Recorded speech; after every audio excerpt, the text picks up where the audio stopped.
Just so that you know, we remain in recess, although we've completed our executive session. As soon as we get all 9 board members here, we will resume the meeting.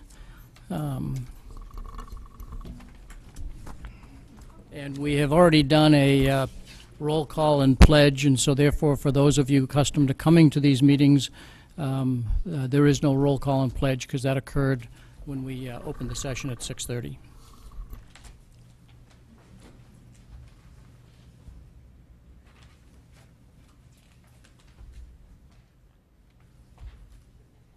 Oh, thank you. We'll leave this here. We'll just turn it. Oh, thank you. Thank you.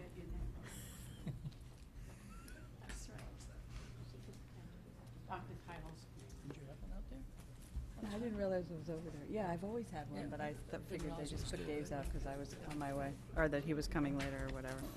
Okay.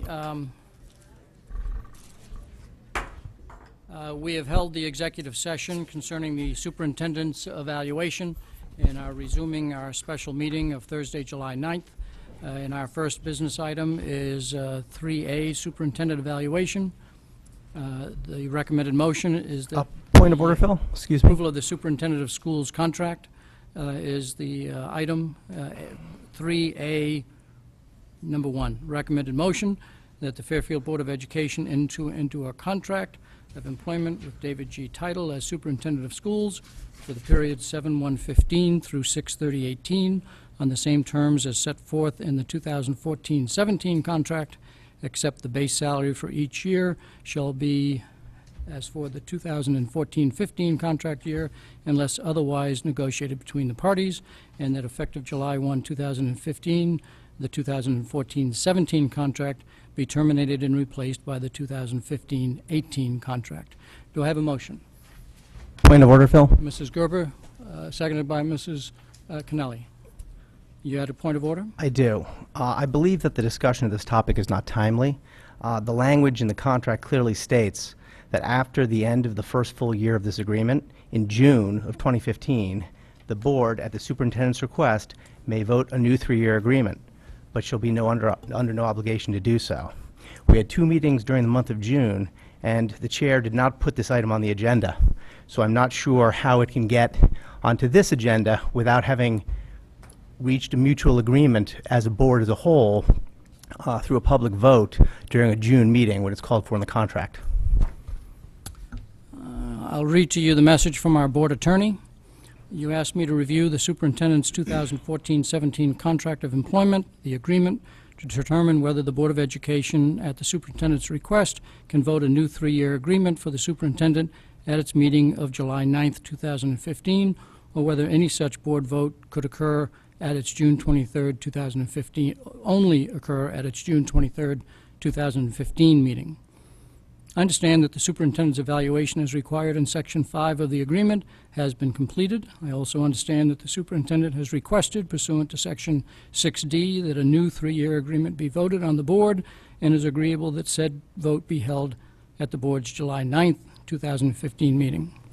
Based upon my reading of the 2014-17 agreement, my opinion is that the board vote in July on this matter would be appropriate. The superintendent's contract of employment was executed by date of June 27th, 2014, and Section 6D provides in relevant part, after the end of the first full year of this agreement in June 2015, the board at the superintendent's request may vote in a new 3-year agreement, but shall be under no obligation to do so. Since the agreement was executed on June 27th, 2014, the time period referenced in the phrase after the end of the first full year of this agreement in June 2015 could be construed to begin on June 28th, 2015. Accordingly, any board vote on or after June 28th, whether it be in July or thereafter, would be appropriate pursuant to the wording of Section 6D. Further, apart from application of the above referenced wording of the agreement, there appears no reason why the board and the superintendent could not agree at any time to replace the current 2014-17 agreement with a new mutually agreed upon contract of employment.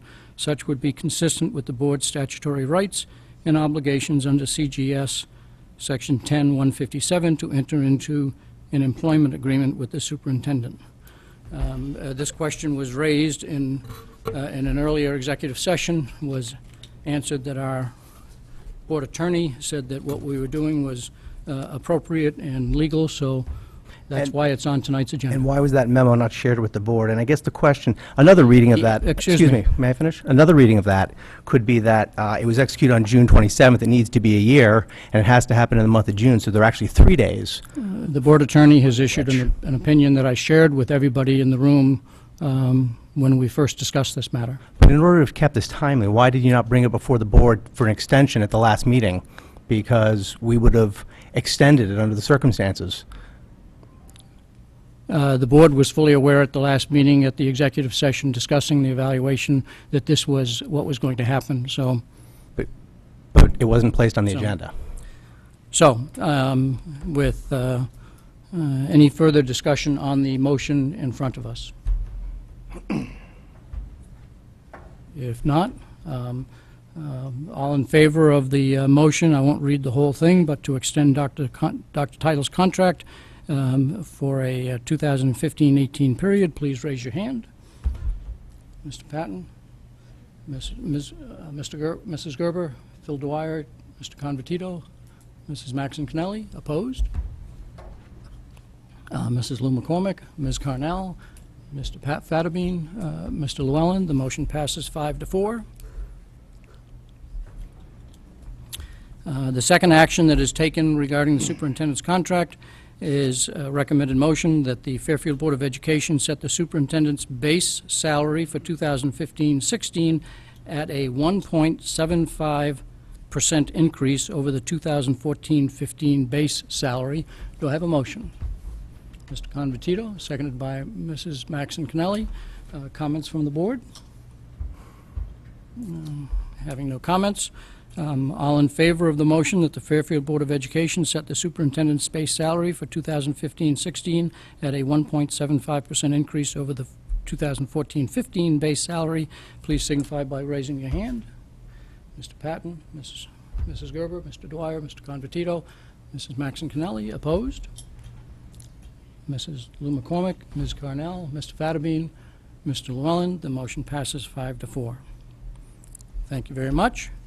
Before we move on to the approval of the policy, several people in the audience, and I think this board is aware, that a member of the Fairfield volunteer community, who is part of the PTA, was recently elected as the president-elect of the National PTA.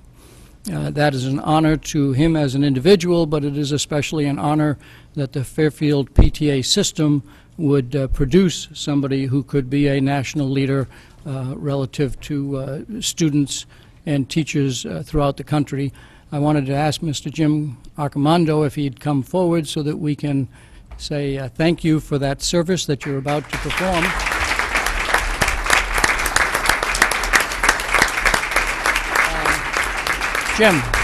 Jim, feel free to sit there. If you sit down, then at the table, the TV audience So my back already to gets the, to Make us go national. see that you have a hat on that's not a Patriots or a Red Sox hat. Exactly. University of Richmond, I paid dearly for Jim this is hat. actually elected. Jim is actually elected as the president-elect. He serves 2 years in that role, and then 2 years as president. So he's in for a 4-year ride. So we congratulate you for your achievement and for your dedication. He happens to still be coming in as the president of Fairfield Ludlow Yes. High School, PTA. I am still doing it, Greg. I'm still doing it. Okay. Do you have a comment or two that you wish to share, and then we'll move on with our agenda? I will be brief. The National PTA represents 4 million parents nationwide. We have 54 congresses around the world. The DoD schools, Department of Defense schools outside the United States, Germany, Puerto Rico, Guam, et cetera, as well as all 50 states. It's all parent-run. It's the largest parent-run volunteer association in the country. I ran from the floor, which I have a tendency of doing. I ran from the floor to be the president of the state of Connecticut. And I ran from the floor, took a chance, bought 2 plane tickets, one if I did not win, one if I won. So I got to use the second plane ticket, which was great. I had a platform of volunteerism. I used an analogy of my neighborhood school. It resonated with a lot of folks. There was 1,500 delegates in the room, of course, of which, you know, you don't really know your audience, but I knew the values and the mission of the PTA and ran on that platform. And quite a few of us ran from the floor, 30 of us actually, total, for 14 slots. So it'll be a great experience going forward. It's something that I've been doing now for almost 20 years with my kids. It's something I'll be doing guaranteed. My contract, Phil, is 4 years. So that's a guarantee right there. And I'm really proud to be representing this district, this council, this state, and of course the PTA. So thank you very much for the shout out. I really appreciate that, Phil. And I would have won a tie, but this is what I wear in the summer, and you know that. So, thanks. Again, thank you, Jim.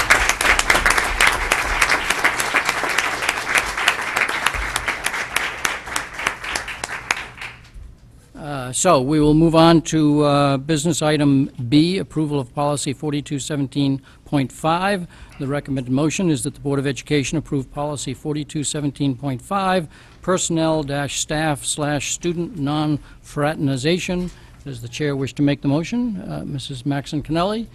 Ms. Carnell will second it. Jennifer, Mrs. Maxon Kennelly, do you have a comment that you wish to make as the maker of the motion?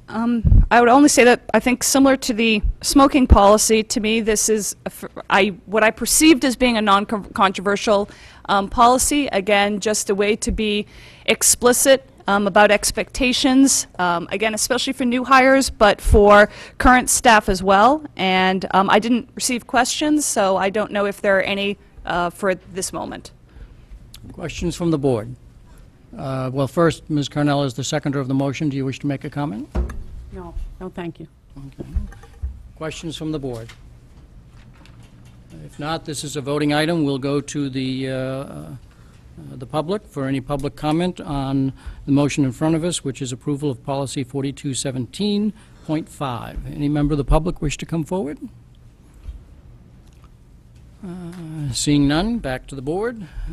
All in favor, please signify by raising your hand. It's unanimous, recorded as 9-0. The item C is the next item on our agenda, the Fairfield Professional Growth Plan. The recommended motion is that the Board of Education adopt the Fairfield Educator Professional Growth Plan as approved by the Connecticut State Department of Education. Do I have a second motion? Mrs. Gerber, do I have a second? Mrs. Maxon Kennelly. Mrs. Gerber, do you have any comment that you wish to make or defer to staff? Mrs. Maxon Kennelly? Mrs. Leffert, you're here. You want to come forward and make any comments that you want, and then we'll entertain board conversation. Thank you, Mr. Dwyer. This is the culmination of our review of our educator evaluation plan for this year. As you know, I came before you on April 7th with the revisions to our plan. The biggest piece of revision was the work that some committees did on our student and educator support specialists, folks who have non-traditional teaching assignments. So after your comments, I took your comments back to the board, made the changes that, to our committee rather, made the changes that you suggested. The plan was sent on to the state the end of April. We received notification, I want to say June 12th actually was the date that the state approved our plan. So this is a formality now for you to adopt that plan. You have to adopt it formally after the state approves it. You had also a handout from the last time which indicated the changes that were suggested at the board meeting of April 7th.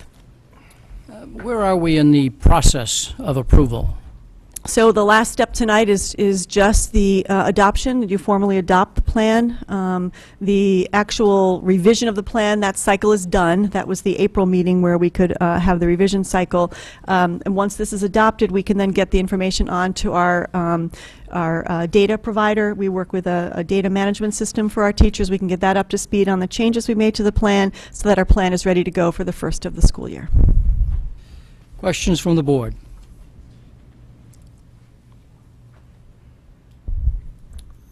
Ms. Carnell. How are you? Good, how are you? And this may be in the plan, so forgive me if it is. You know, one of the things that I think we've discussed at the board and through other people that have presented is more junior teachers, first and second year teachers. So my question is there something in here, or can something be added that they are evaluated on a more necessary basis, rather than, I think they're evaluated maybe the same as any other teacher, or maybe slightly more, but can it be done where they're evaluated even more than that? They are. There's a separate plan in the 40% area of the observation in classrooms that they have a much more rigorous observation cycle, those year 1 and year 2 teachers. That is actually required by the state of Connecticut regulations. Well, who signs off on those, I guess? On you know, what? To know that they're being evaluated, and who's doing the evaluation? Our building administrators do the evaluations. Within our evaluation plan, they have to document the evaluations. Teachers receive a summative score at the end of the year, and we have to provide general information, very broad-based, to the state on June 30th. And we have to be able to show that all teachers have been evaluated. There's a few pieces missing, folks who might have been out on leave, so we have till September 15th to get those done, but all teachers need to be evaluated in the state. We have a survey from the state that we have to complete. There's a form that we have to complete. Thank you. Mhm. Other questions? Mrs. Lou McCormick. I'm wondering if there has been any incorporation of student feedback. Yes, you might, it's a while ago, so you might Yeah, not I have remember the the document conversation. here, but I from- can't quite remember where we Yeah. left it. So what we did was, as I shared in April, there was a lot of conversation from the board the past couple of years about the use of student surveys. And what we did in this plan, in working with the committee, was we built in student surveys to be incorporated into the mid-year review for all teachers. So they're going to do a survey to students. There's going to be a briefer survey to students, more open-ended, and then they bring the results of that survey to their administrator during their mid-year review to then talk about what ideas do they want to incorporate into their teaching going forward. And what kind of survey questions? Do we have samples of what those questions will involve? Not at this time. We'll be developing that in the fall. And so I'm wondering around the specificity, is it just going to be climate, or will it also involve, a sense of academic progress? And I'm just wondering, what is it that will be contained within this survey? Again, those have not been developed yet, but we'll be working with our committee to develop that. We're really looking at more than, we have a climate survey. So we're looking at more from the learning aspect, the rigor aspect from classrooms. Again, more open-ended questions. So it's not just a Likert scale that a student would be responding to. We want some feedback from students that's a little more descriptive than that. So that's what we'll be working on. I can't give you an answer right now because it's not developed yet. That's our work for the fall. Our plan's not been approved yet. We need that tonight, and then we can go forward and do that But that work. student survey is incorporated, is the language within here? Yes, it is. It's part of, if you look in the 40% area, I don't know that right off the bat I can find the page number, but it's incorporated into the mid-year review. Let's see if I can find it real fast. Page 8, there are numerous references to it, but if you look on page 8, And in 31 yellow- and 70. And what page? 31 and 70. Thank you. So it talks about conducting those surveys. We felt the mid-year review was a good time to do that. We could catch end-of-semester courses as well as courses in the middle of the year, and then, of course, whole-year courses at the elementary level and middle school levels. And is it possible to do one at the end of the year? Because it's interesting, it would be interesting data to know that once the teacher got the feedback, that there in fact was an impact on the class. That will be the discussion, too. There's a formal end-of-the-year conference as well, and that information can be talked about, what the teacher incorporated, but we're not going to be re-administering a survey at the end of the year.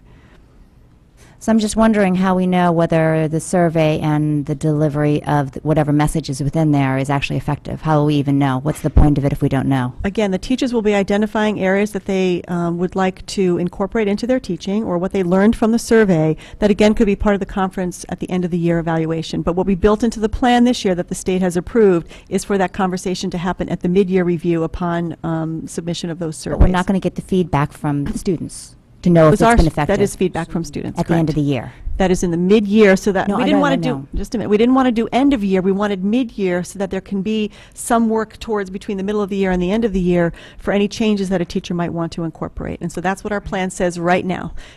Again, we're done with the review process. I'd like to suggest that we go forward with what we have. get feedback from teachers, from students, let administrators work with teachers and students to give us feedback on this. We'll have another shot at this next year to see if we want to do any changes. But again, the changes that we have here are what are contained in the plan right now. Right, and I guess, so my feedback on this is, I understand and I get that we want to get mid-year feedback so you give the teachers a chance to incorporate it within their teaching, but then I think it's important to get the feedback at the end to see if in fact it was incorporated within the teaching and that it was effective. If we don't get the feedback from the student as to whether it was actually delivered, then so I what's think the that's a point? good conversation for next year. That's not the information that we talked about April 7th. It wasn't a recommendation. Again, I can't by myself change anything in this plan. It has to be done by committee. That's a requirement by the state. There's a window of time to submit changes to the plan. That window was through the end of May. We met that window. We got our approval in June. The next cycle for review will be next year. So I would suggest we look at this, see what kind of responses we get, and talk about any recommendations we'd want to make going forward for the following year. Thank you. Anything further, Mrs. McCormick? No, thank you. Mr. Patton? This is more of a broad question. First off, I'll comment on the mid-year review with and the student comments being incorporated. I think that's a great idea, and as you said, we'll find out next year if we need to adjust that as well. My question is more on the new teacher review process as a whole.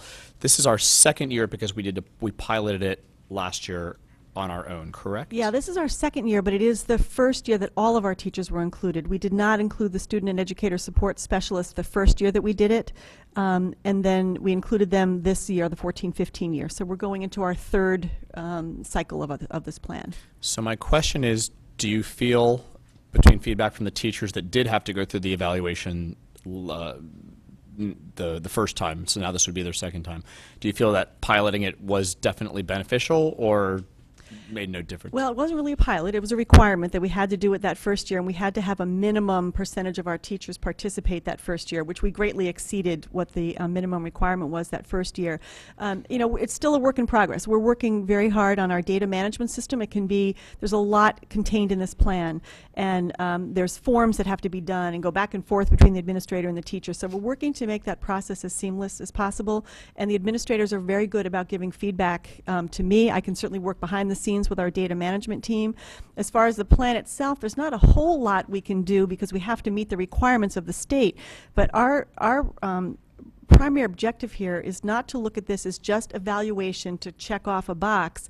We called it a professional growth plan on purpose. We called it a professional growth plan because each and every one of us, whether you're teaching in your first year or teaching in your 30th year, there's places where you can grow, and I think any of us would say that in our professional capacity, that we want to continue to grow. So we're viewing this as a professional growth plan, and that message we're trying to get out loud and clear to teachers. Take a risk on something you've never tried before. It's okay to do that within this plan. You want to increase something in your teaching, do it. You know, don't hold back because you think it's an evaluation. We want the growth here. We want to see innovation and good ideas coming forward.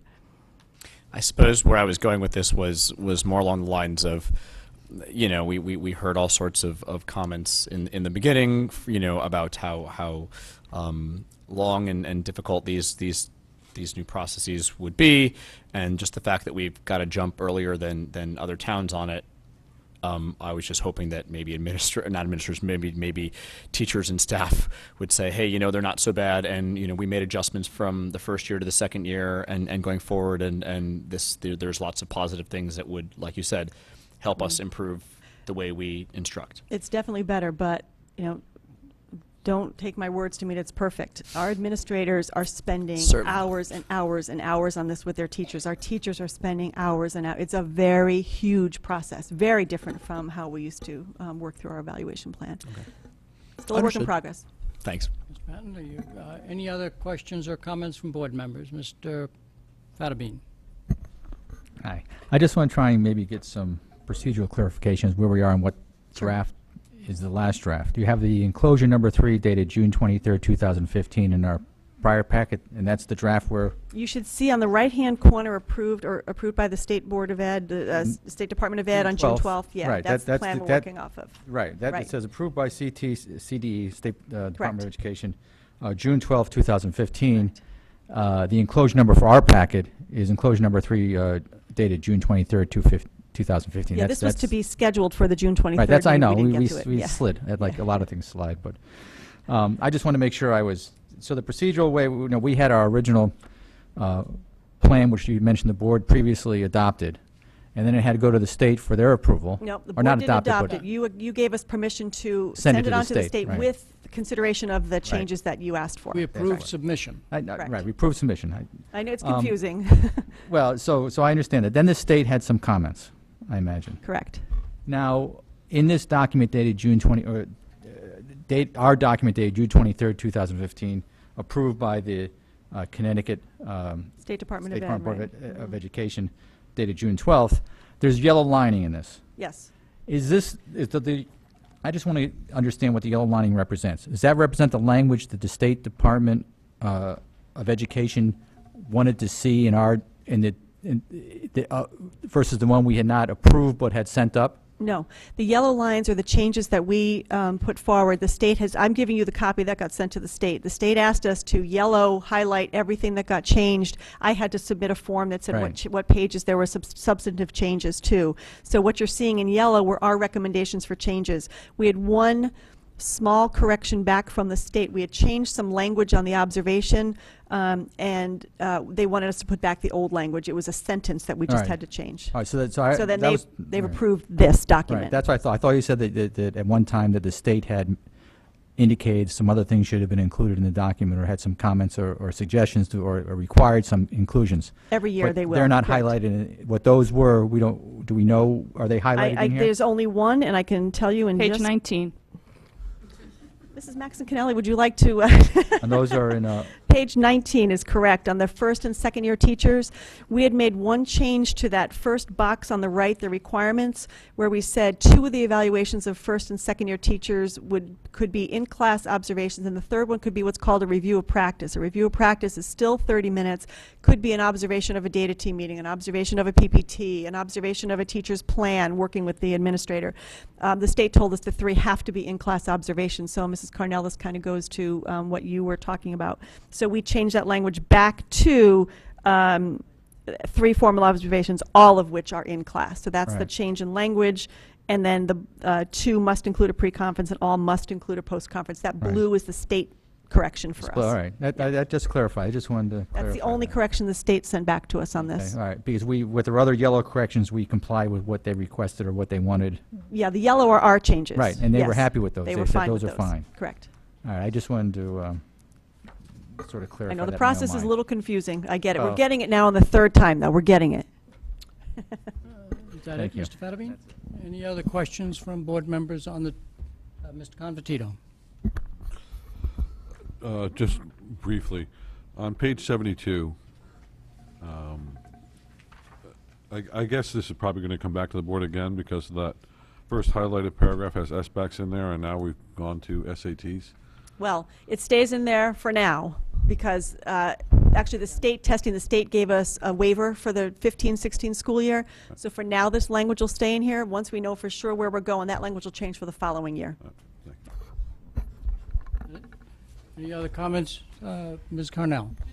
If this passes, this goes back to the state, is that? No, if you adopt it tonight, we're good to go, and we'll be able to implement the plan and go forward. So they'll work on it over the summer, and then it'll launch for September? Right, our data, yes, we'll launch this in September. Yep, I presume that you notify the state that the board took final action. correct. Yeah. Any other questions from board members before we go to the public? Seeing no questions, out to the public. Any questions on the motion that is to adopt the Fairfield Educator Professional Growth Plan as approved by the Connecticut State Department of Education? Questions on the Educator Professional Growth Plan? Comments, I should say. Seeing nobody come forward, back to the board for action. The motion is that the Board of Education adopt the Fairfield Educator Professional Growth Plan as approved by the Connecticut State Department of Education. All in favor, please raise your hand. It is unanimous, 9-0. Thank you very much. Thank you. Now, some of you know that our superintendent has been recovering, but because we will be considering the district improvement plan and to give the superintendent's report, he decided that he would join us. Following the superintendent's report, he will take his leave and Mrs. Parks will return. It's our expectation that Dr. Title will be back full-time with the board at our August board meeting, but I'll invite Dr. Title to come forward and Mrs. Parks to do whatever Dr. Title tells her she should be doing. Right. And you're on your own with the minutes.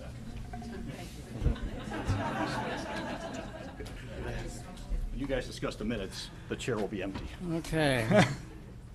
So, item 3D is approval of the district improvement plan, and the recommended motion is that the Board of Education approve the district improvement plan dated July 9, 2015. Do I have a motion? Mrs. Maxon Kennelly, Mr. Patton seconds it. Mrs. Maxon Kennelly, do you wish to make any comments or defer to Dr. Title to make whatever comments he wishes, or what?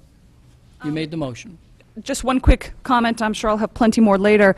I just want to say that this is commending to the board as a whole. We set as a goal for ourselves at our September 23rd meeting, and that goal was to approve a district improvement plan. But approving, I don't think any of us has taken that to mean as a rubber stamp. Every member of this board has done a great deal of work reviewing this, listening to the public, asking questions, giving feedback, rereading the document again and again. I think probably most of us can speak to discovering something new every time we looked at it. And so that speaks to the board taking seriously its goal, which again was not to review a district improvement plan, but to approve one. And so I'm looking forward to the discussion of tonight, but with that goal in mind, I think it's been a tremendous year for that. Okay. Mr. Patton, do you have a comment that you wish to make? Only that I'd like to thank the superintendent and the administration staff for basically listening to us over the last few months and incorporating many, many changes that we have suggested and people, the public, have suggested, because I think overall, the plan is much better and stronger and more specific because of it, specificity especially. And that's about it for now. Thank you. Dr. Title, do you have any comments that you want to walk through the document as it may have changed, or? I thought it might be helpful if you want, I can walk through the changes that were made between the last time and the time you have it. Okay. Because even though I was not here for the last couple meetings, obviously Mrs. Parks has been very diligent about giving me all the feedback, both from the public and from the board. So I'll just go through them quickly and point to where they are. On page 3 in the introduction, there was an update. I think this actually came from Mrs. Maxon Kennelly about the policy committee's role in the process. On the page 4 on the timelines, we updated the timelines, and really the big differences in here are we pointed out the various ways that the full administrative team reviewed this, took feedback, got input from principals, input from teachers, and went back and forth. So that shows the change. Also added in, I think I might have mentioned this previously, that when we got to the final draft before it came to the board, we had been working with Dr. Richard Lemons from the Connecticut Center for School Change on trying to have all of these change efforts that were being pushed down to us by the state, as well as what we wanted to do, and to try to make them coherent. And we wanted to make sure that the plan, continued that work. So when we got to what I would call a final draft, we asked him to take a look at it to ensure that we had coherence among the main parts of the plan. So I just added that in there. On page 8, there were questions that were raised about district improvement planning, strategic planning, long-range planning. What is it? So I put a little background in there. Different districts use different terms. We chose district improvement plan. You could pick strategic plan. It's got all the elements of a strategic plan. Because we wanted to keep the language parallel with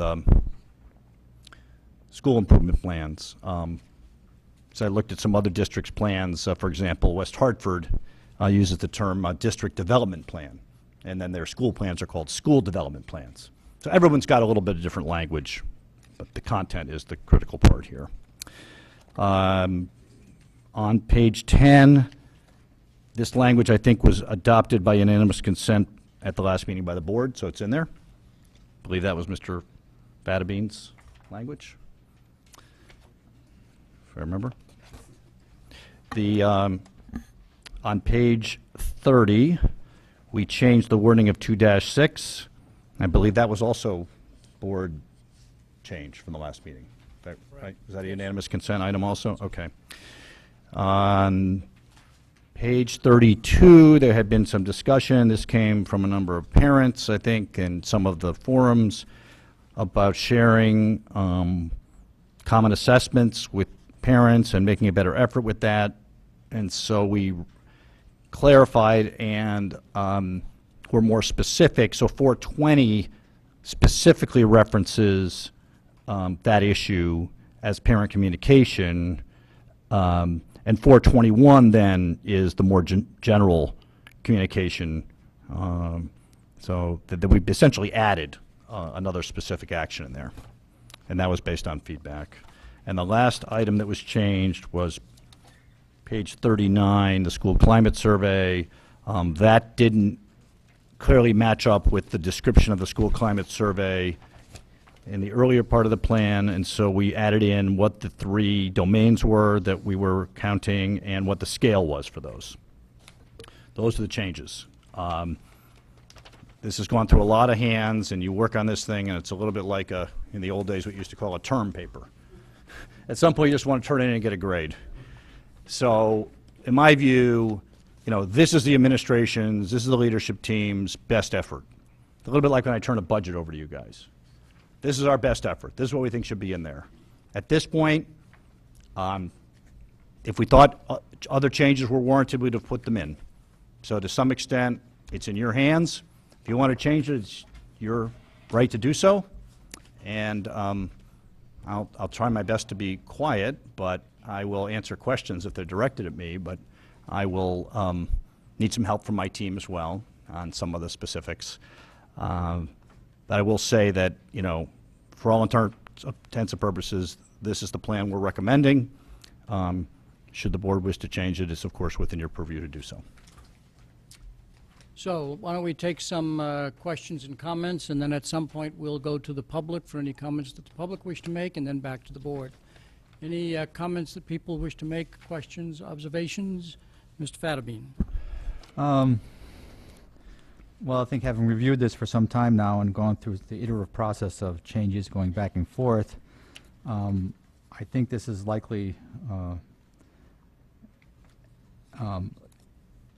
as good as it gets for a 5-year plan in the sense of not knowing what the uncertainties are in the future. And it's a good starting point in which to launch off on this mission for district improvement for the next 5 years. And there will, 5 years is a relatively long time, and there's a lot of uncertainty within 5 years, how things go and what happens and how the student population changes in what way.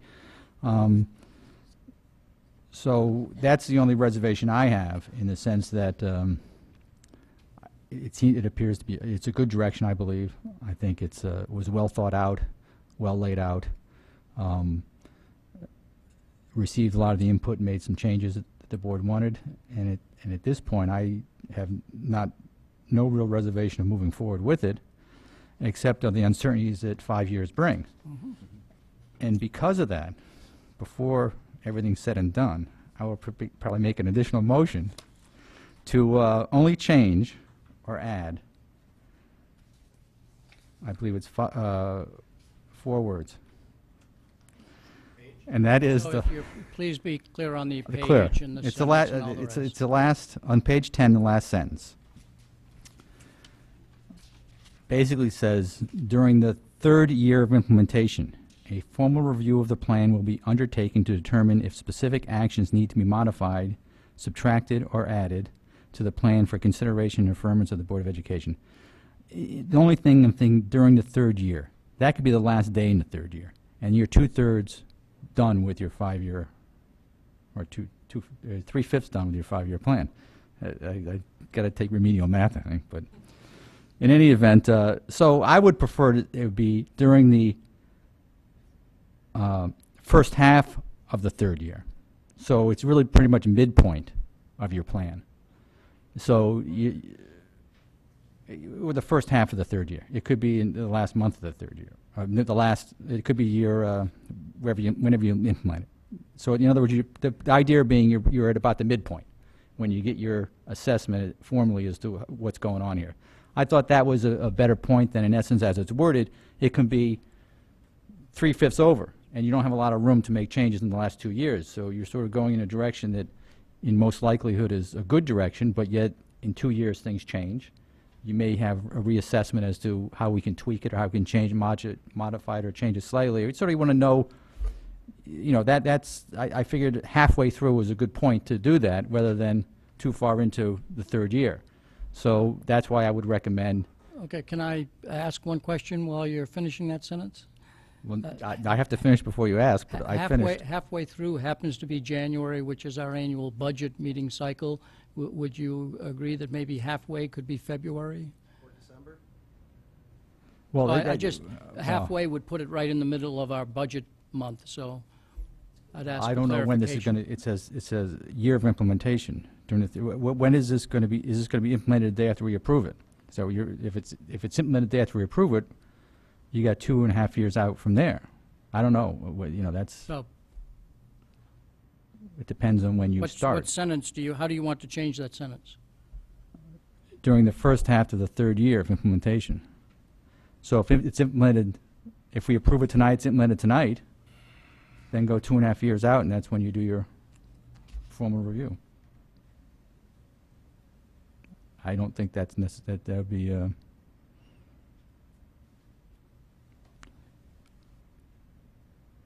Yeah, it'll start from June. Okay, are you making a motion that you wish to amend that sentence to say and add the sentence? The first these half of the words, third year. First half of and then finish with it at third year of implementation. Right, just prevent it from being the last day in the third year, because then I'm 3/5 done. The amendment? Is there a second to that amendment? Ms. Carnell.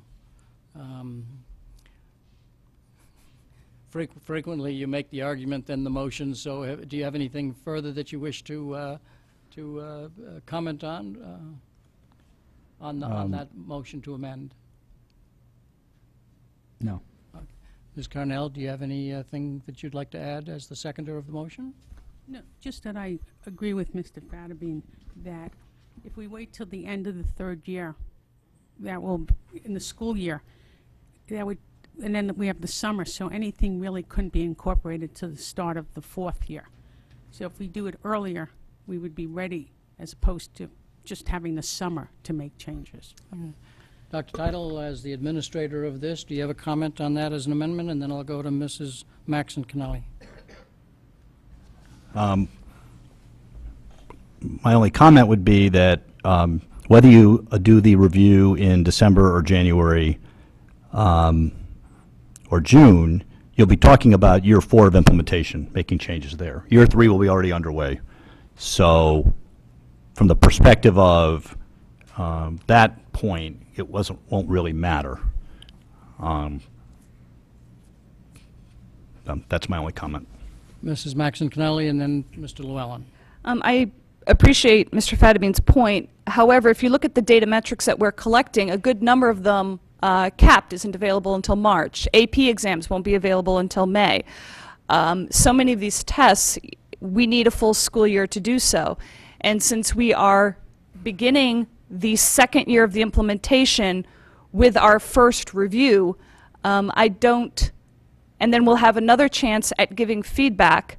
To me, this seems inappropriate. I don't at all take the view that, well, if you finish 3 years, then it's almost too late. I mean, no teacher ever takes that view. That would be horrifying. If you say, well, this student is failing in February, so I just toss up my hands and say, oh, well.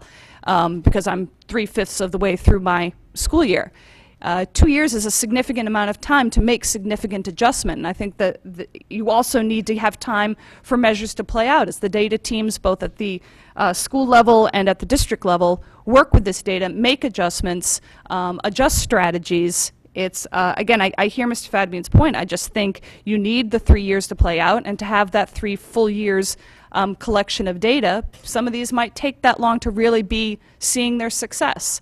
And then to Dr. Title's point, you wouldn't be changing something so dramatically at that mid-course point anyway, and a tremendous amount of work gets done here in the summer. So I don't think that that would be too late by any stretch of the imagination. That's 3 good years' worth of data.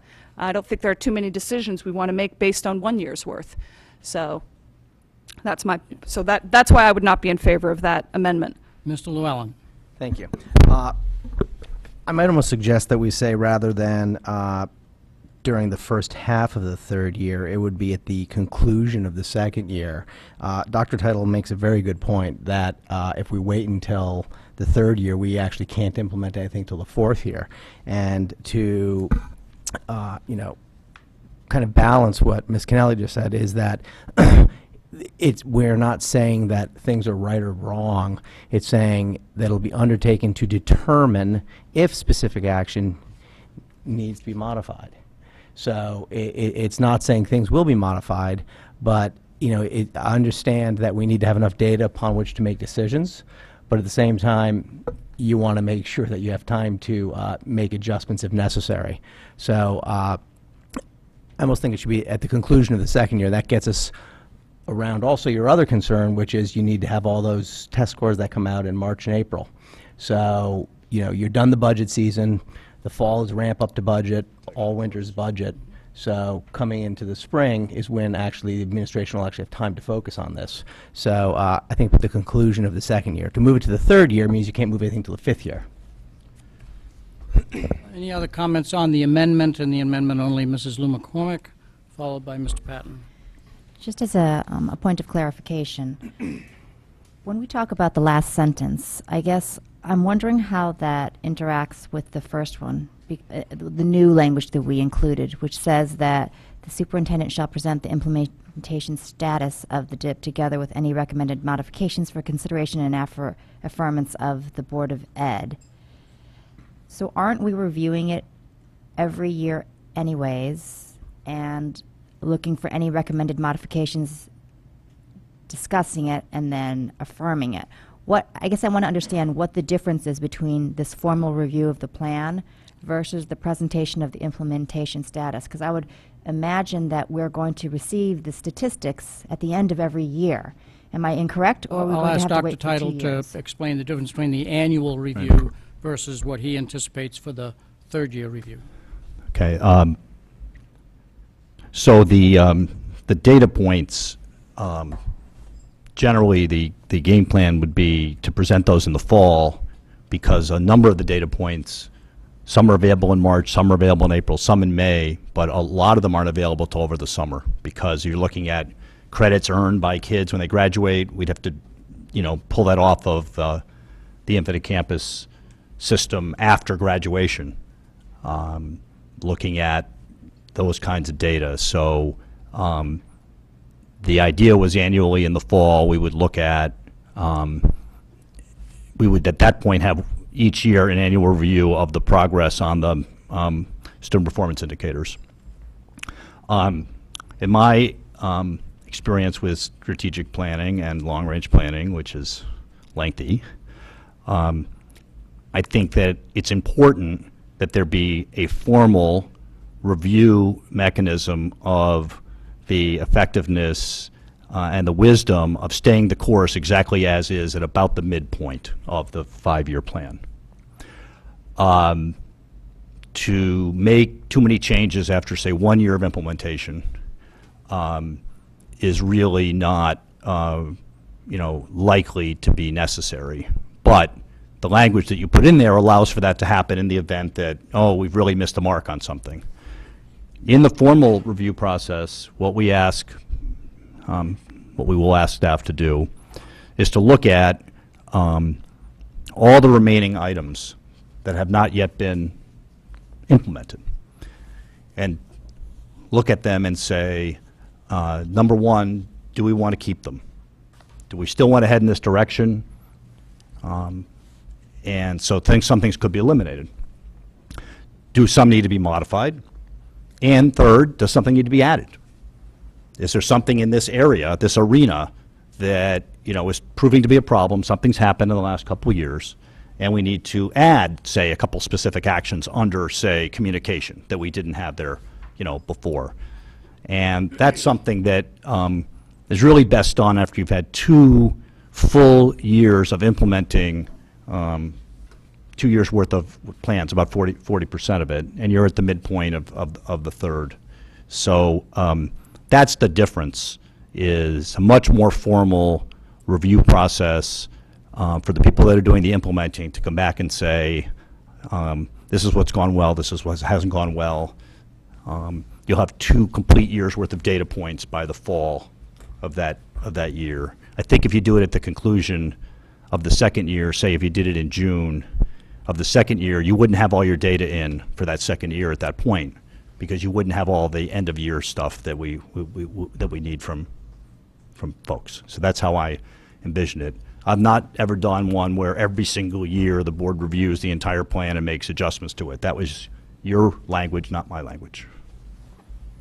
But currently, as it's written, that is what we have in here, correct? It's possible, but I envision a much more formal review process with criteria where we would be looking at it at the midpoint, where you still have plenty of time to adjust based on unforeseen implementation issues or changes in the environment, changes in the student body, changes in state law, and so forth. Don't think you want to go for that big formal review every single year. That's quite a process that I would recommend. But it's like a mini review every year and a big one after 2.5. Maybe that's a better way to think of it. Anything further? I'm not related to this question. Okay. Mr. Patton, I think you up next. I think if we're going to change the language in the time frame to usually this board wants more specific things added, and I think just mid-year is kind of generic. And to Mr. Fadabine's point, if this is implemented tonight, is mid-year, does it start from today's, whatever. So if we were going to do it and make a change, I would say just put a month on it and let's vote on it and figure that out, as long as the staff feels that they can do it by that point in whatever point in the year. I have no problem with that. I think December, January is obviously bad, so it would be February beyond. But I think to Ms. Kennelly's point about we're not going to have the third-year data points no matter what, even if it was by the end of the year, because we don't have at least a third of that information even in June. So I have no problem leaving it the way it is and letting the staff at their discretion figure out if they can get the information ready earlier, then they can get it ready earlier. Certainly the board at that point can go and say 3-4 months before, we would like a presentation or have the formal presentation as early as you can this year because we're worried about X. And that is whatever that board is that year's prerogative. So I don't think I'm going to support this particular change. Anybody else who wishes to speak? Mr. Llewellyn. Mr. The Fadabine, amendment. maybe I would recommend Yeah. that we... On the amendment, right? Yes. Yeah, okay. I would recommend that we actually move it to September then of that year. September, I guess that would be of 2017. That way we can capture, we'll have the potential to implement change for the third year, the ability for the fourth and the fifth year. It'll address Dr. Title's issues of, counting the number of students and credits and all of that over the summer, and since, Ms. Kennelly said, the heavy lifting's done over the summer, that'll give the administration time to get that done. So we'll have 2 full years of information under our belts, and we will then be able to assess it and decide if a change needs to occur. So I would like to make a friendly amendment to say September of 2017. That way, we've got the summertime to work on it. It doesn't have an impact, as much of an impact on student, and we've all gone through the litany of what the problems are during the course of the school year, whether it's budget preparation or whatever else. But you'll have the information you need. So can I get the exact language that you want in there, and then make the argument? And what language, right now, the amendment is first half of the. Those words still in yours, and you're adding words, or are you eliminating those words? Could you? During September of 2017.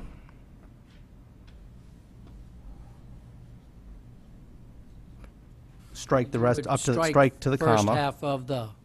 and I would strike to the comma. During September of 2017, a formal review of the plan will be undertaken.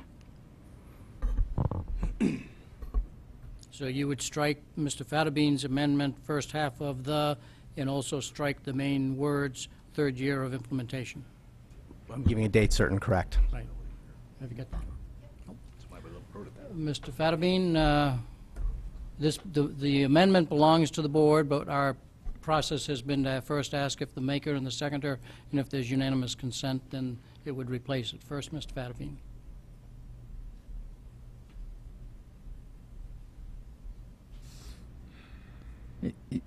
If I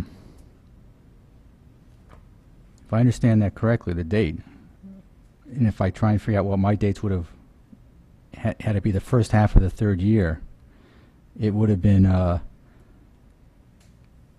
if it's implemented tonight, from July 2017 till 6 months thereafter. Is that right? So this is actually 2 years and 2 months specific date.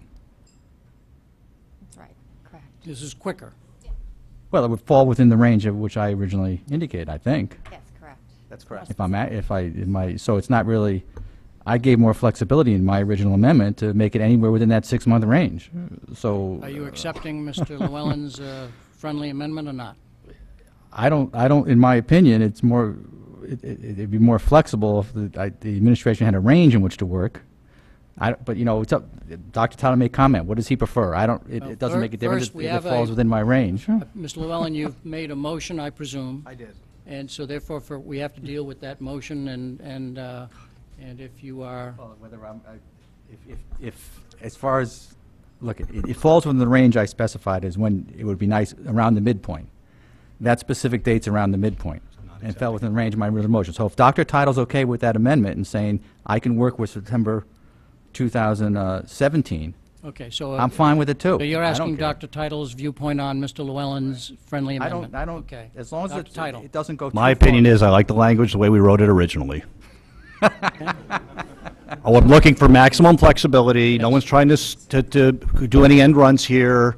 So I will say what I will say every time you make an amendment, that we wrote this for a reason. Words were not casually chosen. We're looking for some flexibility in there. I am not in favor of any amendments. So, Mr. Fatabean, back to you relative to your accepting Mr. Llewellyn's right. friendly amendment or not? Well, I don't accept I usually don't do my words casually either. Yeah. And to that extent, since my amendment is broader and gives more flexibility to the administration, but was it within the more specific, but is within the more specific timeframe in the proposed amendment to me accept, I'm going to not accept it because I think it incorporates that date and others and provides more So flexibility. since there is no unanimous consent, you would have to make it as a formal amendment to the amendment. Do you wish to do so? Yes, I would, actually. Okay. So we know what the amendment is. Is there a second to the amendment to the amendment? Mrs. Lou McCormick. Do you have anything further you wish to make an argument for? your I amendment think, to the amendment? sure, no, I think that a specific date, although it takes flexibility, so it could be perceived as taking flexibility out, it also schedules it during a time which things can occur. You know, one of the main concerns of Mr. Fatabean's comments were that there may not necessarily be enough time to change because it's 5 years, or it's a 5-year. And because of that, that's a long time out. I think that there are a lot of items that are here We've been given no priority list. We don't know which items are coming first. We don't know what they're Could you costing. keep your comments on the amendment to the I am amendment? making my comments, thank you. And I think because of that, we need to have something that's slightly sooner in time, so a more specific date, I think is better, and I think sooner is better. Mrs. Lou McCormick, you seconded it. Do you wish to make a comment? Well, the reason I second it is I think that for purposes of quicker implementation for the benefit of the students, because if you implement it, if we discuss the changes, you have a chance of having positive changes occur for that third school year. If we don't have the discussion until December, odds are we can't implement it in time for the third school year. So the third school year will occur without getting the benefit of the changes that we know need to happen. So if we have the information by the end of the summer, I think it's good to act with some urgency to try to implement the changes that we think need to happen so that the kids can benefit from it in the third year rather than having to wait a whole year for the fourth year. If I could make a comment, Mrs. Gerber. Well, I guess one question I have is, isn't that the purpose then of the October would be to kind of check in on things? So, I mean, if there was an issue, if there was something that had some sense of urgency, that would be covered in this language based on what Mr. Fadabine suggested at the last meeting that was added to the plan. So this is kind of adding a second wrinkle, and I understand the difference between the formal and the implementation status, but again, to Mrs. Lou McCormick's point, if we're talking about specific concerns, that would fall under the umbrella of the annual October, correct? Is that correct, Dr. Title? Yes. So can I ask a point of information to follow up on that, please? Yes. Thank you. You're next. So if we read the blue line, it says the superintendent shall present the implementation status of the district improvement plan together with so on and so forth. Implementation status, does that mean implementation status? Does that include end results? How are we defining status? Yeah, there's two parts to any implementation of a long-range plan. One is, are we actually implementing what we said we were going to implement? Because there's always the suspicion that you're going to write a plan that sits on the shelf, never sees the light of day. So annually, it's important that we report out that, in fact, this is a living, breathing document, and it actually is happening. So that's one part of it. And if there are concerns with implementation, or if something went better or maybe not as well as we suspected, we can, bring that up. So that's one element of it. To what extent were we, faithful to what we said we were going to do, in much the same way that we do that now with our annual list of initiatives. And then the second is, what is the status of all the student performance indicators? So you would get both of those on an annual basis. That answer your question? It does. So I'm back to Ms. Lou McCormick's question of earlier, the difference between the blue line and the black line in terms of the annual versus the other. The other's just more formal, I guess. Is it a longer presentation? Yes. And But the we difference would, between the two? it's really a thorough review of the first 2 years of implementation, and are we on the right track? And do we need to make any shifts at that point? So it's a good checkpoint. It allows you to look both at the data, but also at any implementation issues you've had. So it's a formal, much more formal review process by the staff, as opposed to sort of similar to what you get now on the district-wide improvement initiatives, which is maybe a paragraph on each one. I think you're all overthinking this. You haven't even started implementing it yet. You haven't even approved it. So I will say that there's nothing in any of this that prevents the board from saying, Mr. Superintendent, we'd like a little check-in on what's going on with the plan, And obviously, if something were happening and it were heading south, I might be coming to you and say, here's what's going on. So there's nothing that doesn't say that we can't have conversation on an ongoing basis. As a matter of fact, a good practice for a board to get into, again, because you want to keep this in front of people. You may be totally into this and know every word about it.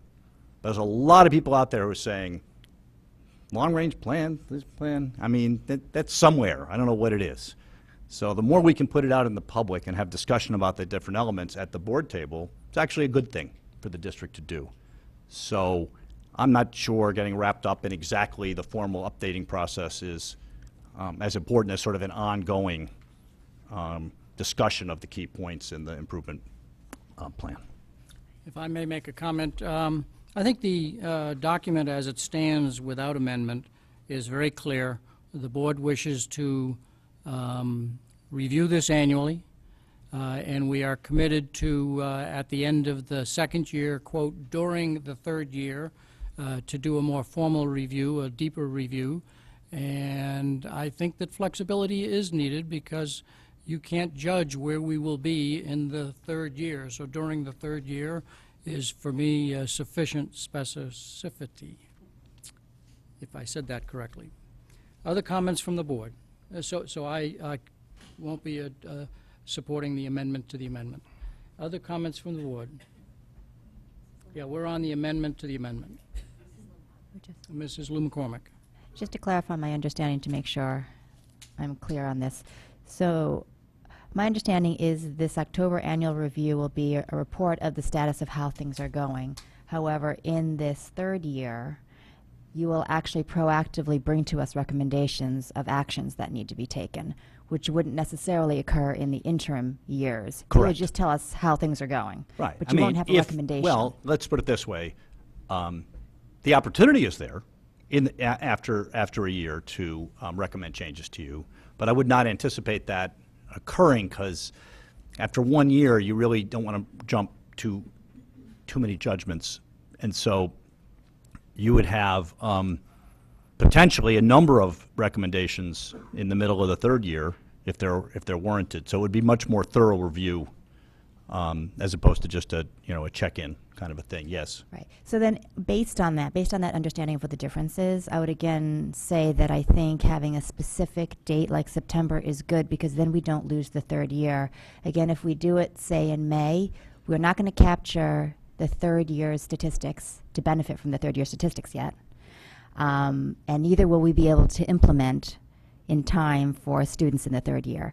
So by doing the review and discussion by September, you have the possibility of implementing for the benefit of the students for the third year. Otherwise, we're going to know what all the statistics are, but we're not going to necessarily do a change in the action plan. So I still support the more specific is better and transparent, easy to understand, September 2017, then we just review it. Okay. Any other comments, or shall we go to the public on the amendment to the amendment and then back to the board for action? Any other comments? Hearing none. The amendment to the amendment, if I'd ask the secretary to read what the sentence would read if we adopted the amendment to the amendment. In September 2017, a formal review of the plan will be undertaken to determine if specific actions need to be modified, subtracted, or added to the plan for consideration and affirmance of the Board of Education. Okay. Members of the public who wish to come forward to talk on that amendment to the amendment. I know you didn't really want anybody from the public on this, but... It's a voting item. Neil Fink. Please state your name and address. Neil Fink, 70 Crest Terrace. And if I can just state, if I make any comments this evening, they're my own comments. I'm no longer the president of the PTA Council. I want to make it clear that I'm not speaking on behalf of the council. I suggest that you leave the language alone. I think it gives by saying during the third year, it gives the board at that time the discretion to do this review when they want to. I think to do it in September and then have another review in October seems sort of silly. I will say if the board is insistent on putting a firm date rather than saying during the third year, then I prefer Mr. Llewellyn's date over Mr. Fatabean's language. And that is because if you go by Mr. Fatabean's language, it could possibly put that review 2.5 years from tonight, which would be January of 2018, at which point it means that the very first action of a new board could be to review and make significant changes to a document that those people may not have the experience to, on the board to actually undertake such decisions. A board that theoretically in January 2018, none of you potentially could be here. Hopefully some of you will. But I suggest you leave the language alone. Thank you. Thank you. Other members of the public who wish to comment on the amendment to the amendment? Seeing nobody coming forward, any other final comments from board members? Seeing none, are we ready to act? Does everybody understand the wording that Mrs. Gerber read on the amendment to the amendment? If so, all in favor of the amendment to the amendment, please raise your hand. Mrs. Lou McCormick, Ms. Carnell, Mr. Fatterbean, Mr. Llewellyn, all opposed?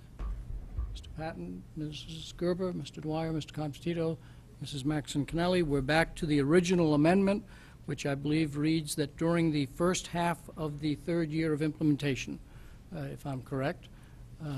Any comments from the board on that, or shall we go to the public for any other comments? Mrs. Lou McCormick.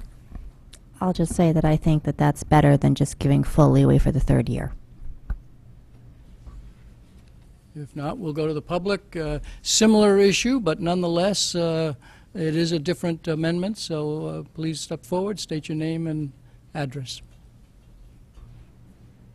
Hi, Mary Hogue, 165 Stonewall Lane. Am I here there? Okay. I have a background in project management, and so this is near and dear to my heart in terms of making sure that you have milestones, you're constantly checking in. So I would really hope, actually, that you're always looking at this plan, and it's not going to be something that will be a hard and fast time that you're going to look at it, and that's it. I'm very hopeful that this, as Dr. Title has I guess, suggested that this is always out front and center, and this is something that's guiding us every board meeting, every month, every time you're thinking about what we're doing. So in terms of the specific dates and so forth, I would be very concerned getting too specific, because as you've talked about in the beginning, 5 years, you don't know what's going to happen the next day, much less 5 years or 3 years or 2.5 years from now. So locking into a very specific date has a concern for me, because who knows what's going to be happening at that point. Being more general and clarifying that this is a plan that you're going to be calling on every time you make any kind of decision, and that you do have a very heavy review at a halfway point and leave it flexible enough to know that that's the time to do it, I think gives you the time to be able to decide at that time, not now, planning 2.5 years from now, which you said is a difficult thing to do. So I'm sorry I'm kind of babbling at this point, but you don't want to lock yourself in. That's how you started the conversation, and it seems like now you're locking yourself in. Correct. So. Your timing. Okay, good, thank you. Meg is on Thank you vacation. very much. Any other member of the public wish to come forward? I noticed our timekeeper was not here, and I wanted to confirm that our secretary was managing the time, if you're wondering what I was talking about. Okay, if no other member of the public wishes to come forward, I see somebody decided not to. Back to the board on the amendment of Mr. Fatterbeans. Any final comments on the amendment of Mr. Fatterbeans? Mr. Fatterbean, you want to make any final comment? I'll make a final comment. It's really only changing a 12-month window to a 6-month window. And I would prefer to get a little more specific as to when that formal review will be made, not just within a whole year, because like everything in life, what it starts out with a range ends up at the later half of that range, and you're at the end of year. If it's during year 3, it's near the end of year 3, and the beginning of year 4 before you get that formal review, typically. So my concern was it doesn't slide, and the Board of Ed then only gets it very later in that third year. This is a way to assure, instead of a 12-month window, a 6-month window, that you're going to get it with maybe hopefully more timely. It was just assuring that, and I think it had still flexibility. But my guess is if I come back here, or look, I'm not going to be back here, but if I sit in a board meeting, or look at the agenda for the third year, 2017, where it's in the third year of implementation, my guess is it's going to be the agenda in month 12. of the third year. But we'll find out. Or maybe if I remember to look. At this point, the Irish in me would suggest that Mr. Fattabine put some money on that, and then we'll see who owes who a beer. But I might. any other final comments that people wish to make, Mr. Llewellyn? Just a real quick point on what Mr. Fattabine just said. The human nature to allow things to slip toward the end. Combine that with Dr. Title's earlier comment, which is if it is at the end, there is little likelihood to impact the year that starts several months thereafter. So you can only really switch the 5th year. So I do support making it in the first half. I'll make a final comment. I think we have a superintendent who is clearly dedicated to planning, long-term planning. I don't think he would allow something to slip and not try and keep this a vibrant plan that is looked at annually and looked at formally after the 2nd year into the 3rd year. So I don't have the same concern that this won't actually take place. If there are no further comments, we will take a vote. Yes, we did go to the public. All in favor of the amendment that would add the, after the word during the, would add first half of the to the 3rd year, please raise your hand. Mrs. Lou McCormick, Ms. Carnell, Mr. Fattabine, Mr. Lou McCormick, Mr. Llewellyn, my deepest apologies. All opposed? Mr. Patton, Mrs. Gerber, Mr. Dwyer, Mr. Convertito, and Mrs. Maxon Connelly. Mr. Fattabine, you had the floor originally, and we're back to the document as it exists. Was that your final comment on it, or did you have anything further that you wanted to say? Do we have a wager? The answer is yes. I'm not sure you're setting a good example for the children at home watching this.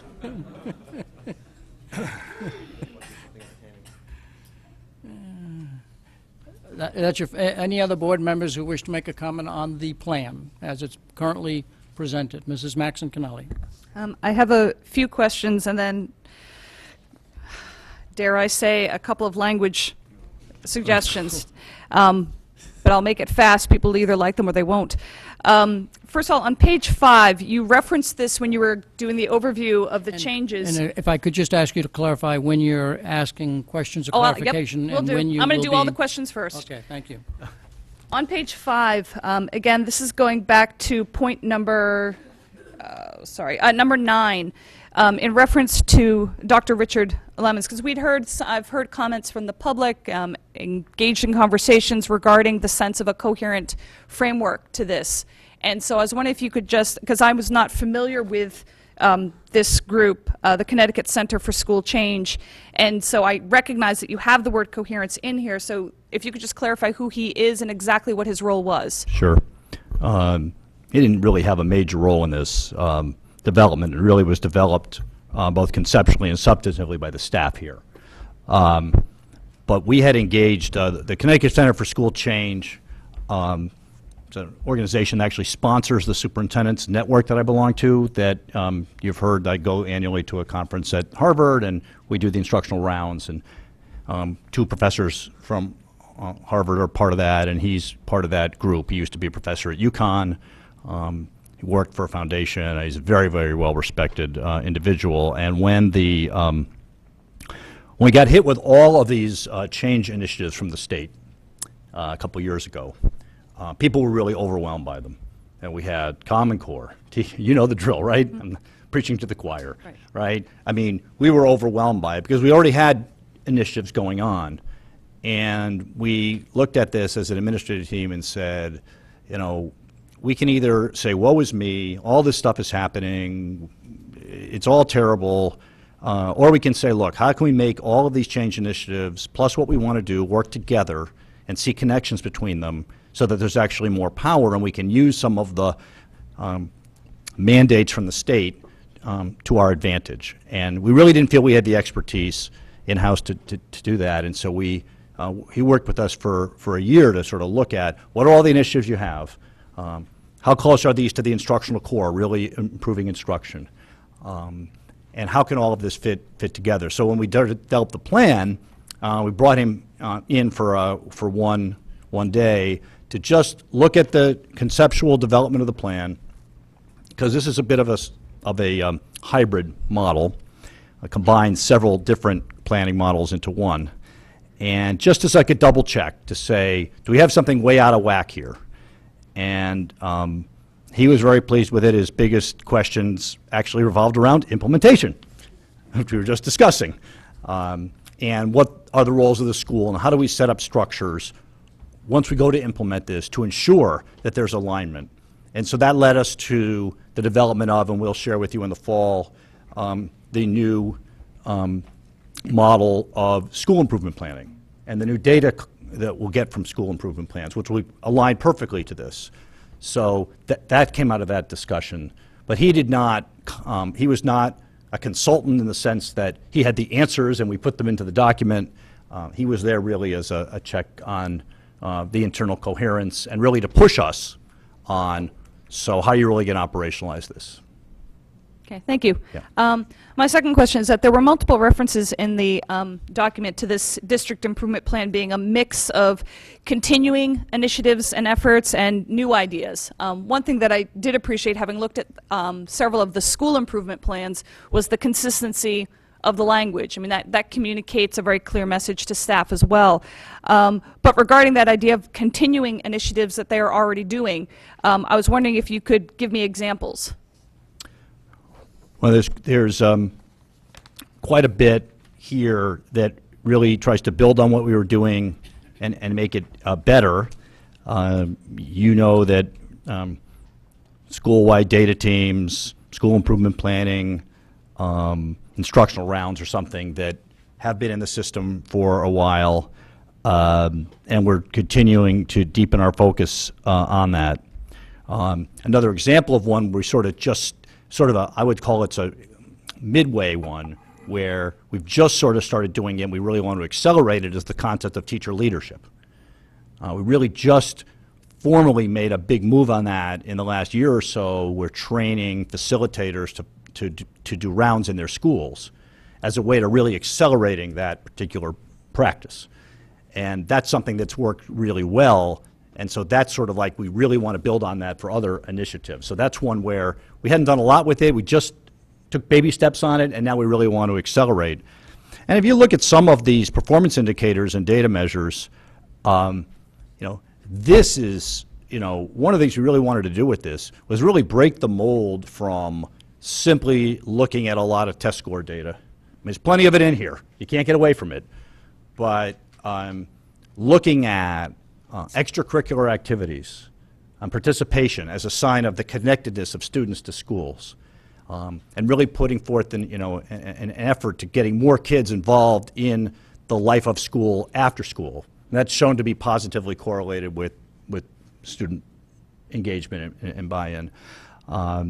And we've never really focused on that a whole lot. We've never really focused, I think, in a big way, in a really significant way in terms of improvements in our ELL population. I think we've done little things with it, but this really puts it, front and center, because that's that's been something that really needs to happen. We never did anything with world language. I mean, most plans. You look at plans in other districts, you'll see a bunch of data points, but this whole idea of adding assessments on how our kids are doing on French, Spanish, and Chinese on a national test. And Latin. And Latin, yeah, it has its own. Right. Really looking at every facet of the school system, because that's what your mission is all about. Your mission is not just focused on test scores and what can be measured by test scores. And that's the most challenging part here. So we've never focused, I don't think, in the time I've been here, on trying to get what I'll call non-traditional takers into certain courses. For example, how many boys do we have in, say, family consumer science courses, which are traditionally female? How many girls do we get into the traditionally male courses, such as technology education? That's all really, really new. And one of the things that happens in this plan, in my experience with writing these, is that in some ways the data measures will engage teachers and others in coming up with ways of hitting these targets that we cannot even think of right now. I mean, that's the beauty of this thing. You don't need to have a specific action for every one of these things. That's actually a really bad way to do a plan. So if we all of a sudden say, not all of a sudden, we say to the Family Consumer Science Department or the Tech Ed Department, look, we want to see some progress in this. There's no specific action in here on that. Those folks will put their heads together, and they'll come up with better ideas than any of us could come up with. So I think one of the purposes of this planning is not just to specify and dictate what's going to happen, but I really feel that if it's done well, it really unleashes creativity in the staff in some places we haven't emphasized. If you pick the right measures, you create the right incentives, I think it could be really beneficial. So those were some of the ones that I think would be in the new department, and then some are sort of part way and some are continuation. Thank you. Is that more than you wanted to hear on it? Continue. You'll appreciate Mrs. Parks' brevity very soon. I was just going to pause. Please I was just going to continue. pause. That's okay. My next question, I'm not sure, Dr. Title, if you're the correct person for me to direct it to, but I'll start with you, and you can pull up the staff member of your choice. But with somebody in mind. Jeopardy. But I had grave concerns about the inclusion of PSATs, SATs, and SBACs. And as I had promised last time, I did meet with Mrs. Parks and had quite a conversation about that. And I actually learned a few things about the scores that, as both a teacher and a parent and as a student who once took the test, that I didn't know. And I was hoping that either you or a staff member could explain more, for example, about how the PSATs have actually useful academic feedback for informing instruction, because just the idea of, oh, we had an average of 530, we want to move to 550, I would have been extremely opposed to that. But the idea of the strands Right. Yeah, is what I would like to hear more about. Yeah, people may not be aware that there's going to be a significant change in the PSAT and SAT very soon. And I think it's in 2016. And so we really, believe me, I was not interested in putting this in until I found out that, in fact, those are going to be aligned to our curriculum and the Common Core, because SATs traditionally have never been curriculum-based. Right. That's always been the big mystery. Like, who can do the best at these funny analogies? It's like weird. So, Dr. Boyce is really, I think, the person to speak to this. There are actually several reports we get from after we administer the PSAT that I think are invaluable. The Summary of Answers and Skills is one report where every single question on the test, every question in reading, writing, and math is analyzed, and we get a printout that shows us the percentage of our students that got the question right and what the correct answer is, at the state percentage of students and national percentage of students who got that same question correct, the difficulty level of the question, and then there's a parallel report you can put next to it that shows you the skill and content of that question. Now, this all existed before the PSAT was changed, so I'm expecting with the new version there will be a alignment to the Common Core standards, which of course are directly aligned to our curriculum. In addition, every student who takes the test gets that same report for himself or herself. So we will be able to look question by question at how our students as a group did, as well as how individual students did, and actually use it as a formative assessment to either plan remediation or look at rigor of the curriculum, because the difficulty level of the questions are ranked, I think it's from 0 to 9, if I remember, or 1 to 9, if I remember correctly. So that's a very detailed test. That's a very detailed report on the test that I think will be extremely useful for both our teachers, administrators, and our individual students. So, for example, specifically in English language arts, it might be, conveyed that it was a tremendous strength or weakness in the reading comprehension of nonfiction. In math, it could be, strengths in algebraic work, weaknesses in geometry. Right. So in other words, it's not just, we wouldn't just be looking at a score. We really can select strands. Exactly. To It direct drills down to instruction. the skills, very specific skills in each of those. And as I said, now those should be directly connected to the Common Core. This report always existed. It just wasn't necessarily aligned to the Common Core.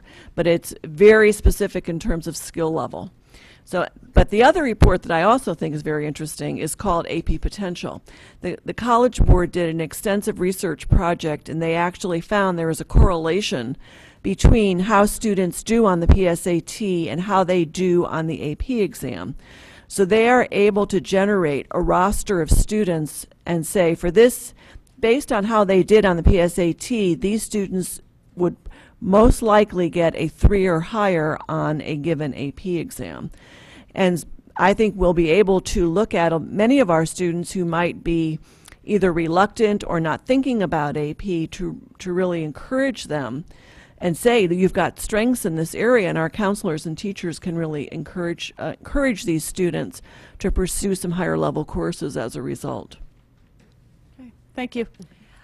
That's it for on that question. I have one more question and then my 2 language statements, changes, suggestions for brief discussion, debate, and vote. My last question was on 4-9. Sorry, page 31. Because this is something that we have talked about at the board table before. You know, I know we've moved to something more specifically with homeschooled students, but my question was about the possible costs as well as the possible savings of the pursuit of 4-9. Which, for anyone who doesn't have a copy, is the use of online learning through the system of enrichment, remediation, and low enrollment courses. I'll let Mrs. Parks take this one.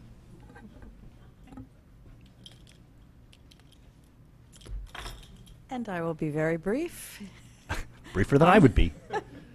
So this is about expanding online learning, and in terms of cost and well, obviously we expect there would be a benefit, but until we actually, so this is an area that we want to expand, but until we actually set out to do that specific action, that's when we'll do the research. Where can we expand? What courses would it be most beneficial in?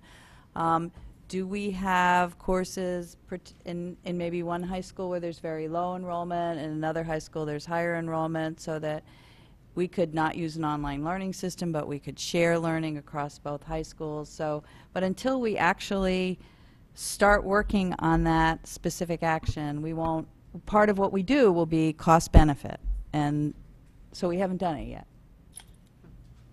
And that would apply to mostly all of them. Okay. All right, thank you. You're welcome. And then, sorry, could you pass that over to Jessica? To Mrs. Gerber. I put both language amendment suggestions. I apologize, I didn't have time to run it off so that everyone had a copy in front of him or her, but I at least wanted Mrs. Gerber to have it. And I then rewrote it on a piece of paper, which is right in front of me. So you'll reference the page number and yes. where we are? The first one was in reference to page 32-8. Let us all get there. Yes. Specific action 2.8. Correct. Which states now all schools will engage in instructional rounds at least twice per year as part of the school improvement plan implementation. And the motion I wanted to put on the table was a suggestion that it read, all teaching staff will have participated in instructional rounds within 3 years. Just setting a more specific, I apologize, that was the motion. I'm learning. So I'll read it again. The replacements, it would be replaced in its entirety with all teaching staff will have participated in instructional rounds within 3 years. Everybody understand that? And so you would like to make that as a motion? Yes. Wait, can I clarify? Well, first I need to get a second. Mrs. Gerber, do you wish to make any further comments on the motion? I do, but I'll want to be clear about it first, so I'll defer to Mrs. Lou McCormick. Defer to Mrs. Lou McCormick. So based on your motion, are you saying that they would participate in the instructional round once in a 3-year time period at least? Correct. So once in a 3-year time versus twice per year? No, So now I'll explain the idea that all schools will engage in this at least twice per year. All schools does not mean all staff members. And having done instructional rounds, I know the value of having a point of practice to be looking for, to be getting feedback on, whether you're the one sitting in on the lesson or the one being observed and getting feedback. Again, I only know it from my school system. I don't know exactly how it is done here. So I thought it would be more valuable to have the goal of every teacher knows this is something that they are expected to take part in. We see a value to it, so then let's set out there the expectation that everyone will have done it. Okay. And can I just... excuse me, Mrs. Gerber, you seconded it. Do you wish to make any comment? Yeah, well, I guess that I just, at some point, I don't know if now or after Mrs. Lou McCormick speaks, would like to hear what Dr. Title thinks, if that's appropriate. Yeah, So. for all of these, I'd like to have the mover and the seconder, then Dr. Title, and then back to the board. So, Dr. Title, do you have any comments on the suggested change? At the risk of being a broken record, I am not in favor of amending the plan. I think that they're very well, instructional rounds has many different purposes, and without getting into the whole part of it, we need some flexibility here. There may be reasons why certain teaching staff would not engage in instructional rounds over the course of 3 years. Many schools are doing a lot more of this than twice per year. This is really the minimum. I guess my concern would be that the language is overly prescriptive. Okay, so first, Mrs. Lou McCormick, I think you had raised your hands, and then John Llewellyn, Mr. Llewellyn. So if I might go back to Mrs. Kennelly, what was your thinking in why once every 3 years? It wasn't once every, and I apologize that I didn't have a copy for everybody. The idea wasn't once every 3 years. It was that at some point you would be captured in the process of that 3 years. Some of this is direction to staff in terms of specific actions. I thought this was a worthwhile one to set out as a goal for each staff member. That it's, again, having engaged in the process. I respect Dr. Title's opinion. That doesn't mean I'm not coming back with the second one, though. But, so obviously, if I'm not looking for a lengthy debate. I suppose people are engaged by the thought of it, or they're not. I just thought it was a very specific goal to set out to the staff. Again, to Dr. Title's point, yes, it is prescriptive. I'm not sure if that's a good or a bad thing in this case. Mr. Llewellyn, followed by Mr. Patton. Can you define, please, what you mean by participate? Does that mean lead or sit in on, or how are you defining participate? I was deliberately not. I've been on both sides, so I've done it twice. I've been one who was visiting the classroom. I've been the one who was visited. Both are beneficial. Both are participating. I'm sorry? Both would be defined as participating. To me, yes. Yes, fine. That's what I wanted to know. Thank you. Mr. Patton.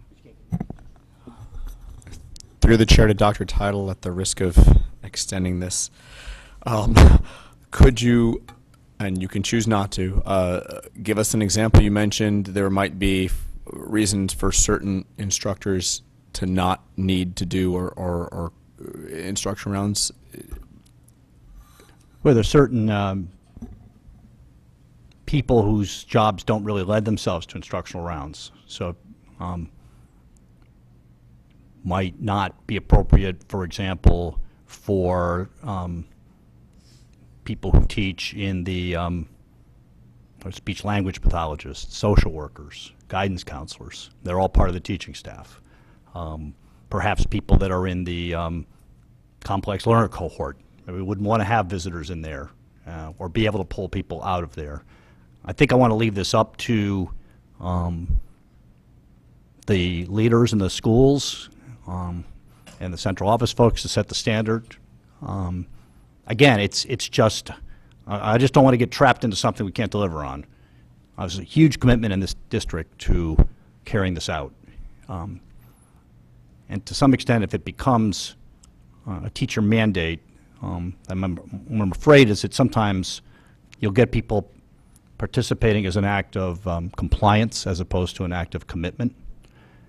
And I don't want teachers in this as an act of compliance. Not that principals can't gently push teachers into doing it, and there's certainly times when, hey, the whole grade level's doing it, and you're coming along for the ride. So those are just some examples that come to mind, because it's much more prescriptive than what we have in a lot of the other places. I was even a bit nervous about at least 2 per year, so we have set a standard in there. I mean, you've got people that come in, as first-year, second-year teachers. You know, I don't know. It just, to me, seems too prescriptive for my liking, but it's up to you guys. If I could make a comment, I think it is difficult when you say all staff or all certified staff, because there are good and just reasons why individuals may not be participating, and then you'd have to make a clarification of except for, and then you're getting into a level of specifics that I'm not sure is wise. I think Dr. Title created the instructional rounds concept so that he could have meaningful professional development. I think he's committed to it, and the idea of that it would be in each school twice, I think is the better standard than just that a teacher participated once in 3 years. So I prefer the language as it exists at the moment. It's quite all right.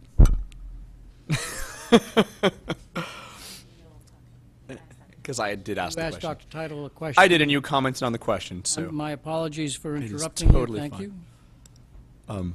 you. All I was going to say was that was a much more elaborate answer than I was expecting. So thank you. Say that You about- didn't have to actually have to go into that much detail, but You forgot. I haven't been here for so I know. long, you forgot how my, long-winded I am. Overall, for those reasons, and again, I think I want to see this implemented, and I don't want us to get, stuck in minutia and restrictions. Maybe 2-3 years, from now, when we, revisit this, or whatever board revisits, this in terms of the review, there can be some things and more specificity. But I just want to see the broad strokes of this get done, and I think things like this are a little too restricting. And again, I'd like to see the staff have a little bit of latitude for the reasons that Dr. Tiles.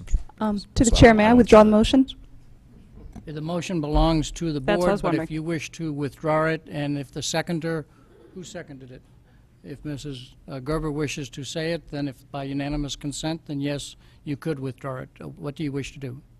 I appreciate Dr. Tile's input. He was the one person I didn't get to ask Okay. about this, so I would like to withdraw it if the board will consent. Mrs. Gerber, does the board unanimous consent to withdraw the motion? I don't see any objections, so it's withdrawn. You had a second comment that you wanted to make. Yes, and this was on page 29, previous page, in addition of 1-20 under professional learning.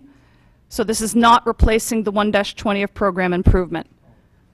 So it would involve redoing the numbers down below.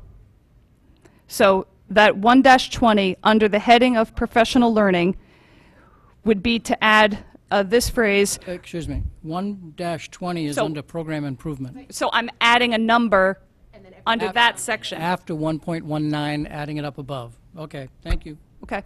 The phrasing is, provide professional learning to deepen subject-specific knowledge and understanding. And I'm making that as a motion. Provide professional learning to deepen subject-specific knowledge and understanding. You making that as a motion? Yes. Do I have a second for that motion? Ms. Carnell? Want to make an argument? I'll go to Mrs. Carnell, and then I'll go to Dr. Tyler. Yes. I did discuss this one with Mrs. Parks, who certainly explained that as part of the professional learning program of the district, as part of the data team process, that this idea of, obviously, teachers are looking to learn their craft, not just their craft better, but the knowledge that goes with it, to be better at what they do. However, it is entirely implicit, nowhere stated explicitly, and this can certainly come with a budget number eventually. And I thought that it would be a good practice for us to have it in here as explicit language, because it would eventually come at some point, possibly, if the knowledge were not found within the current staff, that it might involve bringing somebody into the district with greater subject-specific knowledge for purposes of professional development. And so that is my reasoning behind the addition. Ms. Carnell, do you wish to make a comment? I just think it would be very beneficial if a teacher is teaching a subject to be even more knowledgeable. So I see it as a benefit. Dr. Title. Do you need this or not? But this isn't wording that's already in there. No, I don't need it. I think that you could, if we went around this table or went around the administration, come up with 7 or 8 specific areas of professional growth that we could possibly put into this plan. You could fill in the blank with a number of different things. And we intentionally were not as specific in here because that would be part of the learning that would be included in 114, it would be included in 116, it would be included in 117, it would be included in 118, and probably not 119. So we're picking one specific area on which to focus professional learning, and once we go down that rabbit hole, then there's lots of other rabbits to chase. So I would just prefer that the plan not be amended for that reason. I'm equal opportunity opposition person today. No matter how you voted earlier in the night, I have been consistent. Other comments from board members on the amendment? Mr. Convertito. I'm not in favor of the amendment, first of all, because I don't know what deepen means. So, I mean, I think that it's pretty comprehensive, and so that's my 2 cents on that. Other comments from the board? Mrs. Lou McCormick. I believe that there should be more specificity in this overall. There seems to be a strong desire to keep this as broad as possible and loose as possible. I think you get better results when you have better specificity and clarity and transparency and that whole bit. That's just the way I see things. So I would always vote for clearer lines, clearer explanations, and you know, that's just how I say things. So I would have supported it, but I could understand if you would want to withdraw because it doesn't have the support. Mr. Lou McCormick. That's 3 times, Phil. So now what are we going to call you? Okay. Actually, please let me publicly apologize. for a 3rd time, go ahead. Oh, no, 2nd time. For the mistake. Okay. Mr. Llewellyn.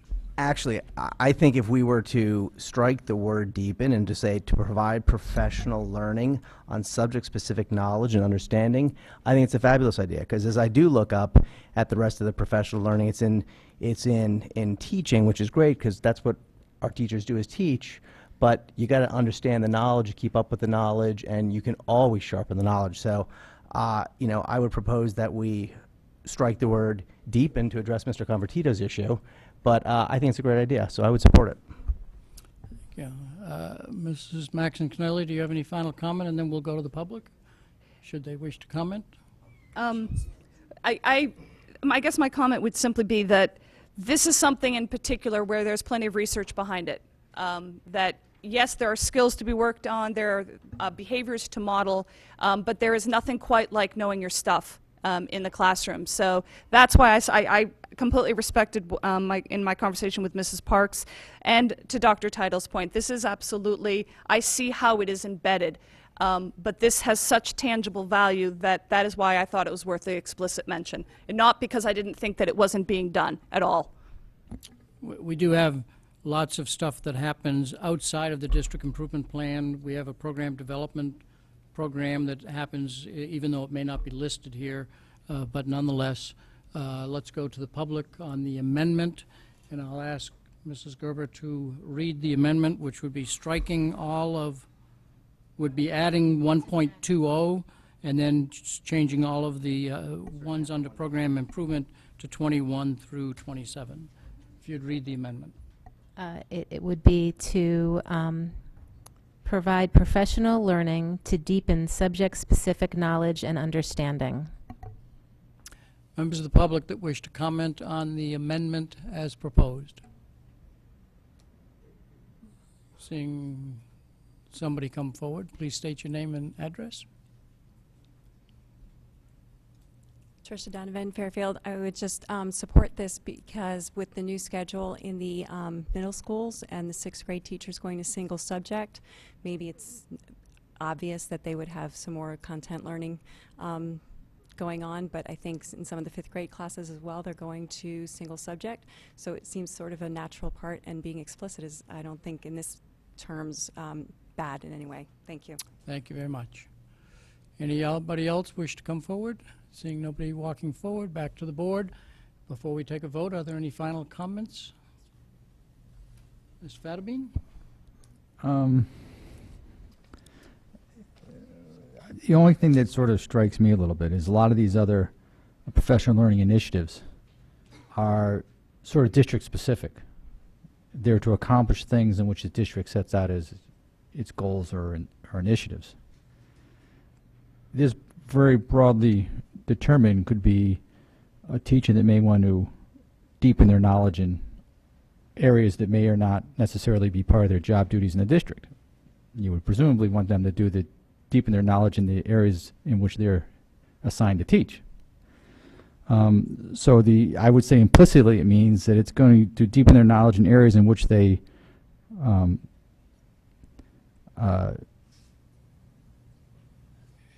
in which the curriculum requires their knowledge, in a sense. In other words, you don't want this to be a situation where, you know, we all have a lot of teachers that have hungry for knowledge and may decide to, I want professional development in nuclear physics. We don't teach it here, but I'd like to know that a lot better, and it may help me. So I think that's the only concern I have. As long as it's directly related to their job responsibility and the curriculum we deliver in the district and the district initiatives, then it can only help the students if they have a more knowledgeable teacher. So that's the only, I just wouldn't want to see it changed in a way. We're done with comments. Mr. Patton, you get the last comment. Kind of going back and forth on this. I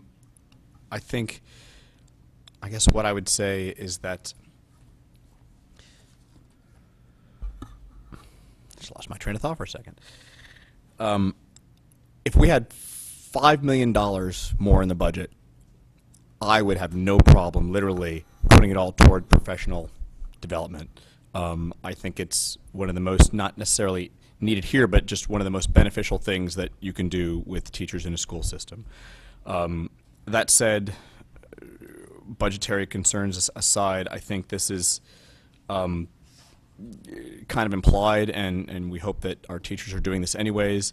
And if we made it a requirement in this, I don't know if there would be budget implications or not, or we would have to then say, okay, well, because it's in the district improvement plan, we now have to allocate X amount of resources to this because as part of professional development because it's in the district improvement plan. So I'd rather, again, kind of leave it to the staff, and again, I'll say it, I would love to have more professional development across the school system if we could afford it.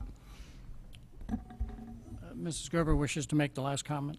Okay, well, just to follow up on what Mr. Patton just said, I guess through the chair to Dr. Title, would this have budgetary implications? Or do you not know? Just in terms of... I mean, I think it's part of our professional development already. This is already going on in the district. Professional learning in the subject areas is done on a regular basis by the curriculum leaders. So I'm not sure it's actually a new initiative. I think it's a restatement of what we're doing already, where the others are improvements. So I think we would keep it within, we would keep all of it within the budget, and obviously with anything in this plan, if there became a big budget ticket to anything, it would have to come to the board as part of the budget process and it would have to survive. So if we, for example, said we really want to do a big effort in professional development on X, and it's going to cost $100,000, then I've got to put that in the budget and sell it to you and to the town, all the way through the process. So there's always a safeguard, in that respect, and that goes for almost anything that's in here. So I'm not concerned about the budget end of it. We can always do more of all of these things. Are we ready to vote? Okay. Could you read the amendment as it's going to be installed? So this would go under professional learning 1-20, provide for professional learning to deepen subject-specific knowledge and understanding. Thank you. All in favor? Board members understand the amendment that is in front of you. All in favor of the amendment, please raise your hand. Mrs. Lou McCormick, Ms. Carnell, Mrs. Gerber, Mr. Fattabine, Mrs. Maxon Kennelly, Mr. Llewellyn, all opposed. Mr. Patton, Mr. Dwyer, Mr. Convertito, the motion passes 6-3. Those are your two items. I wonder if the board would allow me to move to the public on the general plan. They've come to, some of them I imagine have come to comment, and so after the public makes whatever comments they want, we can come back to the board for further discussion.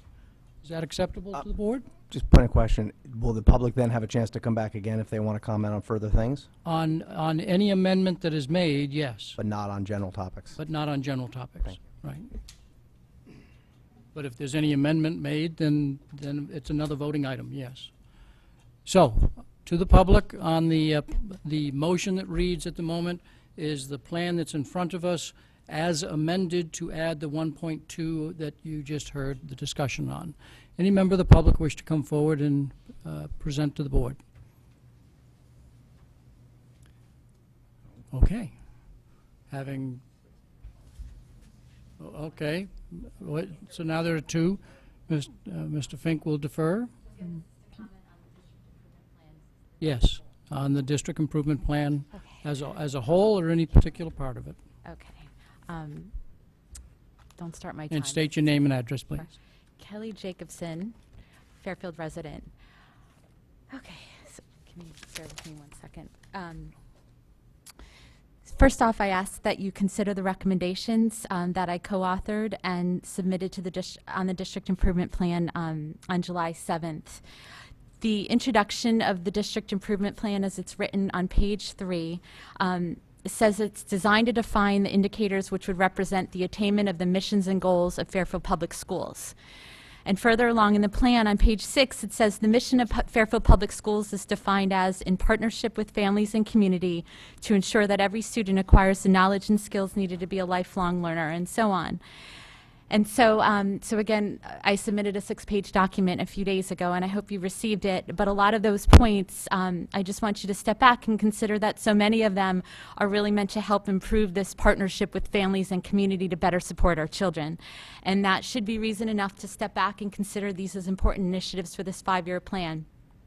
To be honest, what I'm hearing today from the superintendent is that he's not necessarily open to changes, and I question why that is. I think anything brought to the public at this point should still be considered for the plan.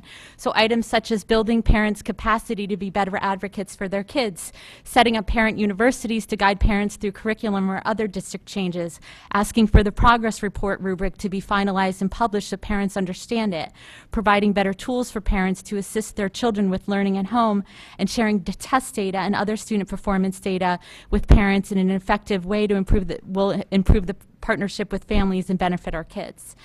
So I just wanted to make that statement in support of the comments that I submitted a couple days ago.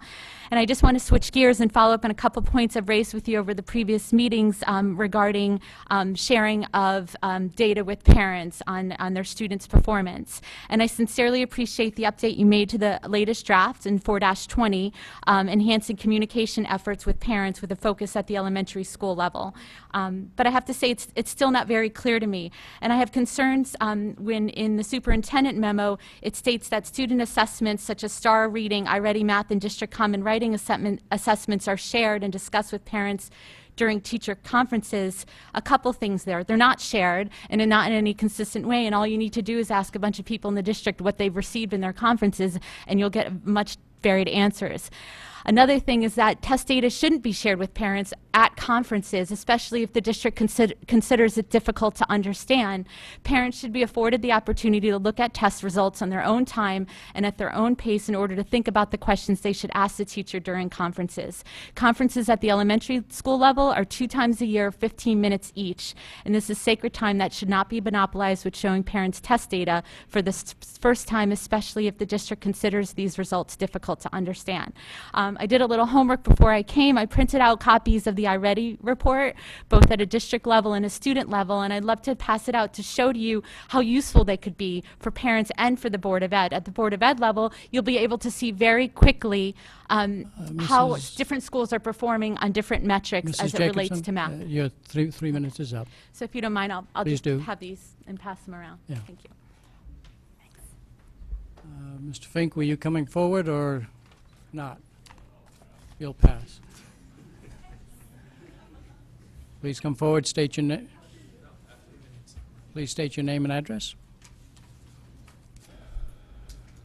Hello, Ellen Jacob, RTM District 9, Fairfield.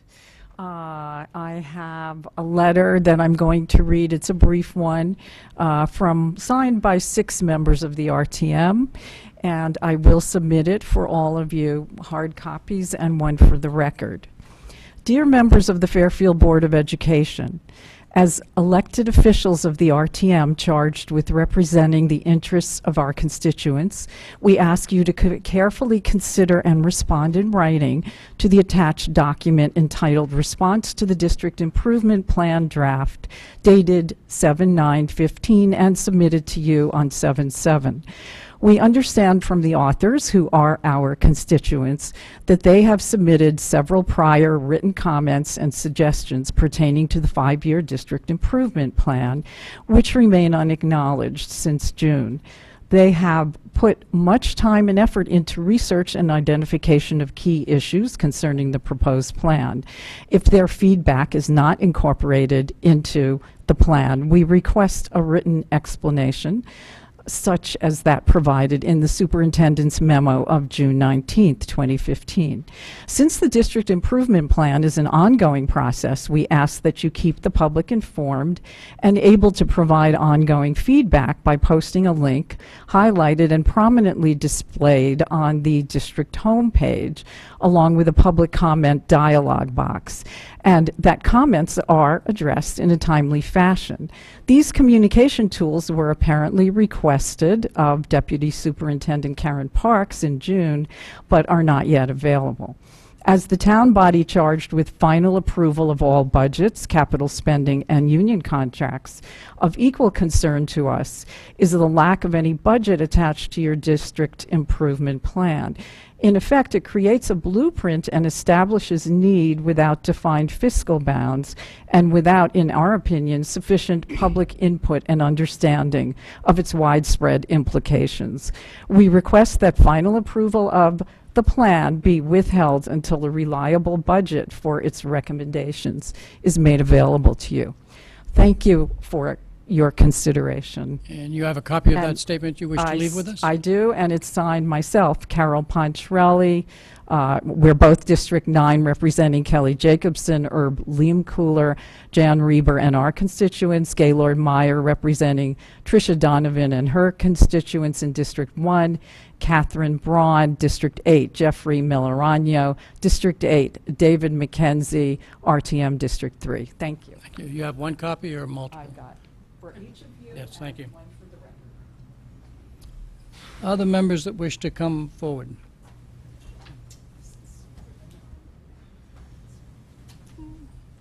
Please state your name and Sure, address. David Ebling. I'm president of the Fairfield School Administrators Association, and I want to just take a minute to assure the board that the plan you see before you on the district improvement plan is not the work of one beautiful mind, but the beautiful minds of all of the district administrators and the 900 teachers that are part of our district. When we worked with Dr. Title and Dr. Lemons in developing the plan, we spent a great deal of time, as you see through that timeline, in our meetings to flush out the plan and also bring that plan back to our buildings and to our teachers to get their input as to how we could revise the plan, bring it back again to this group of our K-12 meetings for the district leadership team, and create the plan that's in front of you tonight. So we ask that you endorse the plan and approve it so that we can get our work started in implementing it and also gathering the data that you see as our measurements. So thank you very much for your work this evening. Thank you. Other members of the public wish to come forward? Please state your name and address. Kelly McWinney, Churchill Road. Pardon me, I hope I don't ramble. I wasn't expecting to say anything at this point. I just feel that it needs to be addressed that in Fairfield government in general, we have a special interest group that thinks it deserves a greater share of representation and a greater share of the voice. And as a parent who cares so much about the education in Fairfield, mine and everyone else's, my children, I should say, and everyone else's, I hope you understand that you have a vast constituency of people who don't, how do I say this, who don't appreciate a special interest group trying to hijack the education of all of our students. And it was clear tonight when you see political representatives come forward to only advocate for a small group of parents. It's interesting that the same group, the same political group, are the same people who take a hatchet to the school budget every year. And I hope you know that you are supported by many, many parents in your work. And we do not wish to see this process hijacked. Thank you. Thank you. Other members of the public that wish to come forward? Seeing nobody coming forward, back to the...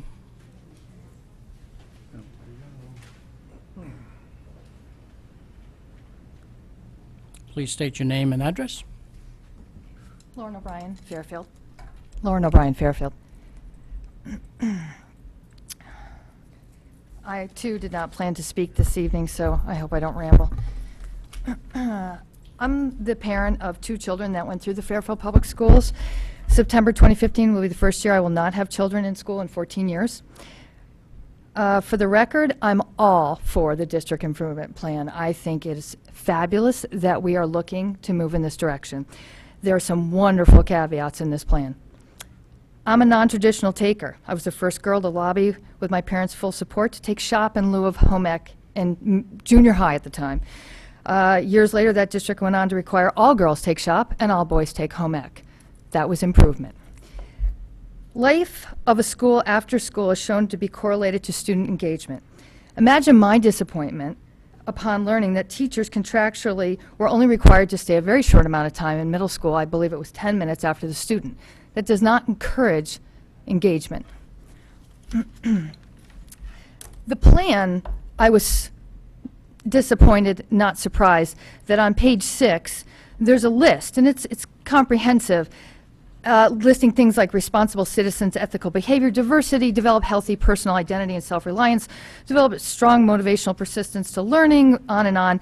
And then last on that list was, from the Board of Education, last was acquire knowledge. I want my Fairfield Public Schools to teach my children, because my job as their parent, my goal, what I do with my kids is I teach them independence, resourcefulness, inquisitiveness, self-sufficiency, and self-reliance. That's what I teach them. I'm the parent. I want the schools to teach academics, and I want it to be done not in a complicated way. I heard tonight a lot of terms. More formal, data points, criteria, changes to environment, data points, data measures for a comparison on a national level, create creativity. It doesn't have to be this complicated. I'm really glad that we're looking at this and moving in this direction, but if the plan is drafted to not be overly prescriptive, or you don't want there to be acts of compliance, but for teachers to step forward on their own, without clear definition of scope, we've seen that that doesn't happen. As a RTM member, we're charged with approving the town budget. this complex and complicated plan lacks any plan or proposal of how to fund it. So it's going to be approved by, it may or may not be approved by you folks tonight, and then it's going to come to me and my colleagues on the board of, or on the RTM, and we're going to have to fund it because it's been approved. It's backwards. There isn't a business in this country that will put together a 5-year plan without a budget. You're going to need staff, professional development. That staff could be administrative, teachers, and others. Thank you very much. Any other member of the public wish to come forward? Mr. Fink, Can't do that. No, I'm going to have to leave at probably 10. okay. Thank you. Still Neil Fink, 2 hours. 70 Crest Terrace. Limit. I think this is, what you have is a pretty good comprehensive plan. It covers a lot of areas of measurement, a lot of goals. I've, like many people here, I've worked on a lot of strategic plans, business plans, marketing plans, and I've often found myself being in the shoes of, the guy who says, well, let's just have one more meeting. Let's review this paragraph one more time. Let's add this one more thing. You can go forever and ever and ever on these. At some point, you have to say, you know what, this is a good base. Let's move forward. We have these annual checks and reviews. The board always has the prerogative to reopen any policy in any document if you see it's going awry, or you realize a year from now, oh my gosh, we really missed the boat on this one thing, and we should put that into the plan. But it's very easy to let perfection stand in the way of progress, and I think what we need right now is progress, because we're working without the value and benefit of a 5-year plan. And I urge you to take a vote tonight, and approve this plan. There's been a lot of time for public comment and a lot of input from the public. We have a staff of professional educators who put this together with the input from the public and from the board. And I think it's time to take a vote and let the district go about its work to implement a plan. Okay. Thank you. So we're back to the board. And can I suggest that if there are any questions that require Dr. Title's response, could you focus only on those questions, because Dr. Title will be leaving us shortly, because he really needs to, excuse me. Losing it here. So if we could focus on that. If there is another member of the public who had not started coming forward when I started this conversation that wishes to speak after we do that, then I'll go back to the public to accommodate that extra person. Anybody that has a comment that they wish to make that would require Dr. Title's response, Mr. Patton, Mr. Llewellyn, Ms. Carnell. I'm hoping that this is a one-word answer. Dr. Title, does the district improvement plan as it currently stands have any immediate impact on the current or future budget? Well, it will be done within the appropriation that we've been given. And if we need to make adjustments to the budget in future years to accommodate it, we either have to subtract something else or we have to include it, and the board always has the final say on that. So it will fit within the budget. Thank you. Mr. Llewellyn. So we were asked at the prior meeting, as I'm sure you saw on TV, what our priorities were. And I guess what's important for this board is you guys are, you are, the superintendent of schools. What are the district's priorities? What are the top 5 priorities in here that you see need to be implemented? And I think that given, assuming it gets approved tonight, it starts tomorrow. So we're in our first year. So if you can give us your top 5 priorities, that'd be helpful. And could I ask you to explain the process by which you set those? Well, the plan's approved. Actually, we'll start on Monday, getting together and looking at all the improvement initiatives that need to be done in the next year, similar to what you've received before. Many of those will be from the district improvement plan, but some are not in the district improvement plan. We have other initiatives ongoing that we will be continuing to work on. And so in looking at what could possibly be done in year one in the district improvement plan, there's several criteria that we would look at. One is our urgency. If something to us appears to be very urgent, a matter that needs to be taken care of immediately, then that would be something we would want to get into year one. The second criteria that we use is manageability. We need to look at the scope of the work. We need to look at the workload that people have. We need to look at any implications in terms of costs, mostly time costs.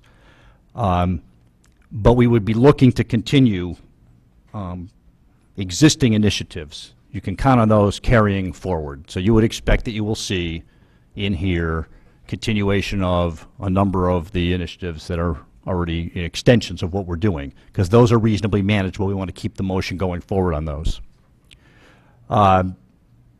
Third is cost. We have to look at the cost. We have a budget already approved before the plan, and so obviously if there's an item in here that does have a large unanticipated cost, then we can't really do that in year one, and we'd have to budget for that and do that in year 2, 3, or 4. But also in terms of cost of time of the staff, because people only have so much time to ride herd on these initiatives. And I also would point out that if there's a plan, for example, that is going to be a 4-year or a 5-year plan, particularly if it's a 5-year plan, that obviously has to begin in year one or we'll never get it done. So you can expect that we're going to be continuing on the curriculum development cycle because that's an annual event. And then the last one, which is subject to some degree of judgment here, is which one do we think has potential to have the greatest impact on the mission? Because if we think there's something that may really have that, then obviously we want to get on that as rapidly as possible.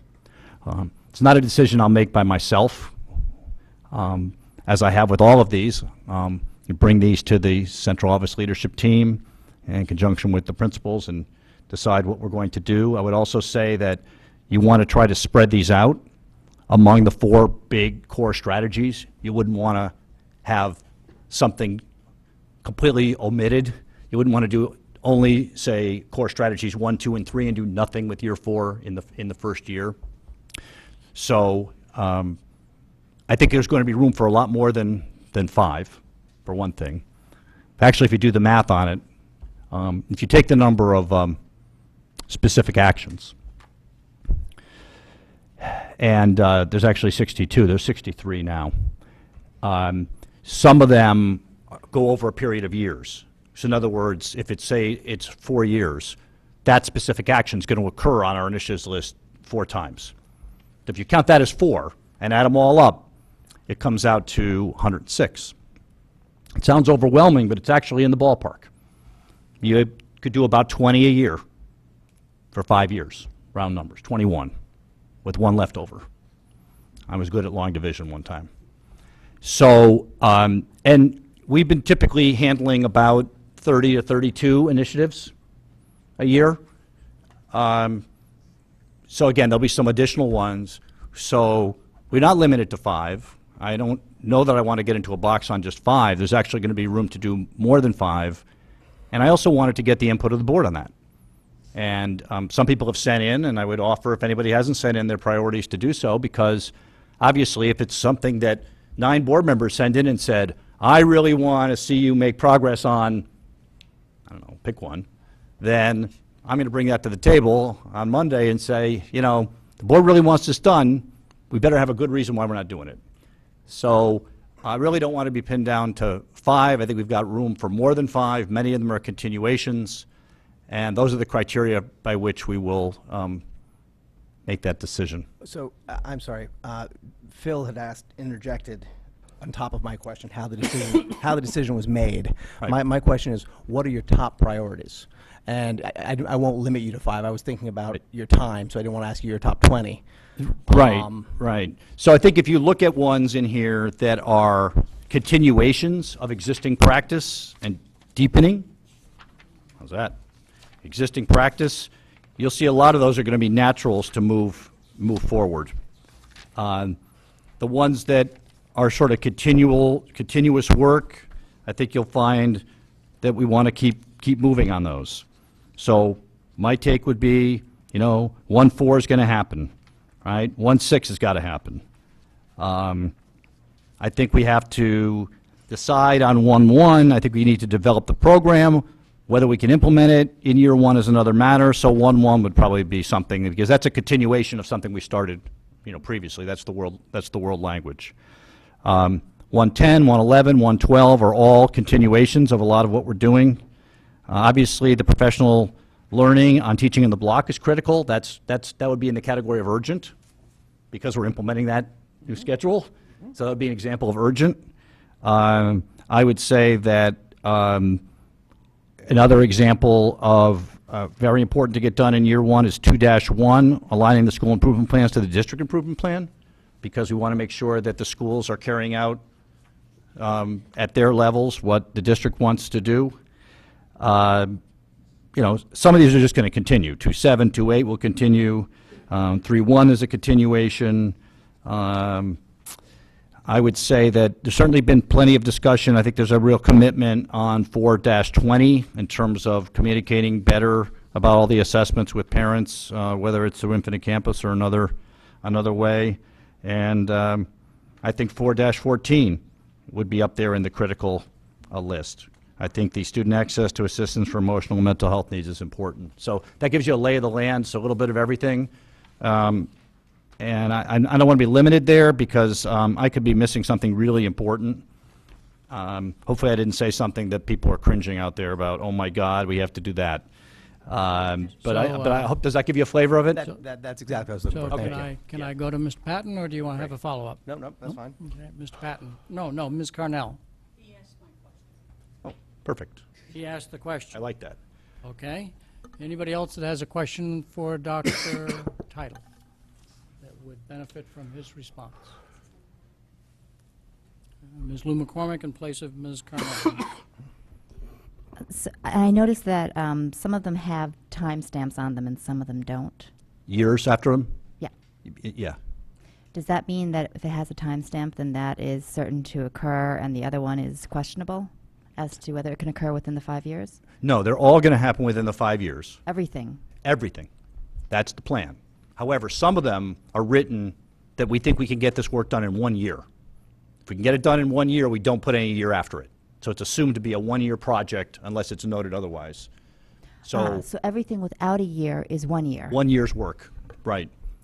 Some plans I've worked with insist, in fact I've done this to people, insist that you got to take all of those and break them down into 1 year increments. Here, rather than just be repetitive and say we're going to do this and we're going to do it again, and we're going to do it again, and we're going to do it again until we're finished with it, we just put it down, but we said it would be 5 years. So for example, the curriculum development cycle, that's every year for 5 years. That's going to be happening. There's a schedule for that to occur. Others might be 2 years, because you might look at the front verbs on the front of it, and it might say, develop and implement such and such. The implication there generally would be that year 1 would be development, and year 2 would be implementation. So that might have 2 years after it. But when you say 1 year, that just means not that it's going to happen in 2016, but it will happen in one of the 5 years. Correct. It means it's 1 year's. That's the Duration anticipated duration of how long it will take to get that work done. But not when you plan on Not doing when it it. will happen. Right. There's nothing in here that says this is happening in year 1, 2, 3, 4, and 5. So the prioritization has not occurred yet. The prioritization has not occurred yet. I just went through the process on how that will happen.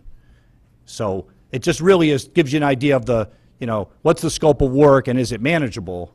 That's why I rattled up those figures, so you could get a sense that, because I know there was a point made, I think Ms. Carnell made this way back in the beginning when she said, oh my God, this is really ambitious. I'm glad you're dreaming. I'm glad you're doing this. Can you really do this? And I think that we feel we can do it, and we're trying to reach, for the mission, which is lofty. We're trying to do a lot of important work here. And if we can't get it, and we think we've overreached, then that's also what the purpose of those updates are.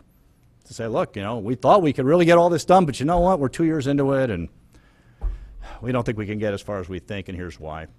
But those are not priorities. So that's just the duration of the work. Okay. So I know that you've put your heart and soul into this. It would be nice if you could stay around for the vote, but I understand that that I don't know what it's use. more important for you to finish your recovery. Yeah. So thank you for coming out on tonight's I'm meeting. confident that good things will happen tonight, even if I'm not here. Because good things happened when I wasn't here before. Yes, thank you very much. I just don't want to push it too far, and I appreciate your letting me sort of come in and out on this meeting the way I did. And Thank you. okay, thanks. Okay. Boy, So we'll trade places again. Before we go back to the board, I believe there was one more member of the public that wanted to speak, so I'll invite you to come forward, state your name and address.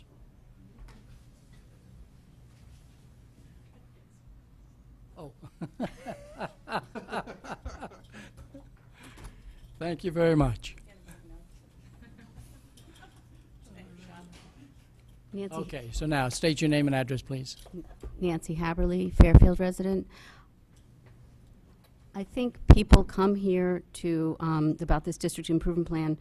I don't think the intent of people is to hijack anything. I think the intent behind this is to be heard and to have parents and members of the public, taxpayers, their concerns and rationale hopefully listened to and implemented, and to become a part of the culture that will be implemented for the next 5 years. So I think it's inappropriate for somebody to come up here and say that somebody's hijacking things. The only part of anything the only part of anything that I'm involved in is my family.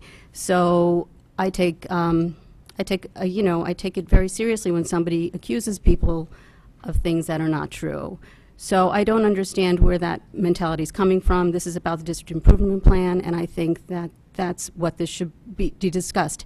And when people come here and people take the time to write letters and to actually read this document, I think it would be appropriate if we were actually listened to. I think people put a lot of time and effort. We have a lot of very bright people in this community, and I think that their input is valid. So I just hope that that would be taken to heart. Thank you. Thank you very much. So let me ask for the final time to make sure that we haven't missed anybody. Is there anybody else that wishes to come forward? And then if not, then the public will be able to come forward should we have another amendment.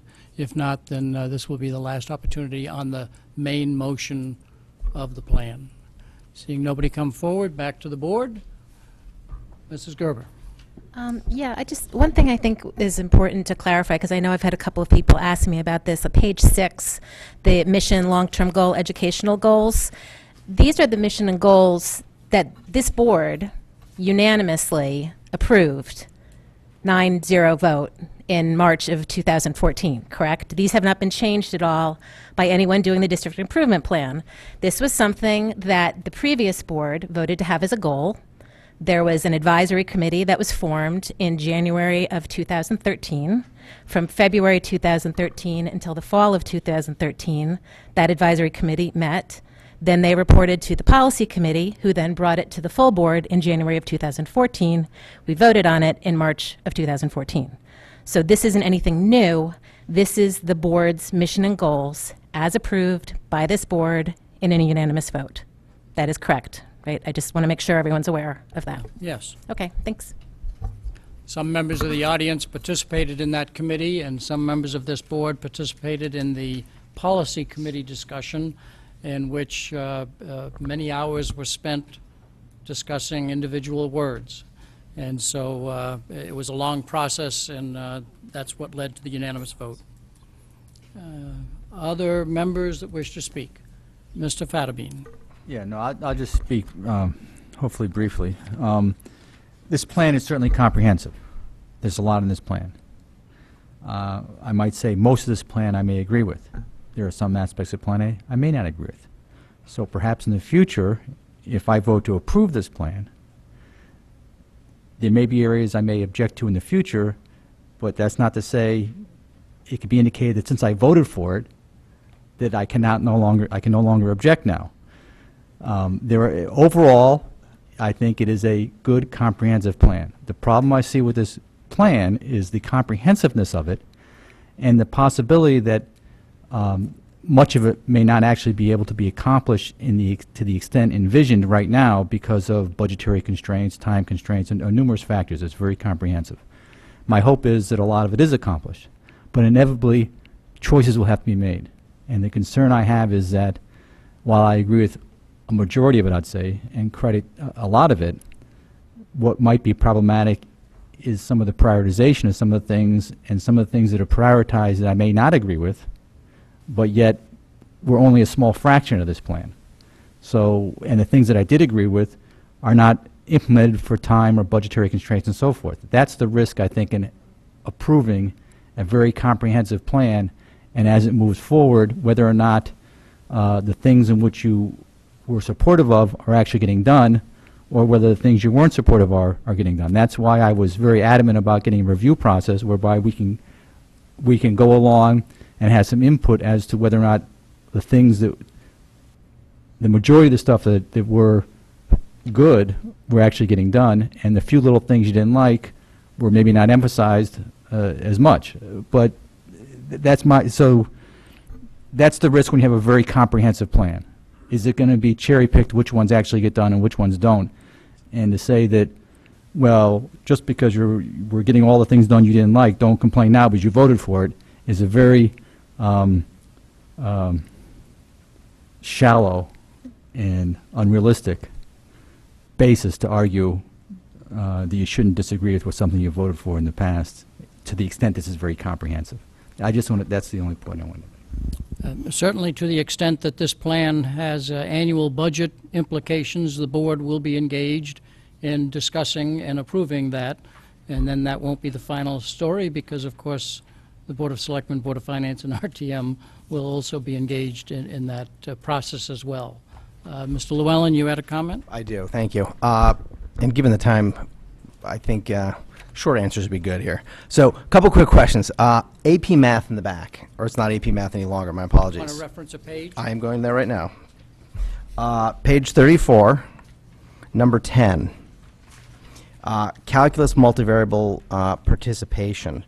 If I go back and look at the prior documents, it actually used to say AP Calculus and multivariable participation. That was removed, but it was never redlined out, so I didn't pick up in the last version that it was removed because it wasn't marked removed. But what I'd like to understand is, can we please break that down? Can we know how many kids are taking AP Calculus AB, AP BC, multivariable, so that we can understand the level as opposed to grouping them all as one? The data is reported by the testing agency that way. Through the chair to Mrs. Parks or whoever in the staff you think should respond to that question. Parks, I great. think I can handle it, but if I don't, someone will jump up and help me. Yes, we did remove AP. You did notice that correctly, because we realized that we do teach honors calculus that is not an AP class, and that didn't include it. So there are basically 4 courses in that one category. And I will tell you Dr. Title's mantra, we really are not at a point where we want to continue to revise the plan. We brought it forward this way, but when we do present the data, certainly in the high school improvement plans, we can present it that way and we can break it down for you. Okay, so if I want to have that broken down at this point, you're saying it has to be a motion? So I move that we break it down into the 4 components. It doesn't sound as though feedback is really being accepted here tonight, and we've got to vote on something this evening, and to ask to have information that's reported that way, broken out that way, I don't think You're that's a making hard an ask. argument. If I could get the exact motion on in second, Sure. then make the argument. I move that point 10 is broken into the 4 courses: honors calculus, calculus AB, calculus BC, and multivariable. In multivariable. Do you have that change? Is there a second to that? Mrs. Eileen Lou McCormick, as in the past, I'll ask the maker of the motion to make a comment to the seconder, and then I'll ask Mrs. Parks if she has any comments, and then Sure. board discussion. Sure. Comments. I guess my comment is as follows. I think it provides more insight into what's transpiring rather than lumping it all into one category. The data is readily available in the system because we know how many students are taking the courses. The AP scores are reported in those categories, not as a mass. You're going through more work to aggregate it. And I'll leave it with that. Thank you. The seconder, do you have any comments that you wish to make at this time? No, it makes sense. I like transparency. Mrs. Parks. So my response would be that the concern from the board was that we somehow monitor students advancing in math. So we believe that whether students take multivariable calculus or honors calculus or AP calculus A, B, or B, C may have something more to do with what students want to do post-high school. It's not really an indicator of their advancement in math because all of those math courses show advancement in math. So that's why we believed lumping it together as a total gave the information that you requested, which was, are we monitoring how many students we're advancing to our highest levels of math? Okay. Dr. Boyce, is that correct? And I guess my response to that is I would be much more, there is a difference between the different calculuses. And if we see over a 5-year period more and more kids going into the BC and the multivariable, that's going to be very different than a trend where we see more and more kids going into an honors. It's saying how well are we preparing them in the lower grades. And by combining them here, I believe that we are losing that transparency, or at least that ability to gauge our programs further downstream. So that's the reason for supporting it. I would only make this comment. I don't think that we're not listening. I think that we have a different perception of what data points belong in the district improvement plan. At the moment, the way this is laid out, there's almost 300 data points that will be in here. If we started going down the path of by course and by school, you would get up to almost 2,000 data points that would end up in a district improvement plan that would make it almost unmanageable. I think those of us who believe that the scores are available and will be reported through the district improvement plan, through the school improvement plan, that's where they belong. So I don't believe it's a question of not listening to the concern for that level of detail. It's where it belongs, and I believe it belongs in the school improvement plan. Other comments that people wish to make? Mrs. Lou McCormick, followed by Mr. Convertito. I think this was in response to my request to understand, right, inside the strategic profile reports for the different towns, it is publicly recorded and tracked as to how many kids take high school math in middle school.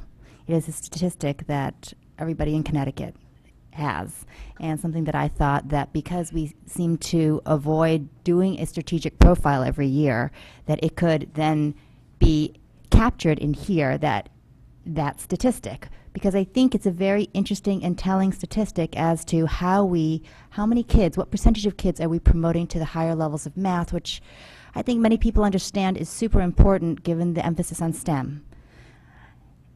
We're fooling ourselves if we think a trend towards honors math is as successful as if we have an even stronger trend towards multivariable. If we see a strong trend moving all the way up through the chain, we know we're doing a good job. If we're only seeing a trend that stops at honors, we're going to be losing out to a lot of other places that are pushing kids to the next level in other countries, in other states, etc. And so that whole spectrum of information is truly important if we care about STEM in this district. And we should want that detail. When I ask for the statistics, it's not always readily available. I've asked for many different statistics in the past. It's not always provided. It's work if it's not automatic. And staff is busy, and they don't want to have to provide special requests. So if they don't have to, and I can understand that. And so therefore, if we want to, we can encapsulate it here to avoid all those special requests and make it available to the public. And I think it's very interesting, and it should be interesting for us to see how well we are doing in developing mathematics, which is the core for STEM. Thank you. Mr. Convertito. Other members of the board that wish to make comments on the amendment to item number 10? The amendment to item number 10. If not, I'll go to the public. Any members of the public? Ms. Cornell, did you? Would you please repeat the Sure. amendment? Thank Yes. The motion is to have point 10 on page 34 broken into 4 courses: Honors Calculus, Calculus AB, Calculus BC, and Multivariable Calculus. Can I Please just do. ask a question? Through the chair to either Ms. Parks or Dr. Boyce, I don't know. Through Mrs. Parks, and then she'll direct it to whoever believes, yes. It's late. How much work would be involved if this stat was broken down? It's not a great deal of work. The point is that we believe that looking at the total number or percentage of students in those courses combined is a better indicator of how the percentage of students that we're accelerating in math than looking at them individually. Should we have a concern that we're not having enough students go into AP or multivariable as opposed to honors, that would be a school-based question, and that would be something they would want to monitor in their school improvement plans, not the district improvement plan. So it's really about what the indicator is to monitor. And we put this indicator in here because we thought it was the best way to monitor total number and percentage of students that we accelerate in math, which was something the board specifically requested us to add. Now to the public. Any members of the public wish to comment on expanding assessment number 10 by the 4 ways that were discussed? Please state your name and address. Christine Vitale, 254 Vernon Hill Road. I appreciate wanting to look at the data, and I do think it would be valuable to look at it at the school level, because there's many different reasons why a senior may choose to take calculus versus AP Calc, what level of math. And I'm speaking from personal experience. My daughter was on track to stay the AP course of math. She elected not to for math because she was taking AP in history, AP in Spanish, AP in science, and looking forward to college, thought that she would take calc again in college. It was a personal decision. It wasn't an indicator on how well she was prepared. So I think that if you're going to break it down, you need to be conscious of the different variables of why kids make decisions on what math they're taking. So I do appreciate why the district is presenting it this way. I also appreciate wanting more detail, but I do think that if you would talk to the high school principals, they should be able to give you that information. Thank you. Anybody else from the public wish to make comment on the amendment and the amendment only? Seeing nobody come forward, back to the board. Any final comments on the amendment? Mrs. Maxon Kennelly, followed by Mr. Fattabine. I think it's an interesting point Mr. Llewellyn raises. However, I think fundamentally it comes down to his statement, which is how well are we preparing them. I think that that comment from the public is very telling. It would not be an indication of how well we are preparing them that someone wouldn't choose to it. I would want to know that they had reached this level and that the choice was reflected in that number. The other problem I have with this is that we have very deliberately avoided elsewhere breaking out subgroups that are so small as to can fluctuate wildly because the numbers are not that large, and I wouldn't like to set the plan up for numbers that would be misleading. And third, to Ms. Lou McCormick's point, I believe in the last 2 budget cycles, you have requested the breakout of enrollment by class in the high schools. So you've received that data for 2 years. I know I printed the report out once, and that was quite enough because it was extremely lengthy. I didn't the second time, but you've already requested that twice. So it's the information is readily available. To Mrs. Parks's point, you did, but I still, regardless of that, I don't think that breaking this out would then provide a metric by which we could determine how well are we preparing them. We need that group together to be a relevant data point. Thank you. Mr. Fattabine. I guess through the chair, to Ms. Parks, do each of these 4 different classes have the same prerequisite requirements or criteria for which a student would then be placed in any one of those floors? And the gist of it is it purely merely an election for the student to make which of the four she wants to take, or could a student be told, you only are eligible to take only one of these, or this one or that one? Yes, I will choose a lifeline. Dr. Boyce, would you like to answer that?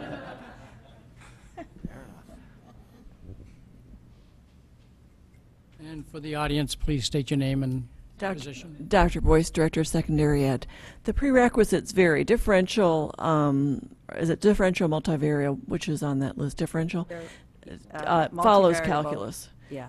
So if a student takes calculus and after that they would take either multivariable or differential equations. So there is that prerequisite. Calculus, AB refers to the first 2 semesters of calculus, BC refers to the second and third semesters, so the course preceding that would determine which calculus course they would go into. So it's the same year in math for the 3 calculus courses, but the prerequisite for BC would be different than the prerequisite for honors or AB. You have a follow-up, or?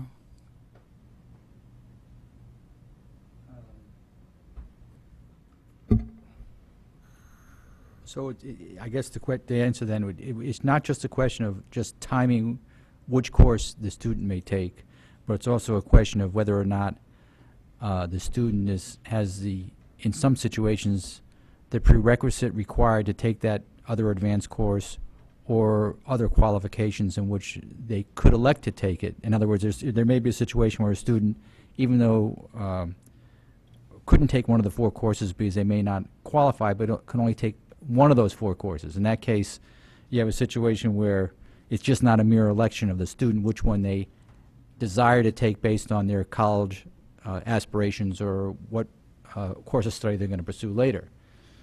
There are students who could take an AP calculus course who elect to take an honors calculus because they may look at all of their course load and decide they don't want to take one more AP, but they want to take calculus.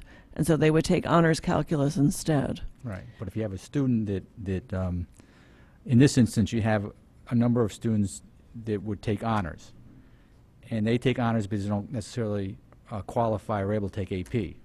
That's one reason, or they choose not to. But without breaking out the data, you would know that. All you know is that we can have 100% of honors children or honors student and meet our goal or meet our target, but yet we have our AP target's not met because no one's taken AP. In theory, in practice, you don't know. Yes, in theory, yes, but that's not, yes. But I guess the other point is we don't handle student enrollment at the district level. It's handled at the school level. And so I think the schools would have a much better understanding and be able to explain the data much better for each of these courses in the district level. The district level, we're trying very hard to get students to the point where they can take at least calculus, if not beyond, before they leave us. The schools are the ones that help students determine when they work with their counselors, what am I able to take and what math course is going to fit in best considering everything else in my schedule. I understand it, but let me make it a very simplistic example then. Today, I can have 13.26 students, my baseline data, 13.26, who qualify for AP math now. And within 5 years, all my AP students disappear, and they all start taking honors. I can meet my goal of 20% increase, but they're all honor students. There are no AP students. Now, so as I look at my stats, I say, no, I'm doing great. I got 20% participation in this category. But when you break it down, they're all honors. My AP's growing. That's not a good thing. So you don't know with the data unless it's broken out in that situation. Well, I think yes, but I don't think we should discredit an honors calculus course. That is still a rigorous course.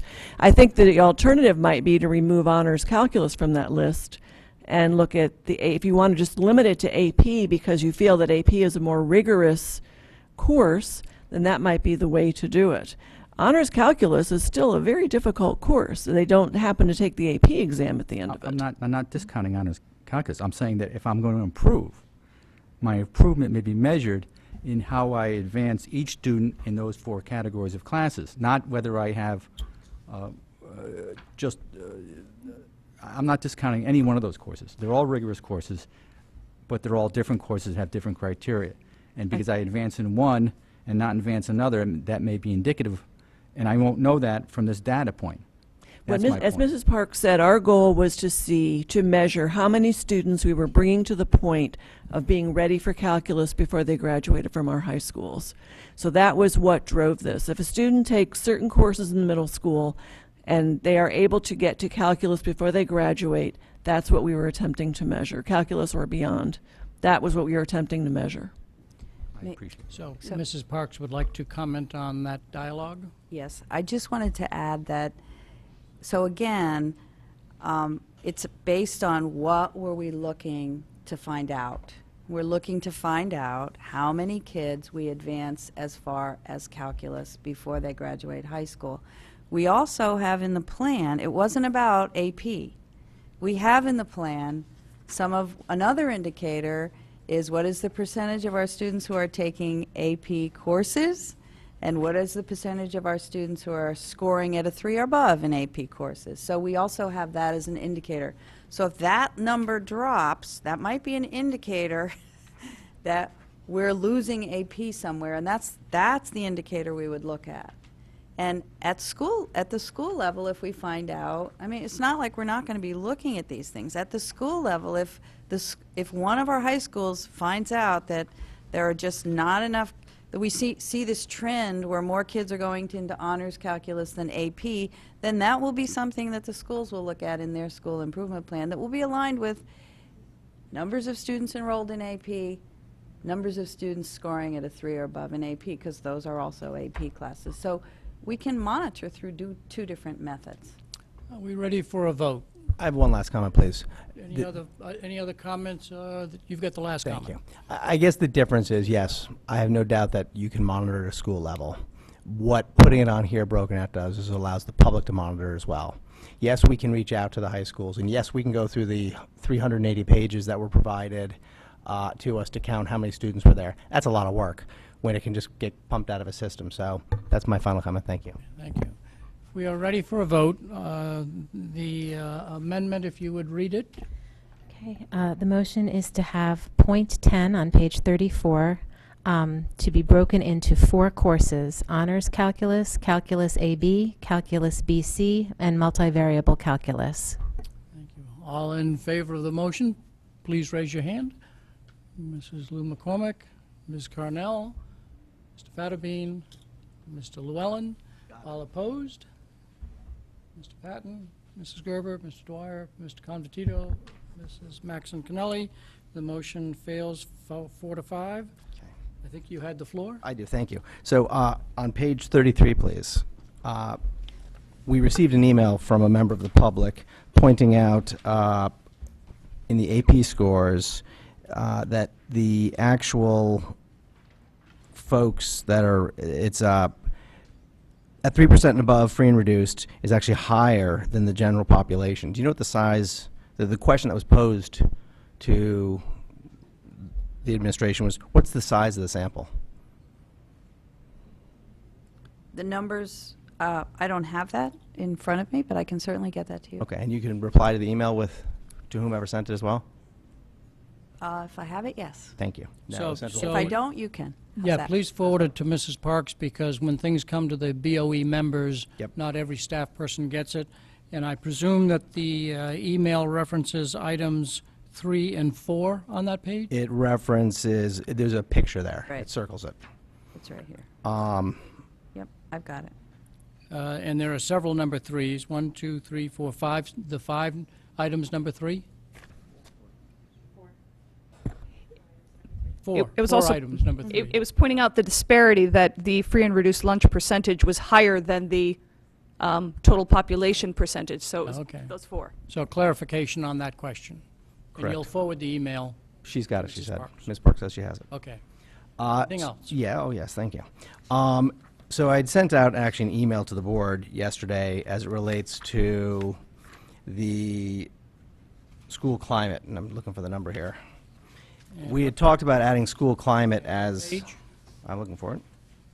School climate, page 39, number 18. So the school climate is comprised of 5 domains or 5 categories for students and 6 categories for staff. What was recommended, or what's being recommended, I think, here, is lumping a group of questions, and I'm not sure which questions are aggregated into these scores, but effectively what we're doing is we're asking, we're saying we're going to go from a 2.8 to a 3.2. I think a couple of things, and when school climate was being discussed previously, the comments were made that it's very difficult to know what a 3.2 is or a 2.8 versus, the purpose of the school climate was to identify areas in which the district can improve. In looking at the summary that was provided to you, what it's done is it's taken anyone who says, I agree or strongly agree, and said, well, that's a positive reaction. Anyone who disagrees or strongly disagrees, well, that would be a negative reaction. It's then categorized by the different domains, for example, institutional environment. And as you sit and look, and it was actually done by school, so when you run your eyes across this, you say, there are probably areas that we should be focused on that we may not necessarily be focused on and is completely lost in a single number. So what I would propose we do is break down the school climate to be more than just a number, but to represent the domains and then somehow determine how we as a district are going to, because it's a district issue, if we have some schools that are out of line with the others. I know one of Dr. Title's goals when he joined the district was to bring things into equilibrium. If you take a look at the summary that was provided, things are not necessarily in equilibrium. There's a lot that can be gleaned from it. So, through the chair to Mrs. Parks, your thoughts on providing more detail? You're not making a motion yet, you're having dialogue at the moment. Having a dialogue first. Thank you. So, actually, the data was decided to be presented in this way. It was a decision that came out of the district school climate committee. And they felt that they took the questions out of those areas, safety, social, emotional well-being, and citizenship, that they believed most reflected students' feelings of security, classroom support, safety, all of the things that we were looking for. Keep in mind, this is only about students, not about staff. So it does deal with questions related to students feeling supported in the classroom, students feeling safe in school, students feeling safe among their peers. And the district climate committee met. They're most familiar with the surveys, they're most familiar with looking at the data, and they believed that taking these responses from students would be the best way to monitor students' feelings of comfort and security and support and emotional well-being in school. So that is not my area of expertise. I do trust the district climate committee. They are most intimately involved with the survey and the questions on the survey. So monitoring the scale is obviously we would expect those numbers to go up over time. So I mean, this is certainly something that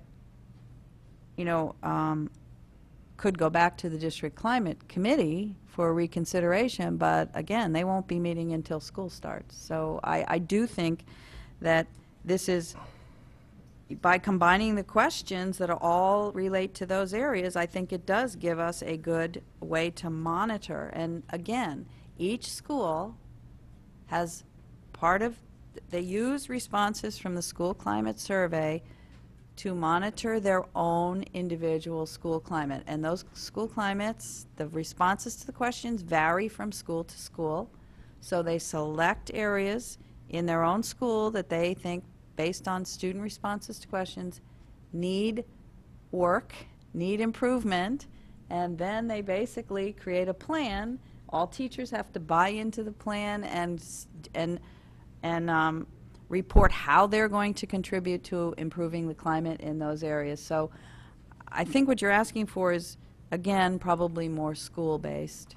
Well- And we have to look at all of the schools together, not individually. And I guess as a district, we should be concerned if we have schools that are outliers, and we should look at what Dave's goals were, Dr. Title's goals were back when he came to the district, which is equilibrium between. This doesn't address that. So the other thing is not in the school climate is teaching or learning. We have nothing in teacher learning. Actually, I don't even know, after having read these questions and gone through the domains, I'm not even sure how these roll up. I do see safety on here as domain 3. Social and emotional well-being and citizenship. Where do those fall? Is that in just interpersonal? Is that in communication? I mean, can these even be mapped? How do we map those back to the 70 some odd, 80 some odd questions? I could look for a lifeline if there's anybody out there that was on the district school climate committee. Andrea Leonardi, who oversees that, is not here, but I believe they looked specifically at the questions and selected the questions that they believed best monitored students' feelings of safety, security, emotional support in school. That's the best answer I have for you. I'm sorry. Other comments on this issue? Mr. Llewellyn may have others, but at the moment, while he's pondering, Mrs. Maxon Connelly. Just quick point, and I apologize, so because we have so many different committees going on through the chair to Mrs. Parks, could you clarify again the makeup of that committee, that this isn't just, not just, but this isn't only, say, central office? No, the district climate committee is made up of district and school administrators, teachers, social workers, parents. We might even, I'm not sure, do we have any high school students on it? So it's a broad representation of community as well as school staff. So, and there are certainly school counselors on it as well. So I guess what would be helpful to add then, since we don't want to look at any schools, would be a variance number not to exceed in any category for the school. So if we look at what's been provided to you, there are some individual categories where schools stand out in a pretty big way in certain categories. So would the administration be open to adding one in here that says, the variance at any one school will be no greater than 5%, 10%, pick a number. So that's a district issue. To have schools that are outliers in areas says there's something more fundamental. The other thing that's missing here is anything that has to do with staff. And I know you've the comments have been made about this is back to students, but staff are what are leading the students' achievement. And this whole thing's about student achievement. So I do think that how our staff feel and how what our staff thinks about the district's climate should be incorporated into this as well, because they're the ones who are shepherding our children. Do you want to respond? Thank you. Mrs. Maxon Connelly? To Mr. Llewellyn's second point, while I wouldn't be in favor of, I consider that a very, very substantial change to what is here, I think it's something that could be very interesting to be looked at when we do the school climate survey again at this point, what would it be, about a year and a half, that I think that might make potentially for an interesting modification to a future version of the plan.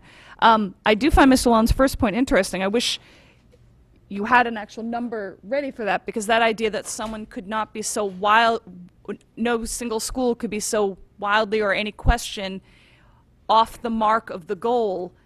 And then I don't know what would then be included in this, that this, somehow this gets red flagged, which I think is part of our October point anyway, so I don't quite get how you're operationalizing the idea, but I find that very interesting, that if there's a means of having a red flag, I think it would be part of this in that October review anyway, but it is an interesting idea, so that's where I don't quite see how it would work, although I think it's a very valid point. If I recall, the original school climate survey, and then the second one, all of the results were presented by school, and individual schools looked at to say, are we out of sync with the rest of the scores of other schools, and that is what caused those individual schools to pick a particular climate issue to deal with, because of course they were out of variance. So I think that process happens naturally at the local school level. So. Has that been reported to the board at all? Have we seen results? Yes. We have, of what's going on at the individual school? No, we wouldn't see that until this September's new school improvement plans, correct? Because we got the result. I apologize. I It's can't been 2 remember years when we of got them. the plan. When did we get these most recent scores? Wasn't that a presentation of this past year? March, April, Yeah. March? Yeah, in March, there was a presentation, I think, on the current scores, yeah. Right. Now, I'm now getting tired. also, It's done in the also fall. recognize, Right, so it was done in the fall, it wasn't done in the spring. So the point being, our first chance to see that schools are directly addressing those wildly varied will be in the school improvement plans of this September. No, there was a prior one done. This was the second one. and also recognize that the first one was based on a national survey model. For various reasons, budgetary and whatnot, we decided that we would use an internal model the second year that then makes comparison from one year to the next a little bit more difficult. I think we were assuming that they're going to kind of implement that national model every second or third year and kind of go back and forth, and I think that is, again, a budget issue. And just so you, that is also something that we have to take into to consideration. clarify what you have here is you have a comparison between schools. So it normalizes for what you're talking about. This accounts for it. So I would suggest something around 5%. You can't have any group that's out in any one domain by on the downside by more than 5%. We've had discussion. I think I'd like to convert this to either finish the discussion or put it in the form of a formal motion so that we can then debate something very specific. They've got to work on getting in that direction. What's going to happen to any of these? Right? They've got to work on it. So, Mr. Llewellyn, while you're thinking Yeah, about I'm that, Mr. set. Fattabine, and then I'll come back to you if you wish to make a motion. Well, the only comment on this subject I will make is that I guess the confusion I'm having is what are you really measuring and what are you really trying to indicate and how you're improving? This is an average of students' responses about a variety of topics.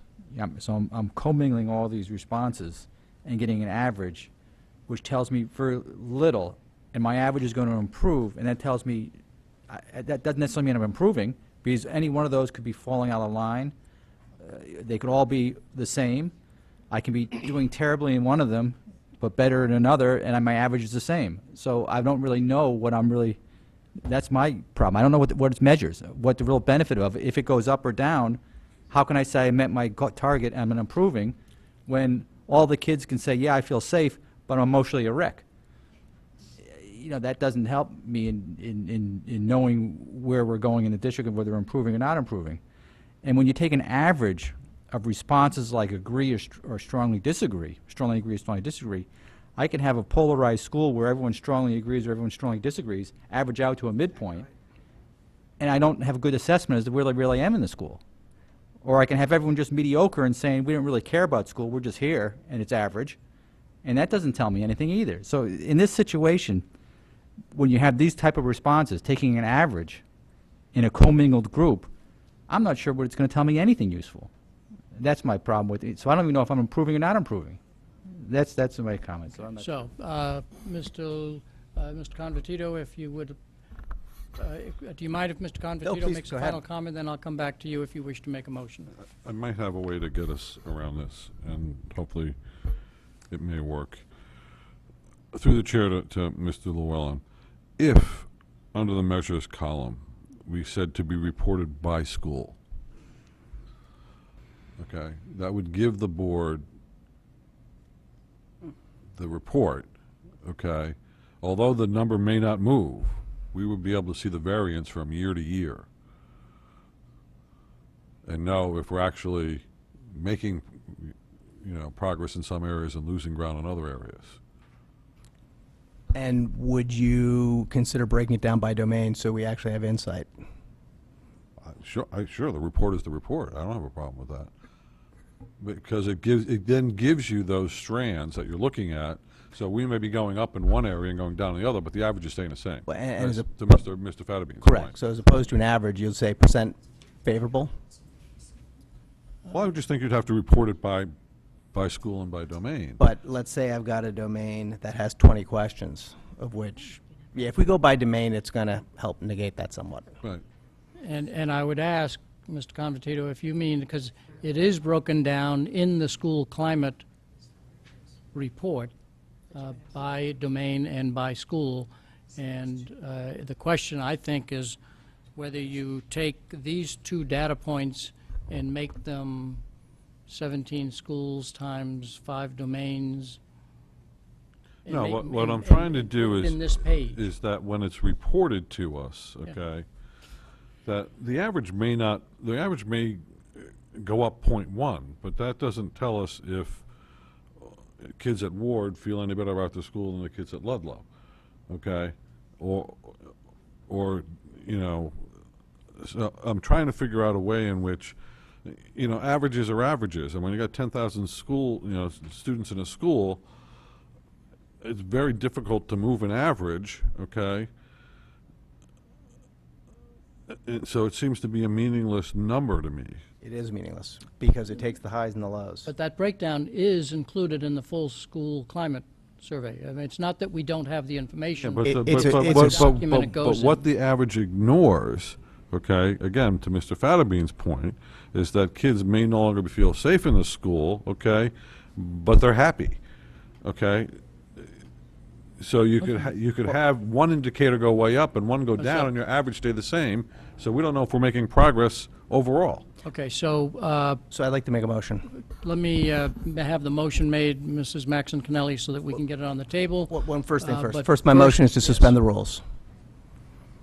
And you have to suspend the rules today, given the importance of this. Only 15 minutes, right? only 6 members of the board determine what we have to do.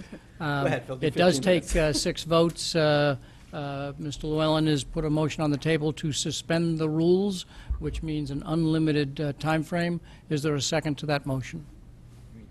Ms. Carnell, any conversation on to suspend the rules? Mr. Convertito. If we do not put a time frame on the suspend the rules and we go past 11:30, I don't believe we can start the other special meeting, which is what I think most of the people are sitting in the room for. Okay, so can I ask if Mr. Convertito's comment is correct? Are you here because of the long-range plan or because of the redistricting? If you're here for the redistricting, could you raise your hand so we have a sense of how many are here for that particular discussion? I have 2 or 3. I have 2 or 3. Okay. Any other comments on suspending the rules? No further comment? Does What? the board want to go to the other special meeting is the question. Can we table this discussion, go to the special meeting and come back? I don't think we can because of how it's noticed. Can we? I don't know, that's what I'm asking. We make the rules. Well, no, you can table it if you're not then going to adjourn. I think we have to actually adjourn it. So, the motion is on the table to suspend the rules, so let's deal with that motion. If there are 6 votes, then that's what we will do, and this meeting will carry forward until such time. All in favor of suspending the rules, which allows the meeting to continue without time limit, please raise your hand. Mrs. Lou McCormick, Ms. Carnell, Mr. Llewellyn? Opposed? Mr. Patton? Mrs. Gerber? Mr. Dwyer, Mr. Confortito, Mr. Fattabine, Mrs. Maxon Connelly.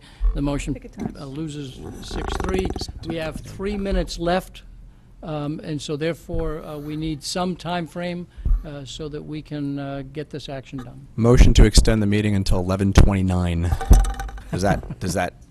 That is acceptable if we, do we have to start the other special meeting by 11:30 or we have to finish by 11:30? I think the town charter says you can't start a meeting after 11:30, doesn't it? We should know that. Chairman Dwyer, what happens if we don't finish everything on the agenda tonight? And we'll have to call It another goes special off, meeting. I it don't goes care. I'll on come to back. another agenda, To August. or a special meeting before that time. So can we, if we So- start another meeting hypothetically at 11:25, can we then vote to extend that meeting? If we do that before 11:30? I am not the... Is there a parliamentarian? I am not the Better parliamentarian in the for the room. town charter, and so therefore I am not aware of a rule in the town charter that says you cannot start a meeting after a certain time. There may be a rule within the RTM, but that would not be germane to the Board of Ed. Mr. Fattabine, having served the longest, are you I don't aware know. of any rule that No, would but the prevent agenda us? item, the special meeting you're referring to is to establish a redistricting committee, an advisory committee for redistricting, Yes, per the that's the bylaws. meeting that we're talking about. Right. So the question arises, is that essentially be done tonight, or can it be done at another meeting? There's nothing critical about having that particular This is too committee important formed to tonight. jam into 25 minutes. Okay, That's my so- question. So a motion to 11:29 is on the table. Is there a second for that motion? Mr. Convertito, any further conversation on the motion to 11:29? I just want to know, if we do that, will we be starting another meeting at 11:20? Only if the board wishes to do so, because we do have to actually start the meeting, and if 5 members of this board do not wish to continue, then we will postpone that subject. It forecloses all discussion on this, though. 11:29, It forecloses all further discussion on this after 20 minutes. after 29 minutes, yes. So- Any other comments on the motion? Mr. Patton? As the maker of this, I don't necessarily want to close the discussion on the district improvement plan, so the board basically has to say, priority-wise, do we want to have more discussion on the district improvement plan, or do we want to have, and/or do we want to get the redistricting committee started tonight? Let's stay with the district improvement plan. That's one of our goals, so let's stay with that. And if the districting plan has to come up at another meeting, it'll come up at another meeting. Fair enough. So are you still with 11:29, or do you want to go for longer? Okay. That's already been seconded, so I'll stay. Then the motion is to extend the meeting to 11:29, and I'm going to use the clock over there. All in favor, say aye. Raise your hand. Mr. Patton? Mr. Dwyer, the motion, are there no votes from the rest of you? Mrs., all against, please raise your hand. Okay, Mrs. Lou McCormick, Ms. Carnell, Mrs. Gerber. Did you raise your hand against? Mr. Convertito? Yes. Mr. Convertito? Mr. Fattabine? Mrs. Maxon Connelly? Mr. Llewellyn? That motion fails. Motion to reconsider, motion to suspend the rules. Second. All in favor? Mr. Llewellyn? I know we want to move this along, but, so therefore, the motion is on the table to suspend, to reconsider suspending the rules. Any discussion on that? If not, then all in favor of reconsidering the original motion to suspend the rules unlimited? Mrs. Lou McCormick, Mr. Patton, Ms. Carnell, Mr. Convertito? Fine. Mrs. Maxon Connelly, Mr. Llewellyn, Mr. Fattabine? 10 months with this thing. All opposed? Mrs. Gerber, out of support for Mrs. Gerber, I'll also oppose it. The motion passes 7-2. So we're reconsidering the motion to suspend the rules with no time limit. If there's no further discussion, there is discussion? I'm moving on. No, We already voted, right? No, no, that, first we had to, jeez. first we had to vote to reconsider. Now we have to vote. Robert's rules can be cumbersome. So all in favor of suspending the rules with no time limit, please raise your hand. Mrs. Lou McCormick, Mr. Patton, Ms. Carnell, Mr. Convertito, Mr. Fattabine, Mrs. Maxon Kennelly, Mr. Llewellyn, opposed. Again, out of support, Mrs. Gerber and Phil Dwyer. The motion passes 7-2.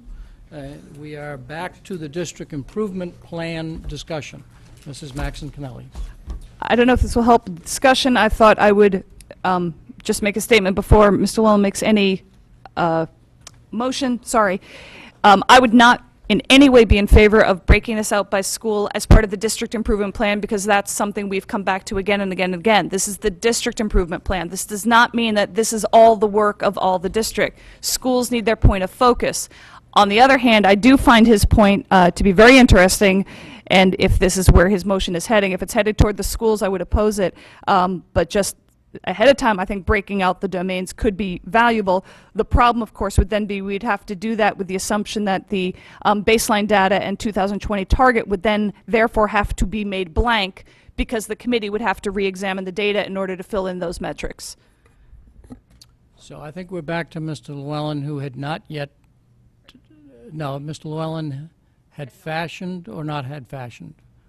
There's no motion on the table, correct? I did not say it, but I fashioned it. Does anyone have comments before I go forward? Fashion a motion, please. The concern I have with keeping it at the district level, and we, as a district, need to be very concerned about keeping our eye on No, all I of know our to be schools. if you can get the motion on the table and then argue it, that Sure. would be appreciated. Okay, my motion is to use the metric of percent positive for all, by domain,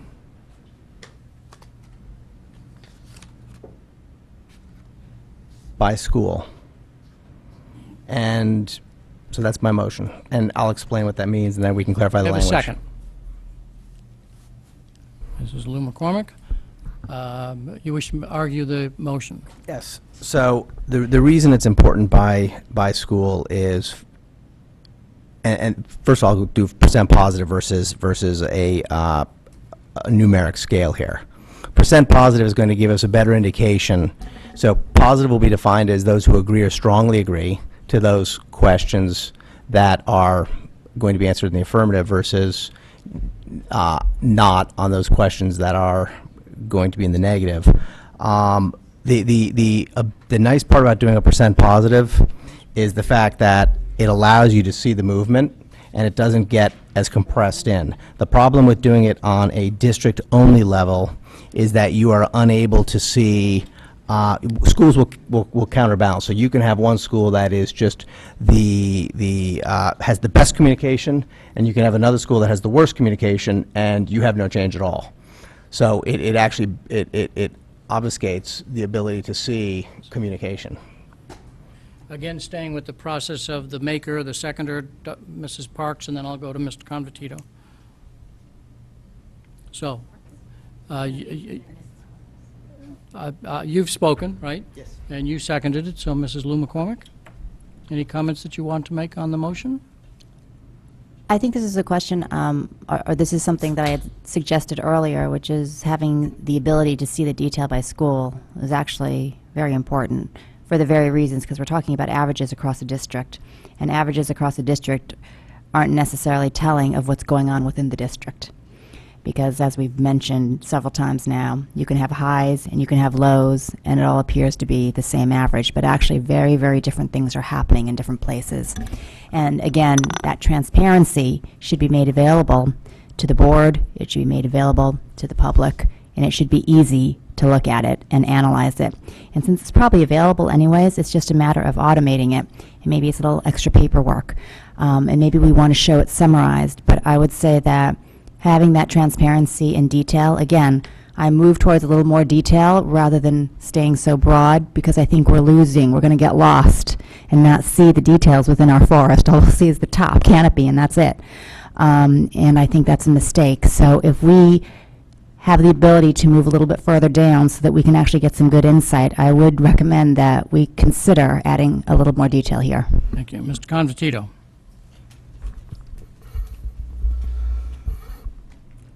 I had a moment of weakness there before.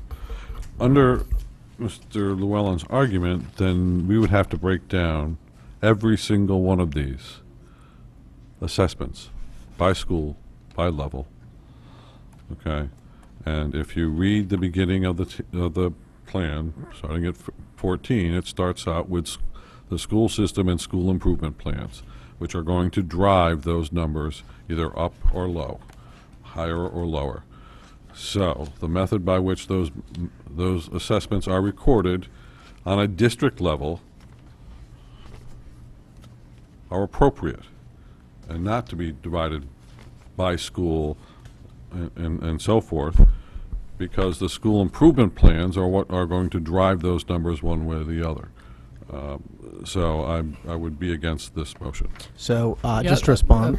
You've spoken. Let me see if anybody else wishes to speak, and then I'll come back to you for last comment. Mr. Patton, do you wish to speak? Yes. Okay. I guess I'll open by quickly saying that you had me until you said every school. Again, I'll agree with Mr. Convertito. This is a district improvement plan. So while I would like to see the school climate stuff broken out into percentages, because I don't think smushing these things in all in a lump sum gives us a great aggregate of school climate.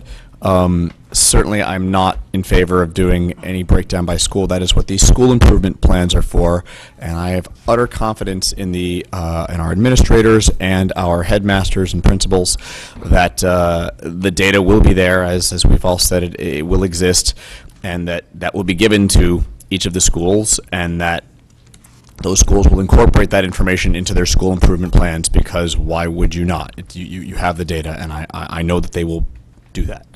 So I'm not in favor of it for that reason. Okay. Perfect. Any other board member wish to make a comment? Then I'll have Mr. Llewellyn make his final comment, then I'll go to the public and back to the board. Mr. Llewellyn. It's actually interesting because I was going to do it on a district level in a different method, but Mr. Convertito said he would support it by school, by domain. So that is why I shifted that. So I'm more than happy to withdraw this and modify the language, because I've got two board members here who have already said that if we can do it by district, by domain, they will support that. So I have that language already written, which is what I was going to go with before. But in order to try and be cooperative, I would go by school.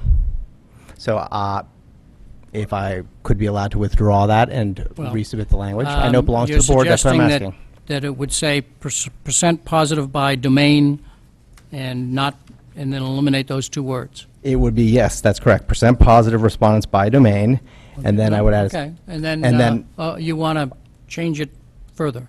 And then I would add a maximum negative variance by domain, and that captures it for us. So if we have a maximum negative variance by school. He wishes to ask for unanimous consent to amend his motion. So he's describing how he would want to amend it, and then whether the board wishes to do it by unanimous consent. Go ahead. You're adding maximum variance. By domain. So we'd establish a maximum negative variance by domain. You can't have anyone so far below. Okay. Is there a second for that? Mrs. Lou McCormick. So is there unanimous consent among the board to adapt to that phrase instead of the original phrase? May I ask a question? Ask a question. In terms of wouldn't it make more sense, instead of having a maximum variance, to report that a baseline data had this variance, and that what we are seeking to do is reduce the variance? I mean, in terms of being consistent with what the plan is doing, wouldn't that make more sense? The reason for every positive there's a negative, but of those who are doing exceedingly well, such as take a look at Roger Ludlow. It's top of the charts. So you wouldn't really care if people are high. Okay, Follow? if you need to clarify in order to decide, Correct. That's what I said. Mrs. Mackett, do you need to clarify in order to decide whether you have unanimous consent or not, or is that what you're asking the questions for? I'm asking questions because I don't think it makes sense to do it with the pattern this way, so that's why I was hoping he would change it further. That's why I was asking, but, oh my God. I'm fine with changing it. Any terms other of the board union. member wish to disagree with changing it? Okay. Then we will say that the amendment, does the secretary know what the amendment is? Percentage positive by domain, comma, maximum variance by domain. Say again? Maximum negative variance. Negative, yes. By domain or by school? You You said by school, so I just want to clarify. It will be no school, and we don't need to know which school, can be outside of that band. So you'll do a variance by school. So if we take a look at the sheet in front of us, and this is why it's here, let's just look at the first one called institutional environment. There is a particular school that is outside of the range by almost 6 points. That's probably not good. So we want to. And the motion as he, So it's to use a metric of percent positive by domain and a maximum negative variance by school. by domain and school, correct? By domain and school, or just by school? Because when you initially said it, you just said by school. Do you want to say by domain, by school? By or- domain, that's the only way you can measure it, yeah, sorry. By domain, by school. So that is the motion that is in front of us at the moment. Mr. Convertito, I do have to go to the public on this I need motion. clarification on the motion. Where is this being inserted? What page, what line? Page 39, number 18. And Where are you inserting Mr. it? Dwyer, I may put the I'm kibosh on this substituting. quickly because this is changing so much that I don't think this is unanimous board consent because I'm not comfortable with the max variance aspect of it. If he wants to withdraw the motion, make a new one, that would be fine, but I think that's kind of, this is getting out of It the gets lot us of the same hand. place. Withdraw the motion unless there's unanimous consent. Oh. There was unanimous consent, he withdrew To the change the motion. Correct, And just he to change the changed it. motion. He withdrew the motion with unanimous consent. But I there was- changed it. Amended it. He amended it. I amended it. and the way it's being amended to change it from the other one to the new one with the unanimous consent, I'm not comfortable with the With way the it's. clarification, you don't have unanimous consent. Mr. Correct. Patton, you can Okay. vote it down later. Let's at least have the discussion.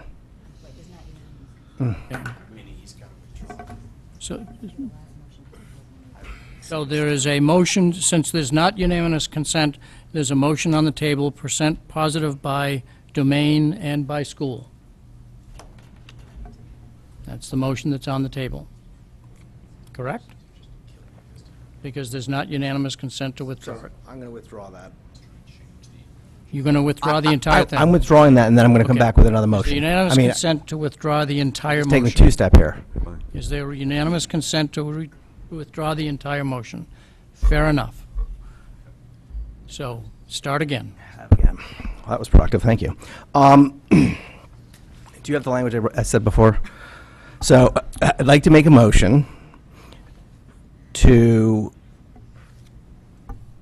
change the measurement under number 18, school climate safety.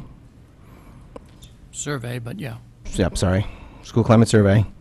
The measure will be the percent positive responses by domain.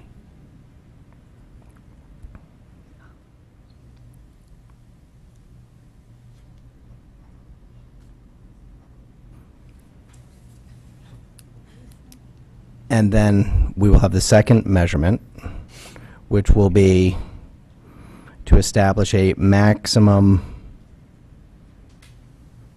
negative variance by domain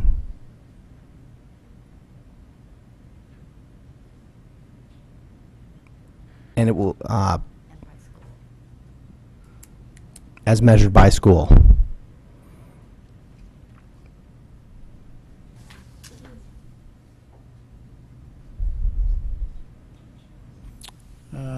do you have the words as of the motion? Yes. Amendment. The motion is to change the measurement under item 18 to % positive responses by domain, and a second measurement to establish a maximum negative variance by domain as measured by school. Correct? Correct. Okay. Board members understand the motion that's on the table. I think arguments have been made Does anyone want to about second it. Shall I go to the public and then Someone come back to second the it? board? Oh, I'm sorry. Is there a second? Ms. Carnell, do you wish to make any arguments, or shall we go to the public and then come I back just to the got board? one piece of clarification. When I say the negative variance, what that means is no one school can be any greater than 5% too low, or we can discuss that in a minute. Okay. Members of the public, in case you're confused as to what the motion is, please step forward and state your name and address. Hi, Doreen Herron, 53 Forest Avenue.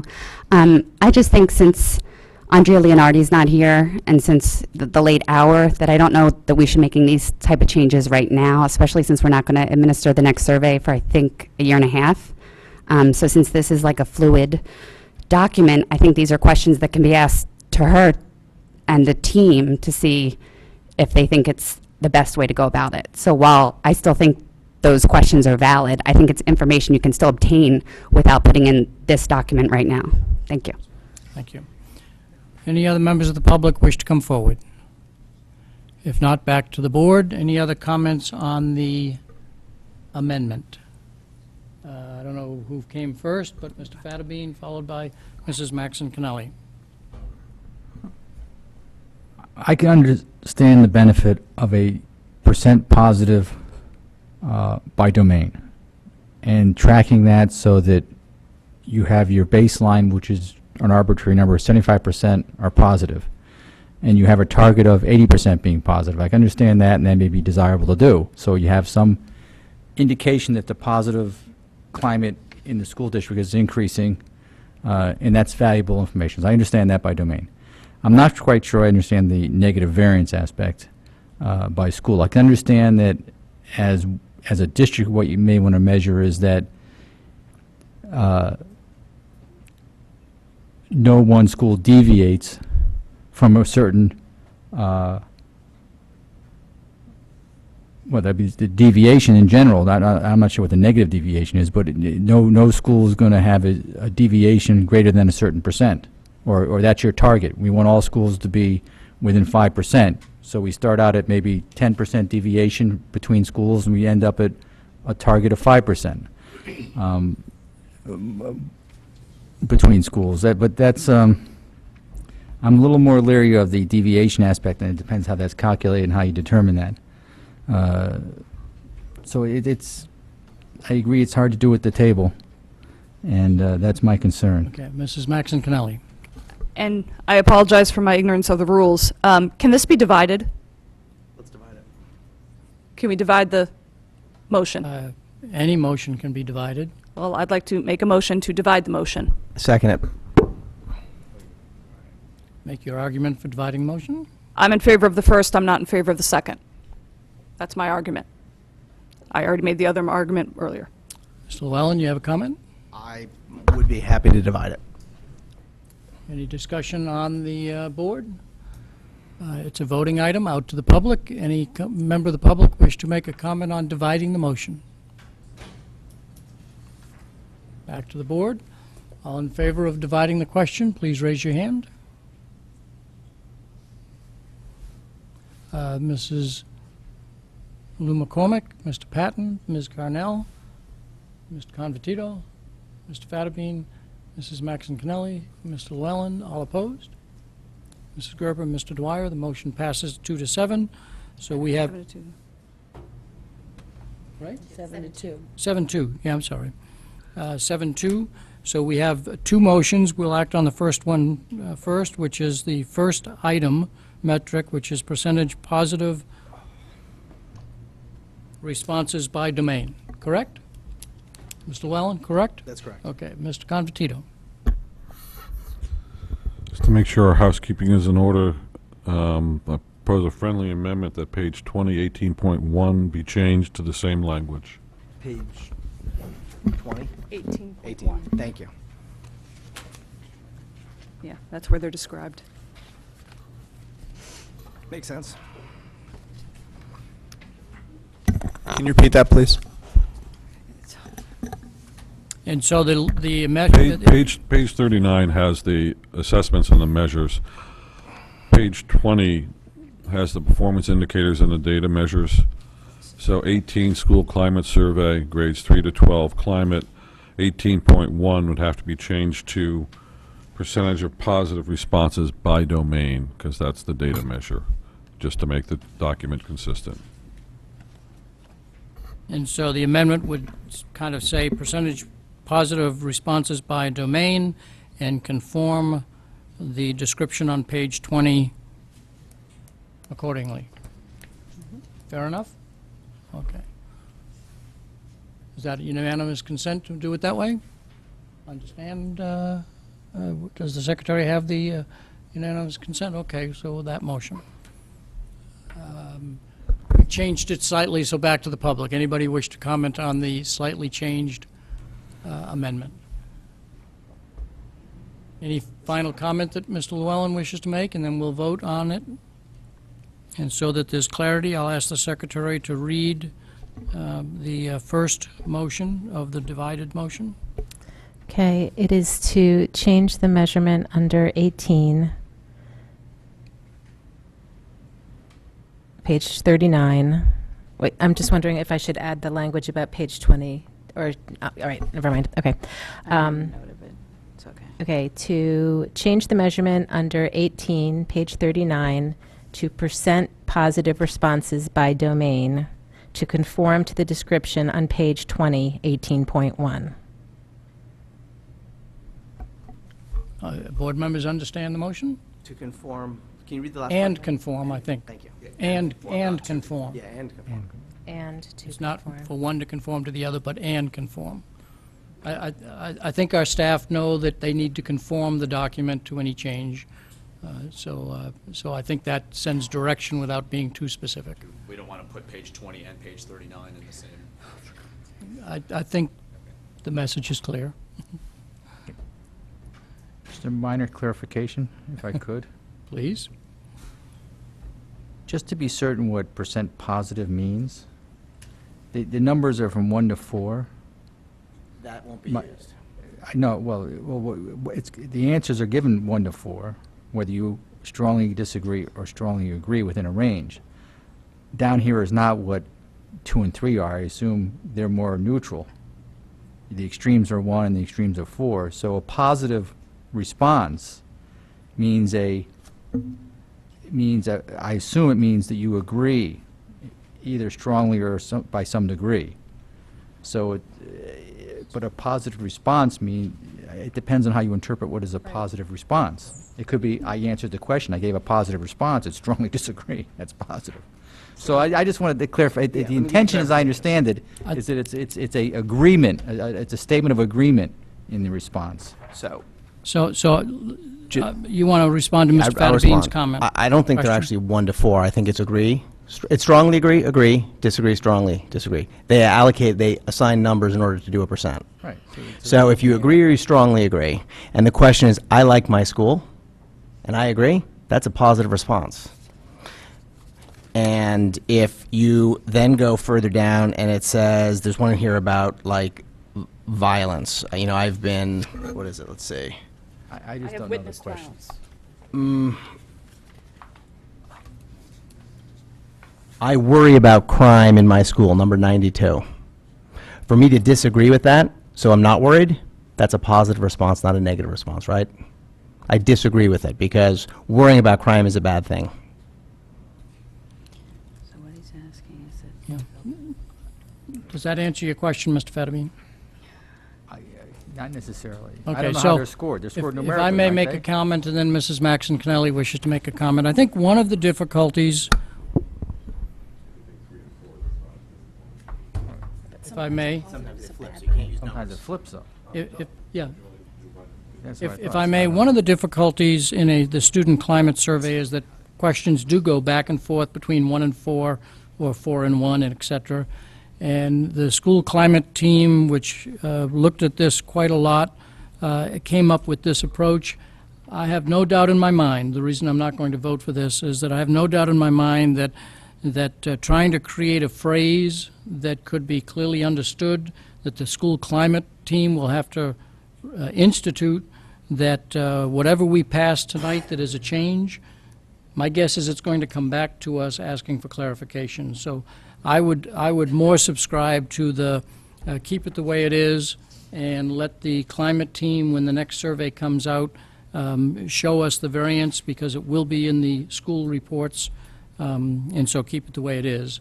Mrs. Maxon Cannelli, you wish to make a comment? Okay. I guess Mr. Fattabine has brought up the point, and now I feel like I can't vote for this. I want this broken out by domain, and that's all I wanted. That's what I thought as being a value. I did see a value in seeing these as 3 separate entities, as points to measure by the district. But Mr. Fattabine is absolutely right. Some of the questions, the last thing you want is a positive response, and I had forgotten that. And so now I find that I can't support this, although I support the idea that this needs to be broken out by domain. But it can't be by percent. You know, I have witnessed violence. I have witnessed social media bullying. Agree. That would be a bad thing. But that's not And so- positive. Mr. Llewellyn, let it's Mrs. a Maxon Cannelli positive finish. statement, and that's where I'm understanding Mr. Fattabine's point. So you're not talking about a positive response. We're You're talking talking. about favorable and unfavorable. How's that?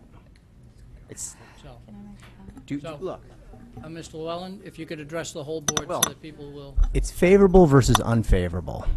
I've witnessed bullying. Yes. Is that a good thing or a bad thing? It's not that hard to, when you actually look at the questions at a reasonable hour, it's not that hard. I sent all of you an email with them highlighted. Right. So it's there in red and green So and black. can I suggest that Mrs. Parks wishes to make a comment, and then if there's anybody else that wishes to make a comment, and then we go to vote on this? Look at this. I have a hand up. Mrs. Parks, do you wish to make a comment? Yes, I do. Sorry, I was looking for something.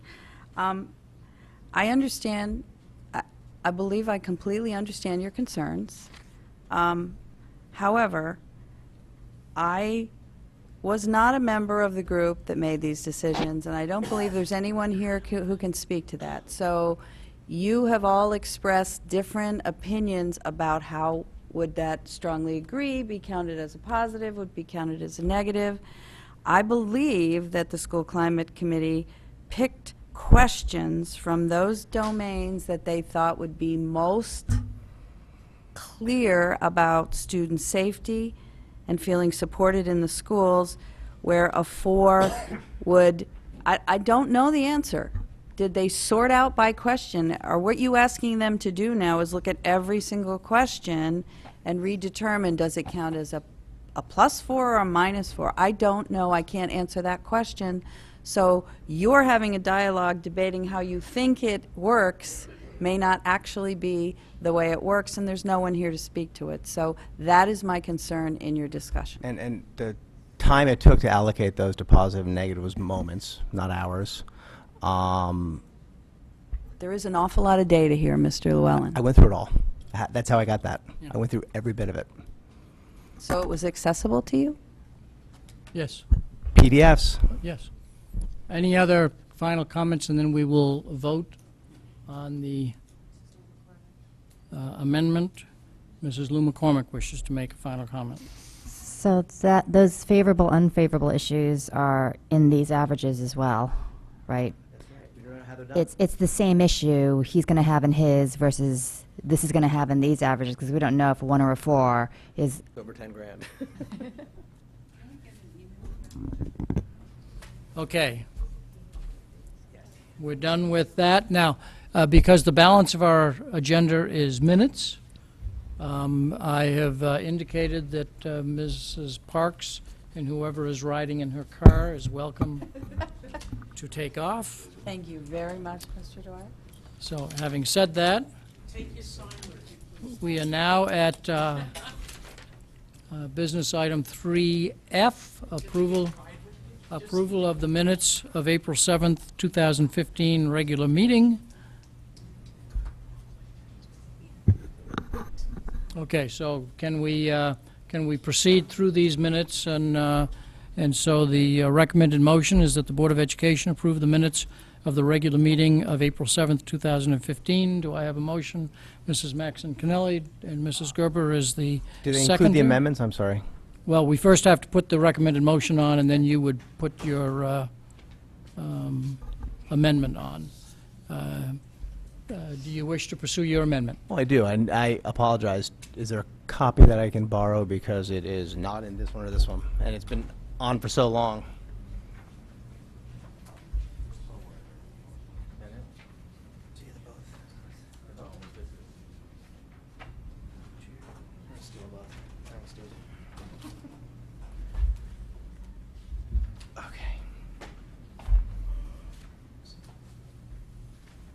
So for board members, this was a set of minutes that was originally put on the June 9th, May 7th agenda, and was postponed, and Mr. Llewellyn offered an amendment that was enclosure number 7 dated June 9th. For those of you who may have it in front of you, because you carried it forward from prior board meetings. Okay. So, April 7th amendment submitted by Mr. Llewellyn, enclosure number 7, June 9, 2015.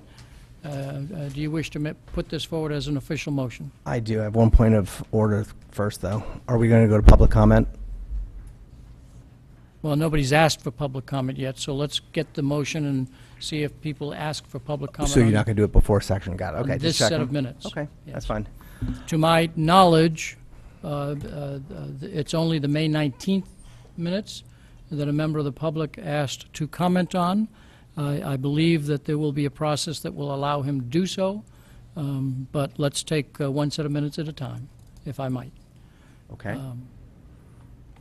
So, do you wish to put this forward as a motion? I do.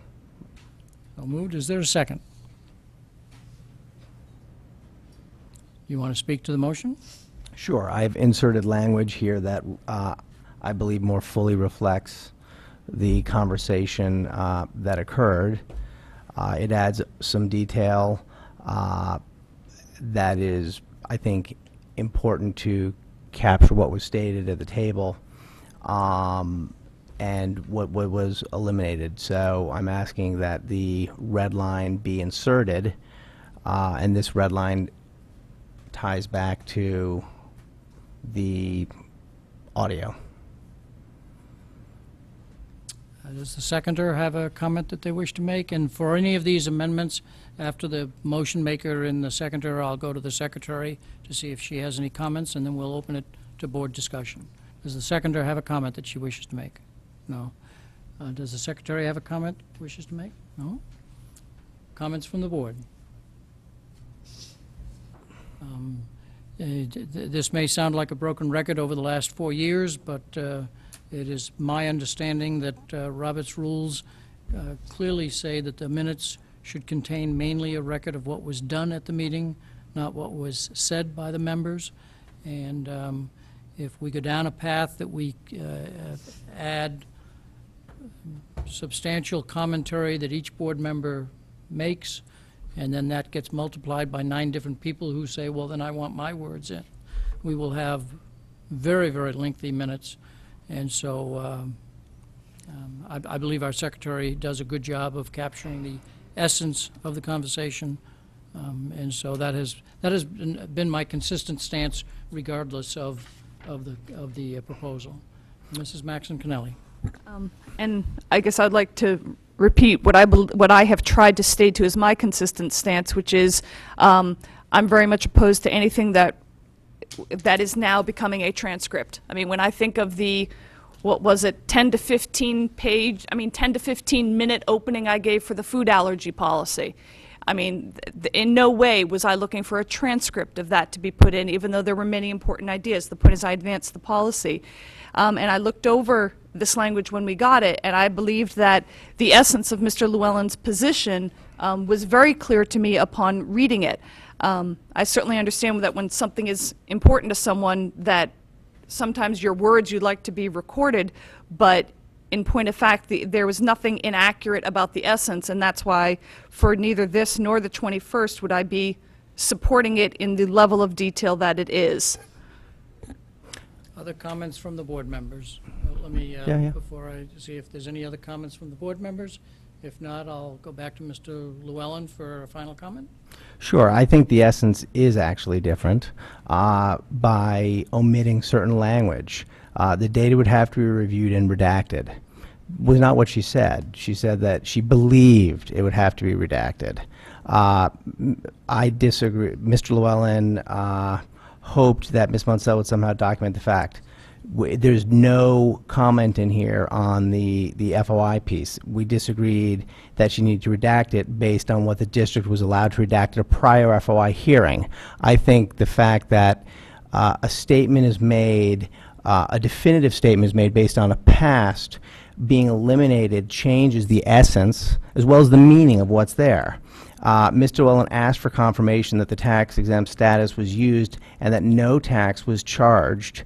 Ms. Munsell said correct. That was all eliminated. So the affirmative response to a question asked was also eliminated. So I do believe it changes the essence.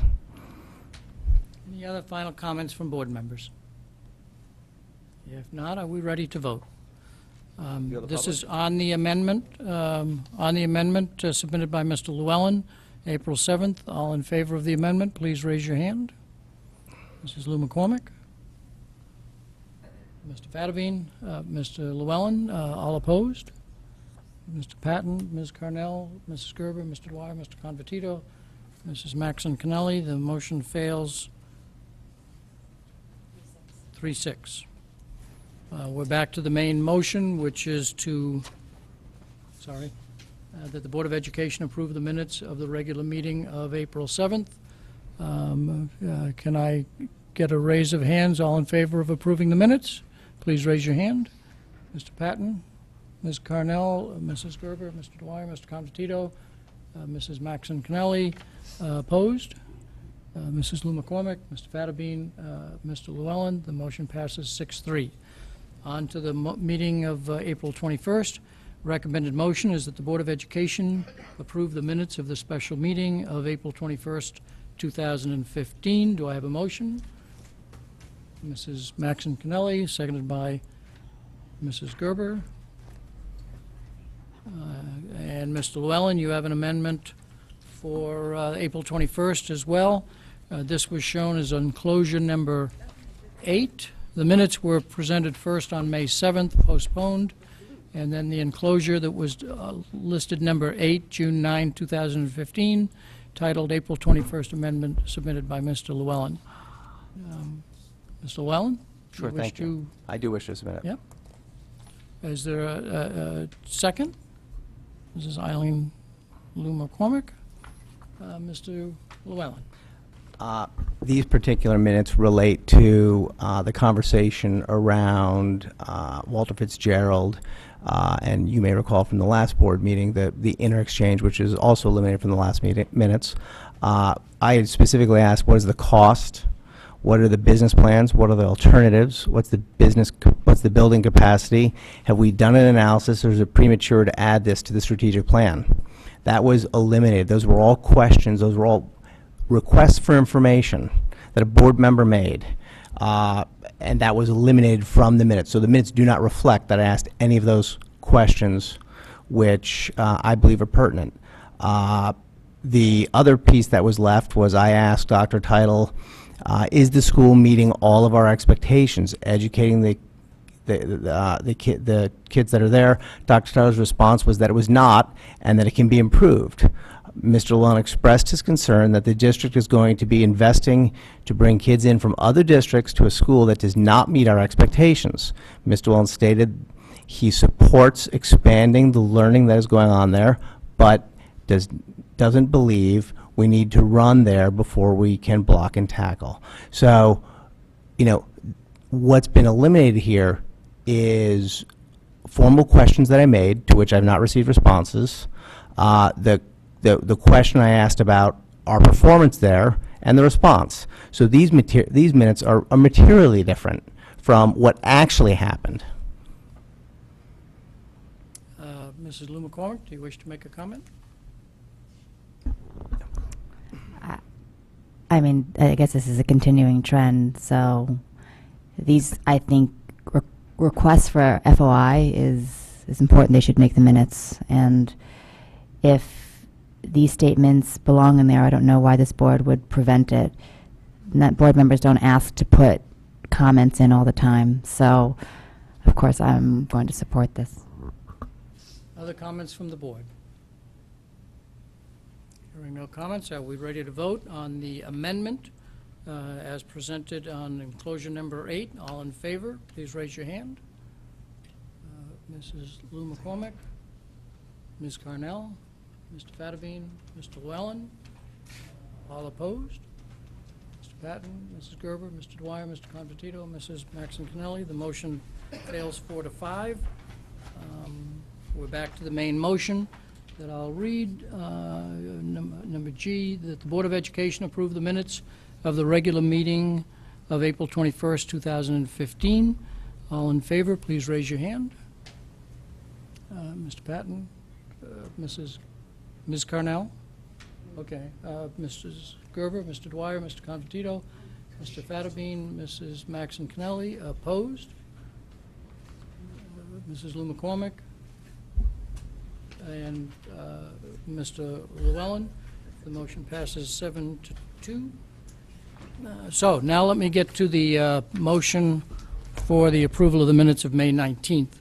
As you know, this failed as a result of a tie vote, and so in order to reconsider and have an actual action item here, we will have to ask one of the 4 members who voted in the negative to put a motion forward to reconsider the motion on the May 19th, 2015 minutes. Is there any of the 4 of you who are willing to reconsider that decision?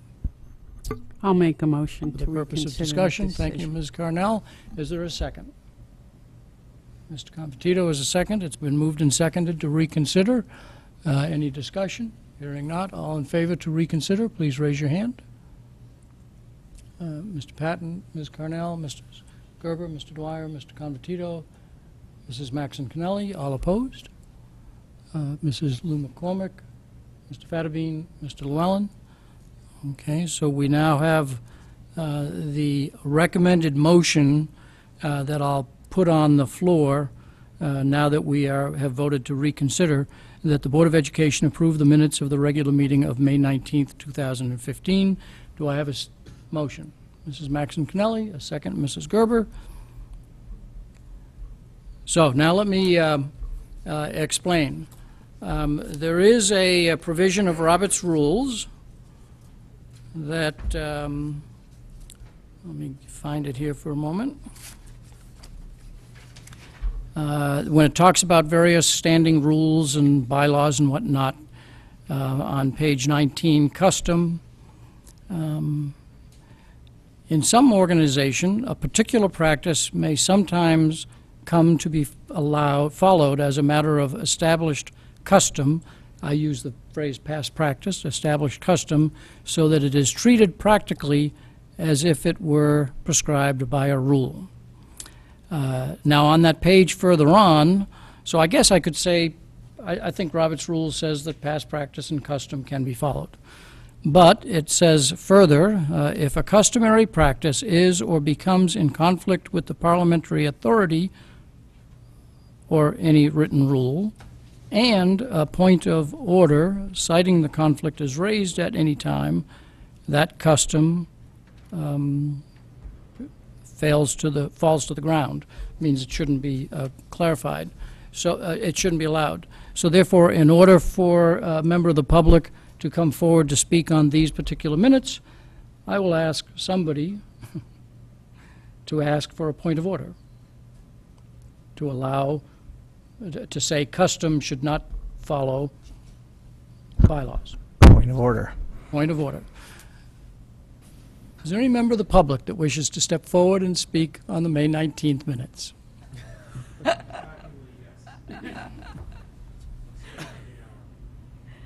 Thank you for your patience while we got to your set of minutes. Thanks for the opportunity to speak, and I'm sorry that I caused the kerfuffle last time by No. asking to speak at the wrong time. I do apologize for that. Jan Reber, Fairfield resident.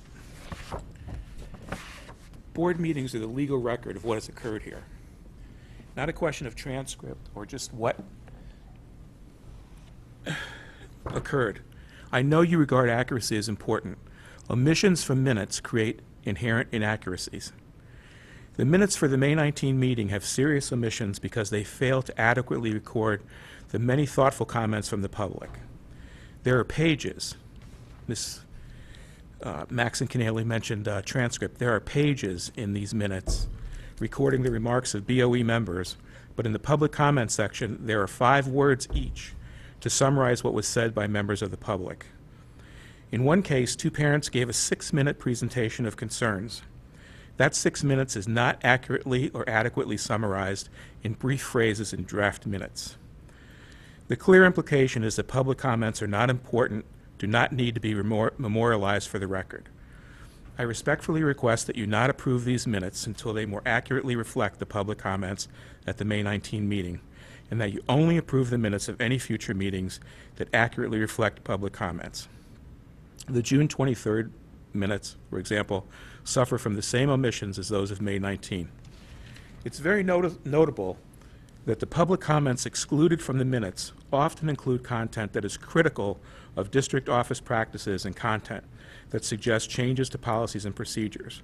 By failing to maintain an accurate legal record of these comments, you are in effect censoring the public, censoring the record, and keeping criticism and questions from being permanently memorialized. It's not a question of recording every word. There clearly seems to be on the part of this board a policy to censor and keep from the public record anything that's critical. In voting to make the minutes more accurate, you will also be affirming to the public that what they say deserves to be part of the record. As individual BOE members, many of you spend hours on the phone, in email exchanges, and meetings with parents and the public. You deserve our thanks and our respect for your dedication. Somehow, though, as a body, the BOE does not reflect more than minimal attention to the public.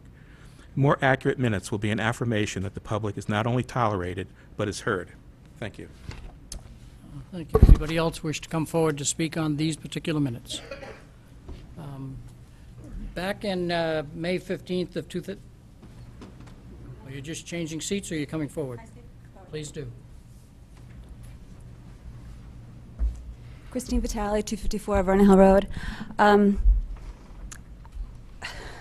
don't know if you're going to take any motion on including public comment in the minutes. I think you run down a very slippery slope in that you get to vote on the minutes. You get to approve whether or not what transpired was accurate.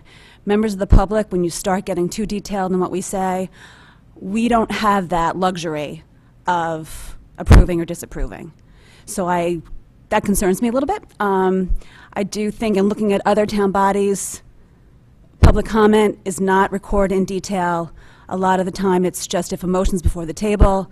I think that if you indicate whether or not a member of the public spoke for or against, I think that kind of captures it. I think that if somebody, as a member of the public, if you want to include something, if you have a written record and you include that in the minutes, I think that should suffice. Just my 3 cents. Thank you. Anybody else? Please state your name and address. Nancy Haberly, Fairfield resident. This has been a long, ongoing issue here, and the public comment is squashed. The board comment is now squashed because we have changed our bylaws. So this is a trend that this is America, for God's sakes. I don't understand why what people have to say is not why don't we want to hear this? Why don't we want to hear what people's opinions are? Or this is really scary to me. And my husband and I have been fighting this since we've been coming to these meetings, and we have personally been shot down constantly over this. It's freedom of speech. People should be allowed to express their opinions. My opinion matters. We pay your salaries, we pay the district, we pay central office's salaries, we pay the teachers. This is extremely important, and what is going on here is very, you talk about a slippery slope? This is dangerous territory. This is very dangerous. The town should be petitioning this board because this is outrageous what's going on here. We need to be heard, and those minutes are reflective of what's going on. And people are not going to sit down in the history and look back and watch those meetings. The minutes are the recollection of those meetings, and we're not getting that, and it's gotten less and less and less. Nancy Haberly spoke about, the minutes, and that's what it says. That's inappropriate. That is not what's happening. This essence baloney, this is enough. We need to start documenting this stuff because it's a bad representation. We're looking like a bunch of fools up here. Thank you. Thank you. Anybody else? Somebody's going forward. Please state your name and address. Doreen Herron, 53 Forest Avenue. I was actually the secretary of a PTA where I had to attend a forum on how to take minutes. And when you record minutes, it's actually less is more. You can go as less as just recording motions. So we're the Board of Ed's the only board that has discussed motions to this degree, and nobody's getting censored. It's actually the opposite. We do not need transcripts. We need less. People can always revert to the tapes. The fact that we have this discussion every time, and now we're allowing public to comment on the minutes, and now I'm up here talking about minutes. I just think that it's ridiculous, and I hope that we can just approve the minutes and move on. I think the secretary here does a good job. I think you guys get them ahead of time, that you can give your comments to her. If left anything out, I'm not sure. I think that's how it works, but please approve the minutes. Thank you. Anybody else? I would remind the board that on May 15th, 2014, we had this discussion. Actually, Mrs. Lou McCormick and I had this discussion back and forth, and I was reminding the board of, again, Robert's rules, that on page 471, line 15, 16, 17, 18, it says the name and subject of a guest speaker can be given, but no effort should be made to summarize, they say, his remarks. And that's Chapter 14, Section 48, as I said, page 471. And so our protocol comes from Robert's rules that we state the name of the speaker, the subject matter, and not try and summarize their comments. And so we have, that's what led to this protocol. Comments from the board members on this particular set of minutes of May 19th, 2015. Mrs. Lou McCormick? I have a, can I ask a general question of Say Robert's? again? Can I ask a general question of Robert's do. rules? If this board should want to do something other than Robert's rules, we have the authority to make a motion to incorporate comments from the public if we should so choose. Is that correct or no? We would have the option. We can't at this meeting, but during our annual November bylaws discussion, the bylaws include commentary about the minutes, and if the board so chose to change the format, they're welcome to do so. The board could vote to have a full transcript. The board could vote to try and describe the essence of guests' comments similar to the essence of board members. So the answer is yes, but would have to happen during the November bylaw discussion. I thought we could raise a bylaw at any time. Well, you can, but with not at a notice. special meeting. Okay, we can just do it at And any there's time with notice notice. requirements, so you should check your bylaws to determine, I'm just saying, we could raise it at any time with notice. We're not held to Robert's rules if this body should choose to allow public comment to be this recorded. body could Yeah, okay, I just wanted to choose a confirm that. different set of rules, yes. And Ms. Carnell, Mrs. Maxon Kennelly, Mr. Fattabine. To expand a little more on what Ms. Lou McCormick said and what someone from the audience said, maybe one of the discrepancies that we seem to be having, because this board does spend a lot of time on minutes, is maybe we should take a vote on how we want the minutes. Are they just bullet points of how we want the minutes? Are they transcripts of how we want the minutes? Because I appreciate what Robert has to say, but he doesn't sit at this board meeting and go through this time about the minutes all the time. And I think our time should be much better spent on more important things. Maybe that's a suggestion, that the board takes a vote and majority rules, and if people want transcripts, then they get transcripts. But it has to, we all have to agree, because I think a tremendous amount of time is just wasted on the minutes. I think Mr. Fattabine would be the first to agree with me that the subject of minutes has been a annual conversation, and that motions have been made trying to better define what the minutes should include, but we haven't seemed to find something that all 9 of us have arrived at. Is that a reasonable, fair statement? I think it's a fair statement to say that the minutes have been disputed among the board. Yep. And I think that the first, the chair has cited Robert's rules that he believes support his position, and I, in the past, had cited portions of Robert rules that support a position that would have more than just that statement in it. Agreed. And perhaps if you go to the minutes, you might find it, or you might not. But we've also made amendments to the bylaws, which I believe don't make any distinction between speakers as the chair advocates. So the bylaws would control. If the bylaws don't control, you go to Robert's rules. But Robert's rules can't be interpreted to be inconsistent with a specific bylaw.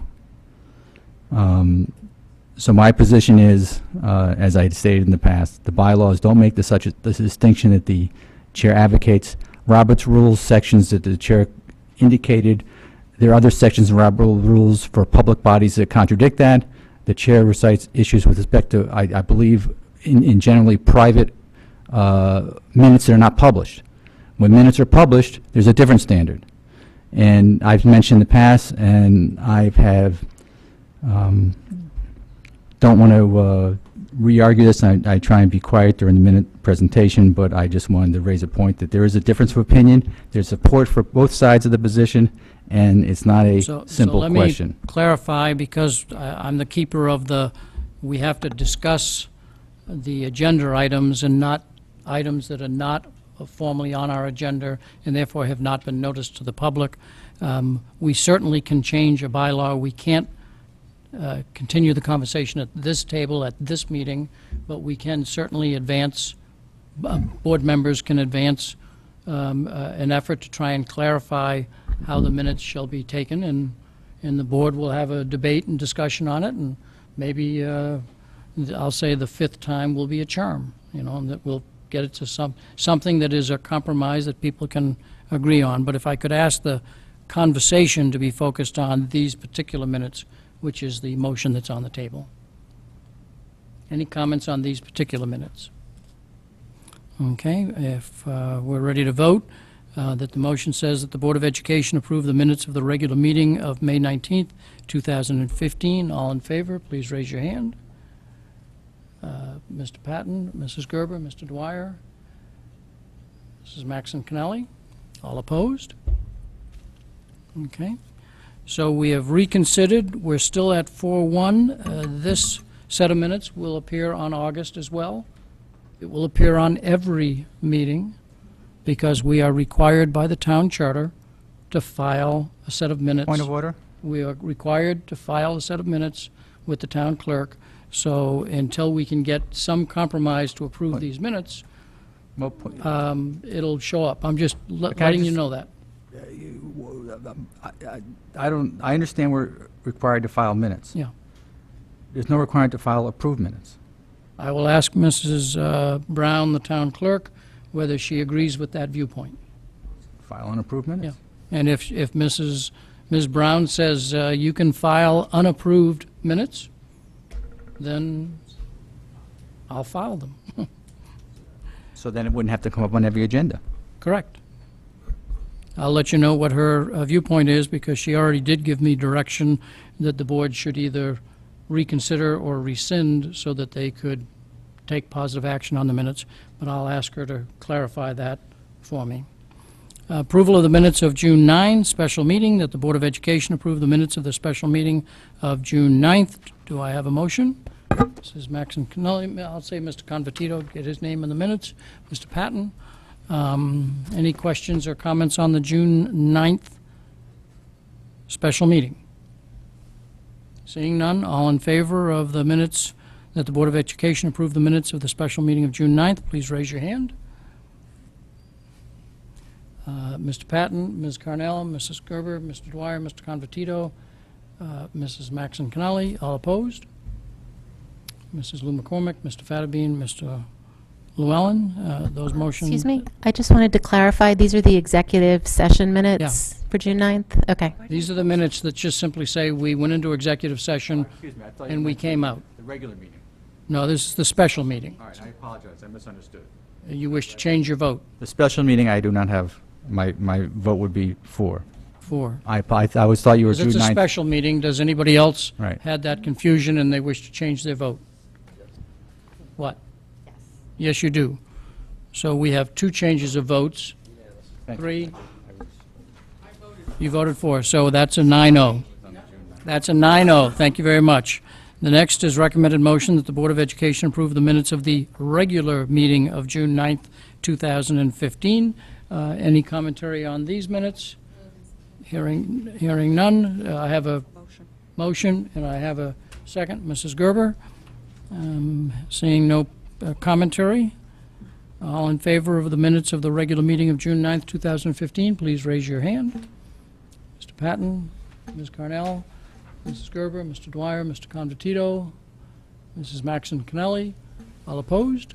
Mrs. Lou McCormick, Mr. Fattabine, Mr. Llewellyn. Those pass 6-3. Approval of the minutes of June 23 special meeting, that the Board of Education approve the minutes of the special meeting of June 23rd. Do I have a motion? Mrs. Maxon Cannelli, followed by Mrs. Gerber. Any comments on this? This was the Executive second session. superintendent's evaluation meeting. Yeah. Again, this is we open, we close, we're done. All in favor of the motion that the Board of Education approve the minutes of the special meeting of June 23, please raise your hand. Are you raising your hand? Okay. We have 8. Oh, I'm sorry. You're correct. You were not present. 8 in favor. Are you abstaining? No opposed, 1 abstention. Final set of minutes. Final set of minutes of the June 23rd regular meeting, that the Board of Education approve the minutes of the regular meeting of June 23rd, 2015. Do I have a motion from Mrs. Maxon Cannelli? A second by Mrs. Gerber. Any commentary on that set of minutes? I've got commentary.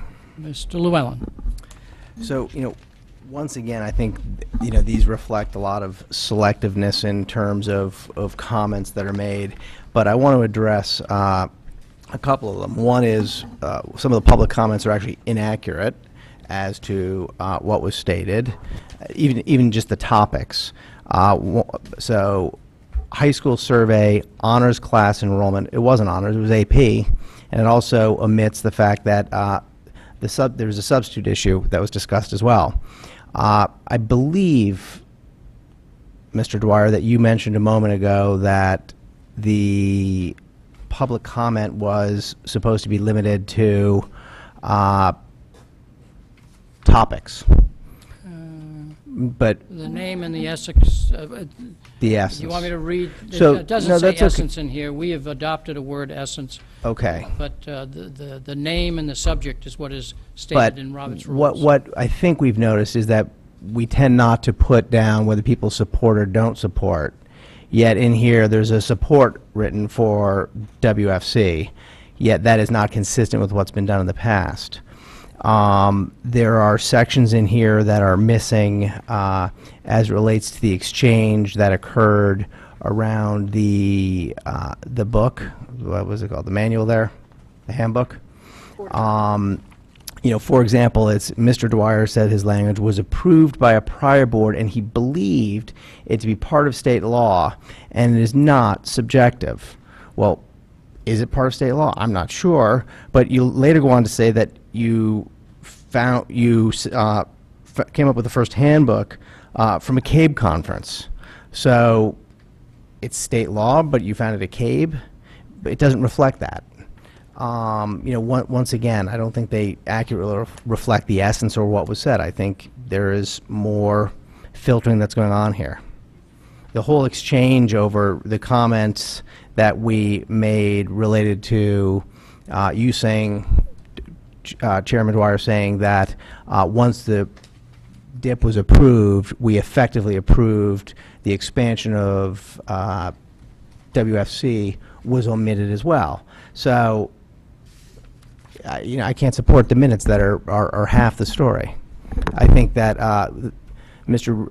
Reber said it very well in that, you know, they've got to accurately reflect both sides. They can't just be one-sided. That's a viewpoint. Any other comments that board members wish to make? And I won't bother making a motion because I know how those go. Thank you. Mrs. Maxon Connelly. Just briefly, I would only say that if an essence is wrong, if a position is not accurately captured, that should be submitted. I'm not going to vote for transcripts, but I want accurate minutes. I want an accurate capture of the essence of the conversation. And I'm sorry that Mr. Llewellyn takes the view that there's no point to any of this. I think I've been extremely consistent that I will never vote in favor of a transcript, but if the essence of something has been mischaracterized, that should be submitted, and I'd be happy to support it, especially when it's submitted ahead of time, because then that also does the courtesy of giving Mrs. Gerber and Mrs. Brown, who is the original author of the minutes, the time to go back and check the transcript. The 2 times that I have submitted changes, they went back, checked, reflected that what I had done was accurate, and the changes were made. I have no problem with that. We have a process in place. I do not consider this rubber stamping. I just consider that it's become time-consuming. To Mr. Llewellyn's point, I wish he came in with an amendment for this, because then we could have considered it ahead of time. I'm sorry that you didn't. And you saw what happened to my last 2 amendments. Therefore, I will make comments. They were not transcripts. So are we ready to vote on the motion that the Board of Education approve the minutes of the regular meeting of June 23, 2015? All in favor, please raise your hand. You were not present. Mrs. Gerber, Mr. Dwyer, Mr. Convertito, Mrs. Maxon Connelly, opposed. Mrs.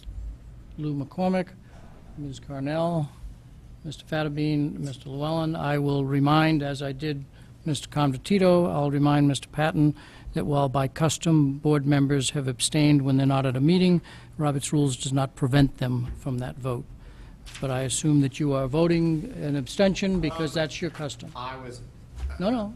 No, I was actually thinking about that because not only did I watch the meeting, but I certainly read the minutes in detail and felt they were fine, but by, as we call it, past practice,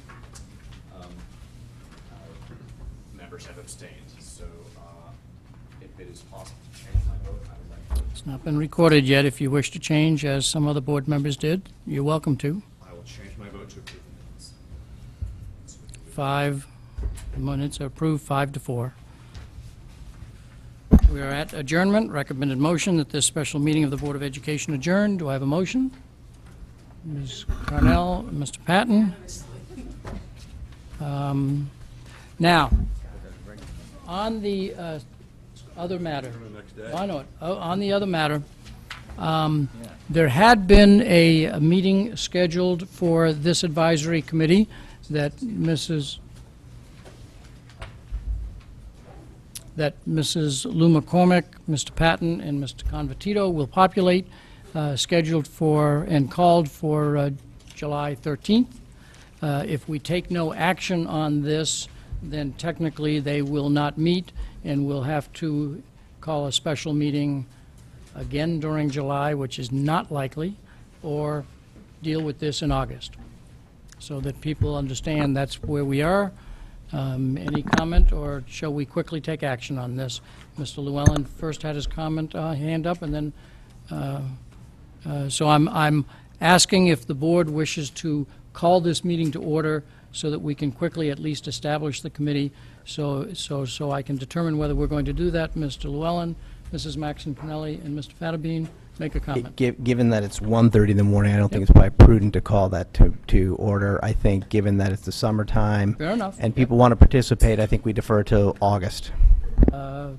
Mrs. Maxon Pinelli? I'd like this, there has been half-decent publicity about this. I think there's an expectation on the public's part that this initial meeting be held. Then it's up to those three committee members to decide to what degree they want to hold their meetings when. August, I think, is worse than July. I mean, August, Fairfield becomes a dead town.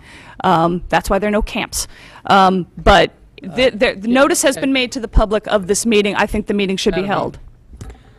I would propose amendments to the commission statement, so for that reason may take additional time, and I would prefer that it not be done at this late hour. Could I ask if the board would be amenable to allowing the three members to meet, and that you might present changes that you may want to make to the commission statement, and that they meet on an ad hoc basis to present that back to us in August? Mr. Convertito. Well, I would suggest that, first of all, we adjourned the meeting. We don't have another meeting No, I'm here. just asking whether we could call another meeting. You can't call another meeting. It was noticed for yesterday. The time approximate this meeting will begin after the conclusion of the special meeting that begins at 6:30. So it's after the conclusion. Mr. Convertito does not wish to take action on this. What about on this side of the table? We're done? We're done? I need a... I'm just going to look this over for 1 second, but I think I agree that... You're going to use the microphone, please. How about just a yes or no, Mr. Patton? If legally we cannot call the meeting, then I see no point. I don't know that, I don't But have the town there's charter in no- front of me, I don't know that. At the moment, we will say that this item will be put on the August meeting, okay?